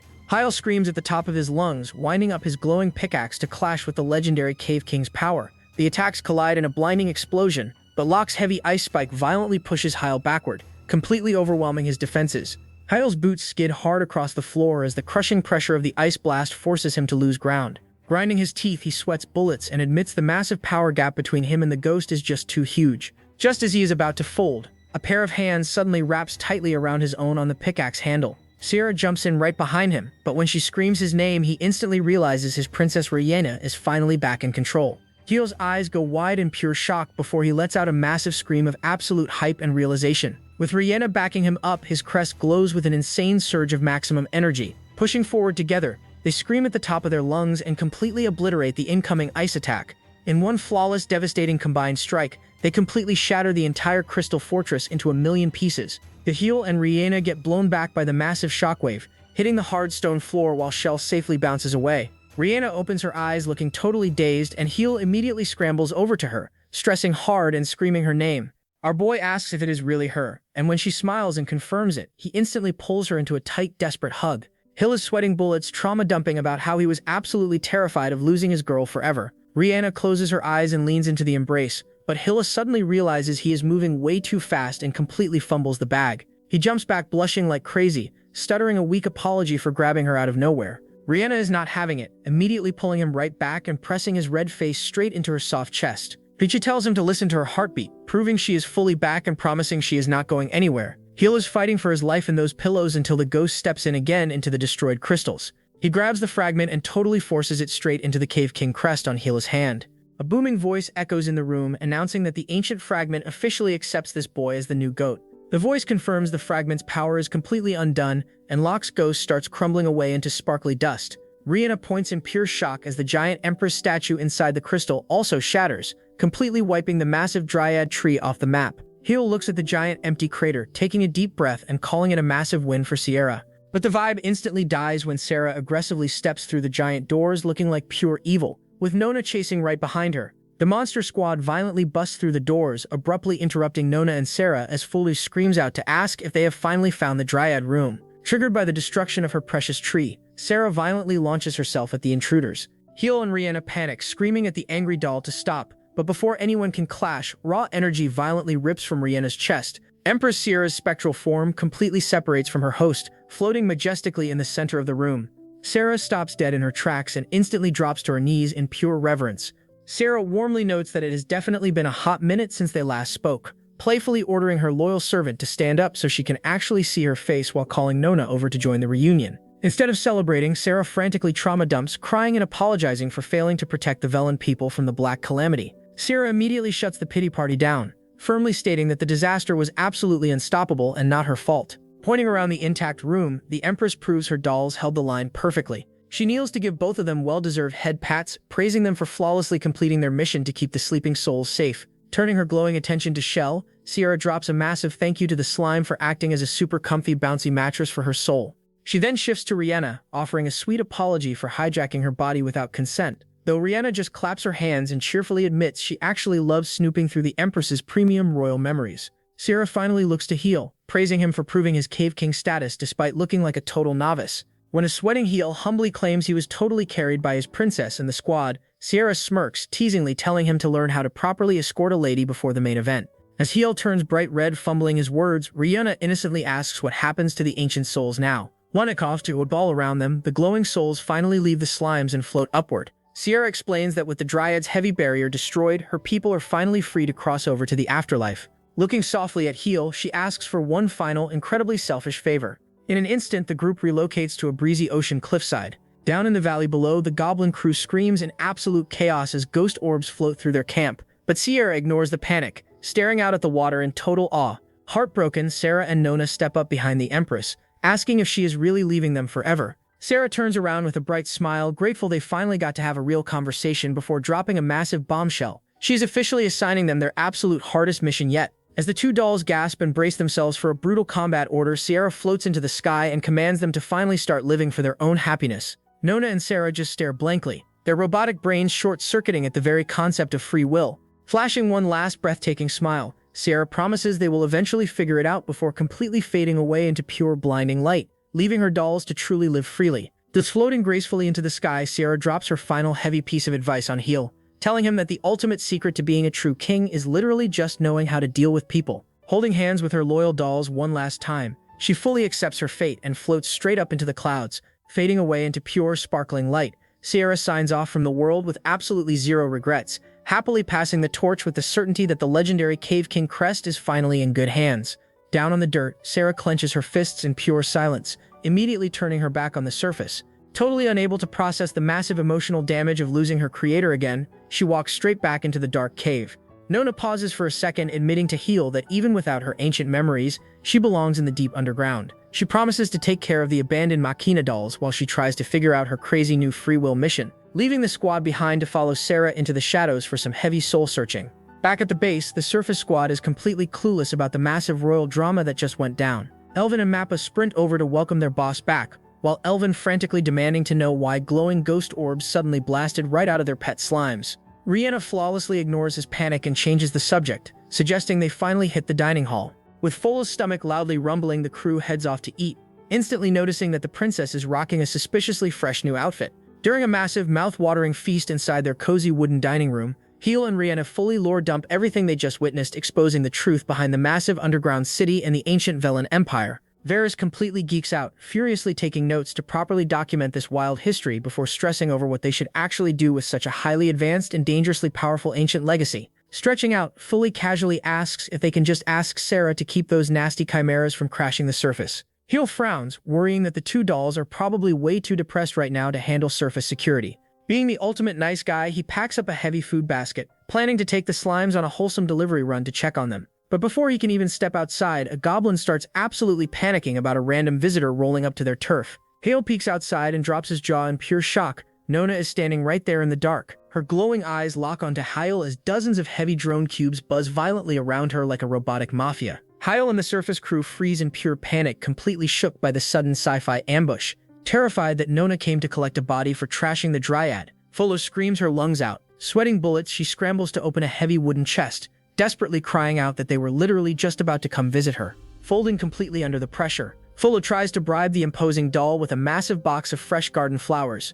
Rihanna quickly steps up to secure the piece, flexing vibrant cloth woven from premium spider silk. Pulling out a cute little dress, she holds it up against Nona, dropping a sweet compliment while playing the ultimate fashion stylist. Hyle instantly joins the desperate bribe train, lugging over a giant wooden barrel stuffed to the brim with glowing magic ore. He proudly offers his top-tier mining loot to keep her robots juiced up, begging her to just chill out. Flashing a nervous smile, Hyle brags about his stash and begs Nona to completely cancel her revenge plot. Nona just stares at him, totally clueless about any supposed murder mission. She casually explains that she actually caught up with Sarah last night and the angry doll had dropped a massive complaint. Having absolutely roasted the garbage tier of Sheol's primitive crusty dirt huts, Sarah had demanded action. Nona drops the ultimate plot twist. She brought these heavy construction drones to give their broke camp a free glow-up. Thinking back to Empress Sierra's final command to live freely, Nona admits her robotic brain is struggling with the concept. Realizing her memory files are lacking, she decides she needs to learn about the surface world. She officially offers her robotic army to help build the town, wanting to team up to expand her own data.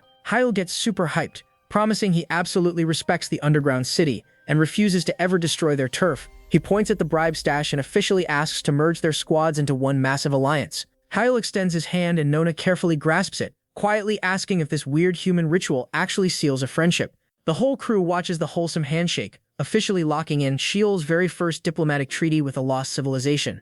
Later back at the camp, a drone drops off a care package for Rihanna, returning her freshly washed gear like a premium laundry service. Nona casually mentions that Sura is currently busy deep underground handling the messy cleanup work, pulling full janitor duty to permanently trash all the crusty failed clone experiments. Nona acknowledges that Sarah is completely swamped trying to capture loose chimeras and rebuild the ruined zones. Knowing they would only be a massive burden, Hyle's squad leaves the basement drama to the pros and heads back up to the surface. Nona soon begins visiting regularly, bringing her trusty Argo drones to physically carry the island's heavy construction work. She quickly flexes her robotic farming and fishing skills, treating them like side quests to learn how surface dwellers actually survive. When Fulu excitedly shows off some massive dragon eggs, Nona's wiped memory banks leave her totally clueless about the giant lizards. While Fulu geeks out over the unhatched eggs, Hyle calls Nona over for a quick chat with the bald shaman Varys. On the way, Nona flexes her drone's god-tier radar, perfectly locating a magic ore vein 200 meters deep for Hyle to easily mine. Back inside the base, Varys drops a massive flex by greeting Nona in fluent alien Velen, completely shocking Hyle and the rest of the crew. Mappa suddenly crashes the party, violently jumping around and screaming in his usual gibberish as he desperately tries to join the smart kid table. Nona just stares blankly, calmly admitting her high-tech translator cannot decipher his absolute nonsense, while Elvin heavily sighs at the dwarf's usual brain rot. Getting down to real business, the squad aggressively agrees with Sarah's hot take. Cheryl cannot stay looking like a crusty dirt camp. Pulling up the blueprints, they hype themselves up to build a massive aesthetic city that totally rivals the toxic Sanfalis kingdom. Hyle stresses over his boomer dad's shady motives, guessing the king exiled him just to exploit the hidden Velen ruins for free, refusing to let his dad steal their hard-earned loot. Hyle and the beefy generals lock in, deciding to build an overwhelming fortress city to flex on the mainland. Varys suggests they kick off the massive glow-up by finally building the lighthouse that Kamu the orc pirate had requested. Out on the freshly built stone docks, the crew brainstorms how to make this lighthouse the ultimate flashy landmark for incoming ships. Elvin gets way too hyped, loudly demanding they carve a colossal glowing statue of Hyle to act as the ultimate boss symbol. Turning bright red, Hyle immediately shuts the embarrassing idea down, completely refusing to let his face become a giant nightlight. Folo and Hyle is pitch building a massive golem instead to double his base defense, but Hyle openly admits his artistic sculpting skills are pure garbage. Nona steps up to save the day, casually revealing her Argo drones can handle the entire exterior design without breaking a sweat. Commanding a drone to flash a quick picture, Nona drops a literal 4K photograph of Hyle right into his hand like magic. The whole crew loses their minds over the intense realism, while Varys completely fumbles the bag trying to snatch the camera drone for himself. Hyle uses his cheat skill to spawn a gigantic rough stone golem on the pier, setting the absolute unit up as their base canvas. Deciding on a fierce warrior design, Hyle asks Elvan to be the muscle model, completely ignoring Rhianna's loud, hilarious objections.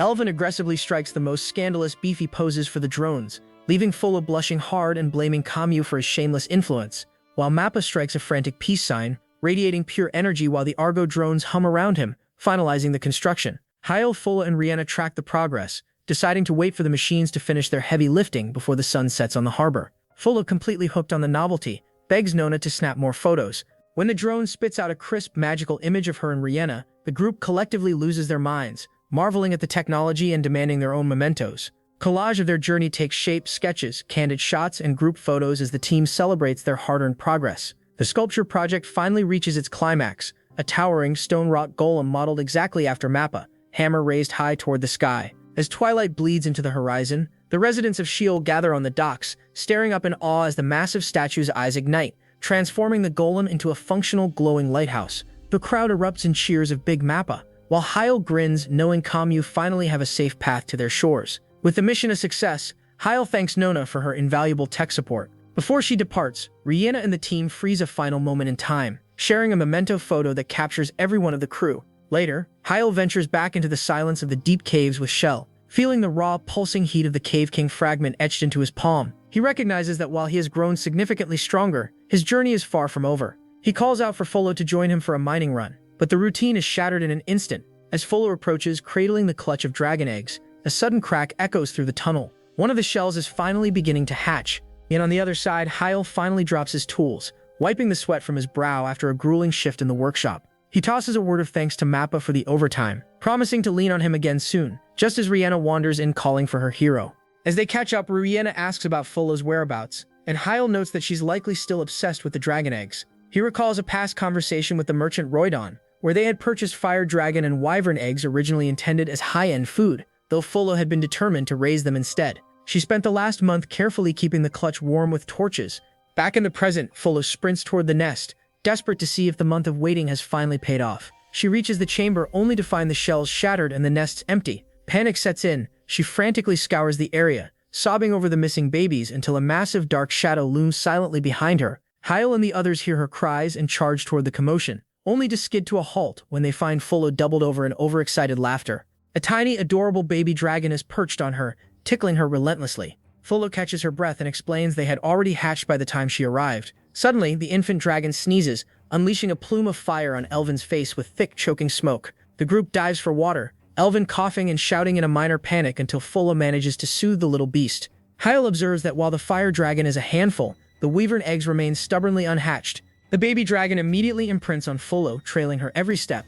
Yahello decides to step back, letting Fullo take the lead, since the creature clearly views her as its mother. As they debate what to feed a newborn dragon tossing around half-remembered advice from Roydon, a loud bell rings out from the harbor, signaling an urgent alert. The island is under siege by a swarm of killer birds. As the goblin archers scramble to their defense, the lighthouse golem springs into action.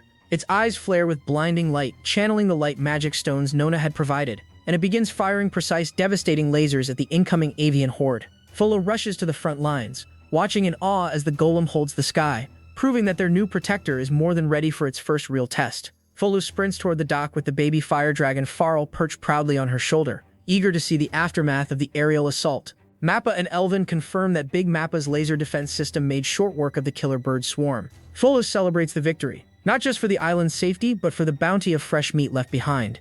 As Elvin hauls the avian catch out of the water, the group turns their attention to feeding the greedy newborn, with Fullo preparing a specialized meal. To replicate a mother dragon's regurgitated diet, Fullo accurately grinds up meat and beans for Farl, who twitches with excitement between play sessions with Reel the puppy. With Elvin reminding Fullo to keep a close eye on her growing kids, Yahello heads back to the worksite to keep the camp's progress moving. Varys suggests they scale up their supply runs, so the team begins spending their days fishing for larger catches to fuel Farl's rapid growth. Fullo finds herself constantly on the move, struggling to keep the dragon fed as he grows at an alarming pace. Though she doesn't mind, she showers him with affection, even bringing him along for hot spring baths. Popins. Her hands-on parenting doesn't stop there. While checking on the remaining clutch, Fullo watches as the shells finally give way, revealing a trio of newborn wyverns, Kukai and Saku. Suddenly, Fullo finds her schedule overwhelmed. She is caught between her desire to help in the mines and her new role as caretaker for the wyvern brood.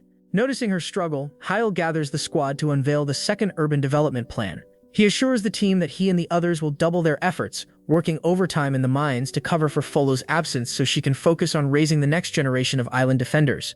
The massive crater where Leviathan fell now serves as a freezer to preserve its meat. The settlement's grand project aims to build a ceiling over the hole, improving the town's look and expanding its borders. Nona reviews the blueprints and halts the construction. She warns Hilly and Varys that a flat ceiling will collapse under its own weight, regardless of pillar support. Floating over the Argo, Nona feeds new calculations to Argo. She drafts a revised plan featuring a dome structure, explaining it will distribute the load and maximize durability, much like the underground garden. Hilly preps the crater walls and the crew erects a massive wooden framework following Nona's design. The new features from the Cave King fragment upgrade the workshop, allowing the synthesis of cement from mined limestone and marble. Giant golems mix massive quantities of cement, sand, and crushed rocks, adding seawater to complete the slurry. Golems pour the wet concrete over the frames, replicating ancient Velen construction techniques. As Nona calculates the pressure limits on the dome, Hilly lays down pavement blocks using his workshop skills. The smooth operation derails when Reel and Farl sprint across the fresh pavement, leaving deep tracks in the wet concrete.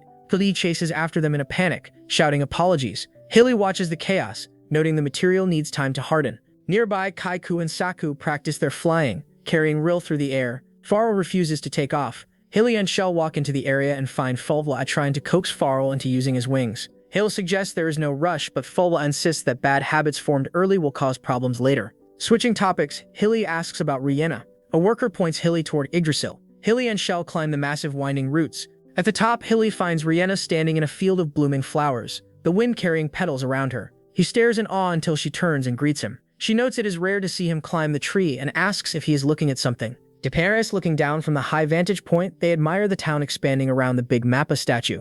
Rihanna loves the view, admitting she once held vague thoughts about her future with everyone, but now marvels at how their small reef has transformed into a real home. Hilly's expression hardens as he remembers Sierra's final wish. A phantom memory of Sierra grasping his collar flashes in his mind. Hilly assures her he will handle things as a king. He confesses his feelings of weakness, recalling how the fragment's power overwhelmed him. Rihanna reminds him that he still won the battle. Raising his fist, Haley stares at his glowing crest, determined to test his limits and become a true Cave King user. Haley flashes a wide smile, eager to see how far his power and Shilly can go. Rihanna beams back at him, promising to do everything she can to help. Haley admits he feels like a true feudal lord. Shilly nudges Haley, causing him to flinch and stammer. Regaining his composure, he reaches into his jacket and tells a confused Rihanna he came to give her something. He pulls out a small box and clicks it open. Haley inside rests a pearl necklace. Rihanna gasps in awe, staring at the jewelry. Haley explains the nostalgic origin of the pearl, reminding her it came from the giant Satan shell they defeated. Since she refused to take the raw pearl back then, he decided to craft it into a necklace for her. He apologizes for the delay, admitting he had to learn the crafting process from Mappa. Rihanna stares at the gift, while a sweating Haley stutters that his amateur work might have been better left to the dwarf. Then blushing, Rihanna sweeps her hair aside and asks Haley to put it on her. Haley freezes in surprise before agreeing. He steps behind her, fastening the clasp around her neck, as both of their faces turn red. Rihanna calls his name in a gentle tone. When Haley looks up, she hesitates, starting to mention the hidden meaning behind a pearl before cutting herself off and claiming it is nothing. Turning around to face him, Rihanna flashes a brilliant smile, promising to treasure the necklace forever. Haley smiles back, declaring that from now on they will continue developing Shilly together alongside everyone else. As they look out over their thriving island, Rihanna agrees with pure hype, and Haley adds with a timid voice that the necklace suits her well. Known out on the vast ocean, a grand sailing ship cuts through the waves. On the deck, the pirate captain notes the favorable wind and current, confident they will reach Hilly in schedule. A crewmate cheers, hyped about the profitable business ahead. The captain agrees, stressing his urgency to inform Hilly about the deteriorating situation on the continent. Heavy boots step onto the deck as a cloaked figure approaches, questioning if their target is in Sheol. The captain glances back, asking if the stranger doubts their word. The cloaked figure denies any distrust, stating the update is good news. The captain crosses his arms, warning the stranger that his own credibility will face a test once they meet the island's leader. The mysterious figure remains silent under the heavy hood. The stranger glares forward and mutters a single name, Haley. Lightning rips through a dark purple sky. A bleak vision reveals the end of all things. Skeletons cover the ravaged earth, while ruined towns and dead trees crumble beneath the storm. At the end of this sheer chaos, a brilliant white light pulses in the void, bearing a distinct crest symbol. The stranger bolts upright in bed, eyes wide with terror as he touches a glowing crest mark on his forehead. He sits alone in the dim cabin, wondering if the vision was a simple dream or a grim evil omen. Outside, his massive ship sails across the starlit ocean. He stares out the window, unable to shake the memory of the strange light he witnessed. Back on the island of Sheol, the big Mappa statue watches over the expanding harbor. Haley questions his team about their next construction project, asking if they must prioritize it. Rihanna, Varys, and Elvin lean in close. They shout in unison, declaring the project holds the utmost importance and scolding Haley for neglecting it. Someone taps a detailed blueprint, urging the team to build it at once. The blueprint reveals a multi-story castle designated as the feudal lord's palace. Varys points out that a feudal lord cannot live inside a dirt cave forever, but Haley admits he has no problem with his current living situation, comparing his cozy room to a fun secret base. Varys sighs in frustration, reminding Hilly that their island development has focused on daily life convenience up to this point. Hilly speaks up, warning the group to remain conscious of an incoming envoy from Sanfalis. He explains they must greet this envoy in a proper palace to negotiate on equal grounds. Hilly listens, realizing the building serves another strategic purpose. A map details the palace sitting against the rock cliff, hiding the cave entrance in a flawless manner. Hilly nods in understanding. The group recognizes the danger of letting the envoy see the cavern entrance if Sanfalis intends to steal Velen's secrets. The palace will serve as a massive barrier protecting their home. Hilly rubs his chin and agrees to the plan. Hilly approves the idea, asking Varys to command the palace construction. He credits Nona for teaching him Velen construction techniques and promises to build a palace Hilly will adore. Hilly shouts about ordering new furniture and coating the room in shiny gold, while Full ordering the mining team to gather more building stone. Outside a wooden door, Full hears a loud creature making noises from inside. She looks annoyed and opens the door, scolding Far to wait in quiet peace. Full stops dead in her tracks as Far pushes through the doorway, letting out a chirp. Far nuzzles her while she struggles to push him back inside,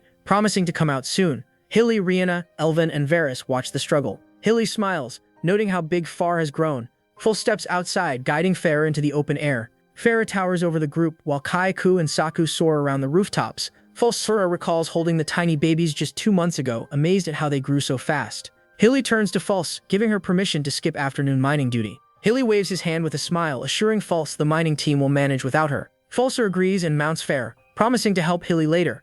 Kai, Ku, and Saku dive toward the ocean, snatching fish from the water to practice their hunting skills. But Ferd remains grounded, unable to fly while the others circle above. Elvin claims that she spoils Ferd and insists Ferd will never grow up under her care. Varys lets out a loud laugh. He compares Ferdwell's parenting to the way Elvin treated Ferd when she was young. Down by the cliffside, the grand construction of the palace breaks ground. Workers carve a massive foundation into the rock. Deep in the cave, Hilly swings his pickaxe to shatter massive boulders. He acknowledges the extreme demand for stones. Our boy stares at his fist, sweating and groaning as the crest mark begins to glow. He holds his hand up, focusing his energy in silence. The crest radiates a bright light. A massive wave of energy erupts from his palm as he throws his head back and lets out a deafening scream. The dust clears, revealing the rock wall remains untouched. Hilly drops his shoulders and sighs, admits that his attempt failed. He reflects on his abilities, knowing the Cave King power should allow him to produce and control minerals, just like the legendary ghost did. His thoughts break when Rhianna sprints into the cavern, calling out his name. She explains she heard him shouting from a great distance. Hilly stammering an excuse about firing himself up, declaring she understands and adding that the general always preaches the importance of getting hyped. She winds up her pickaxe and slams it into the rock face, shattering the stone and sending massive boulders flying through the air. Hilly turns to Rhianna with a sweat drop, reminding her that he can dig using his Cave King power and she does not need to overwork herself. Rhianna admits she got carried away because she missed the thrill of mining. Hilly mentions he appreciates the help but asks about her duties in the fields. He praising the taste of her crops and expressing excitement for the harvest. Rill thanks him and taps her thigh, suggesting her success comes from the passive effect of her farmer crest. Hilly stares in silence, an abrupt realization hitting him. Hilly asks Rhianna how she uses her farmer crest power. Rhianna blinks in confusion, explaining that the farmer crest operates as a passive effect, so she never uses it with conscious effort. She asks if something is bothering him. He shares his thoughts, prompting Rhianna to cross her arms in understanding as she ponders the hidden power of the Cave King. Hilly complains that he asked the others for advice but received useless answers. He recalls that Elvin telling him to eat and build his body, Varys demanding he study ancient books, and Hilly ends ordering him to run 100 laps around the island.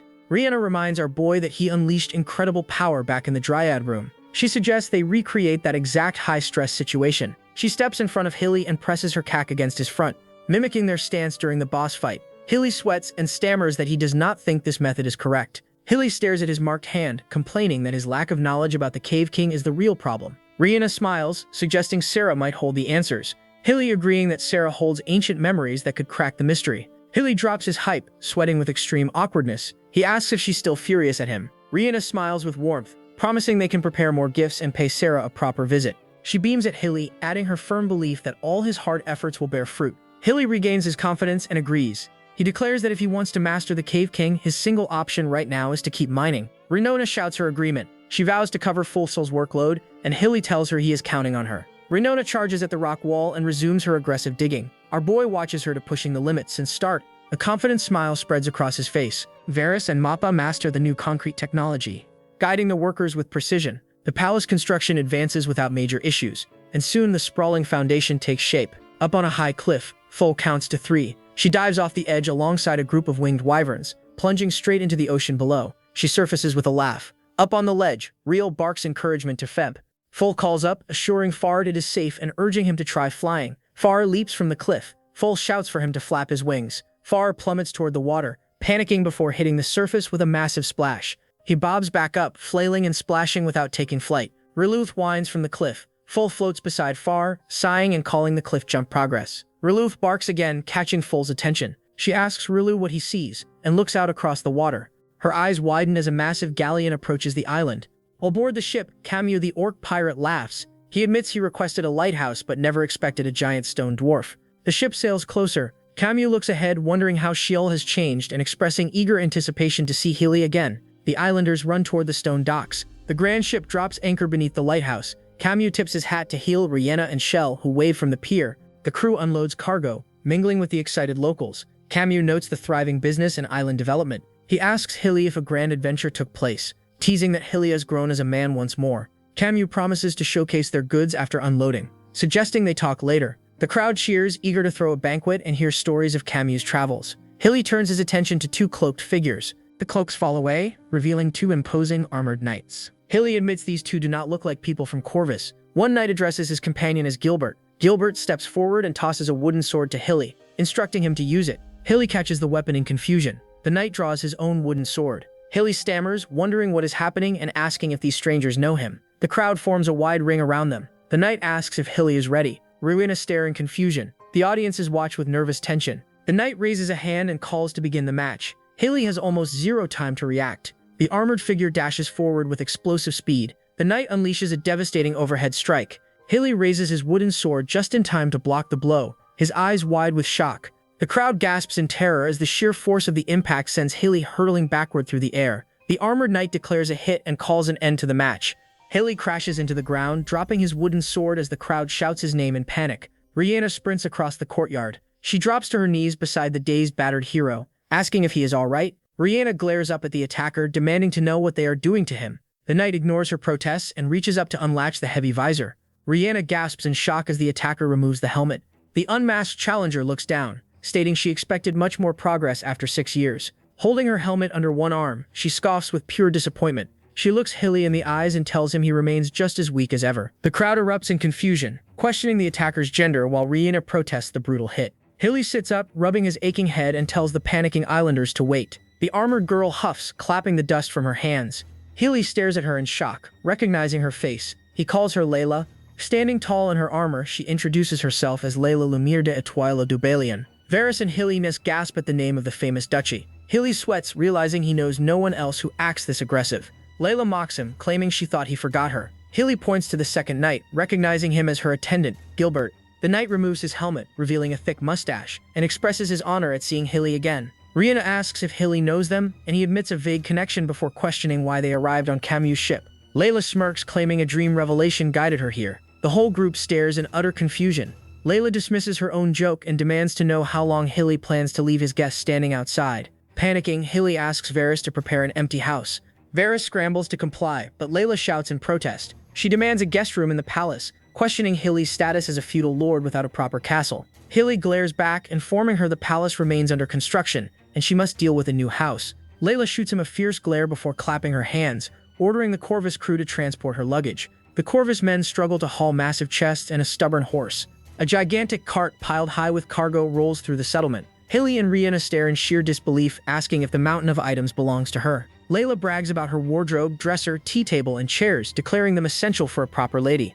Varys guides the chaotic procession away, thanking the crew. Rihanna watches them leave and asks Hilly about Layla's true identity. Varys explains that Layla is the sole princess of the Duchy of Balian. Hilly details the history, noting that during a massive war around the time of his birth, his father conquered the eastern continent with crucial help from Balian. This seaside duchy sat in the western mountains, acting as a vital commerce gate. By obstructing western expeditions, Balian allowed Sanfalas to maintain focus on the eastern front. While other princes swore fealty to the kingdom, Balian maintained its independence. Hilly clarifies that Balian operates as a vassal in name but functions as a true ally, boasting ancestors who built an empire larger than Sanfalis itself. Full and Rihanna marvel at the massive legacy. Fulton assumes Hilly and Layla are childhood friends. Hilly explains the Duke of Balian visited the kingdom during his youth, bringing Layla along. Hilly shouts that they are the exact opposite of friends, pointing to the brutal ambush. Overhearing the complaint, Layla shouts back that she refuses to call weaklings her friends. Hilly turns to Camus, demanding to know why the pirate brought her to Sheol. Camus shrugs off the question, telling Hilly to discuss it with her later. Full Leaf is enjoying this rare, flustered side of Hilly, while Rihanna watches with a hint of concern. Later, Hilly waits outside Layla's assigned house. He assumed she would settle down upon arriving, but she ordered everyone to wait while she prepared for an outing. The doors open, Layla emerges atop her horse, wearing an elegant black riding outfit and a top hat. Gilbert holds the reins and leads the steed forward, as Layla commands the group to depart. Fuller remarks that the new outfit looks distinct from the heavy armor. Rihanna praises the elegant look, and Layla accepts the flattery. Layla turns and demands to know why Hilly stands far back. She orders him to step forward and guide her through Sheol. Hilly sweats and agrees. Without warning, the horse Pierre lunges at Hilly's mount. Hilly pulls hard on the reins, yelling for the beast to stop while the islanders watch in panic. Gilbert steps in to calm Pierre down. Layla mocks him that Pierre feels nostalgic and wants to play. Rioa steps up and offers to guide the guest. Layla stares at Rioa, noting her elvish ears after assuming she was human. Layla asks for her name.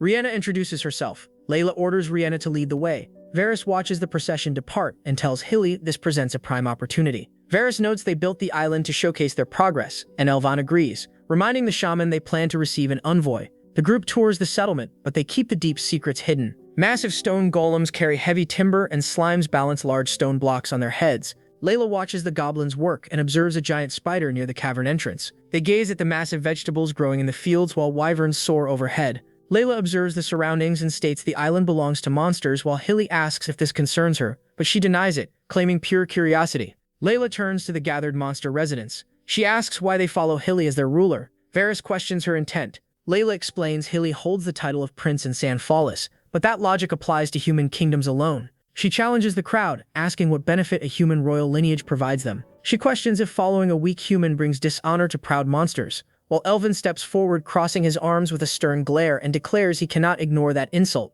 Hilly stares in confusion. Rhianna steps forward, her fists clenched and head bowed.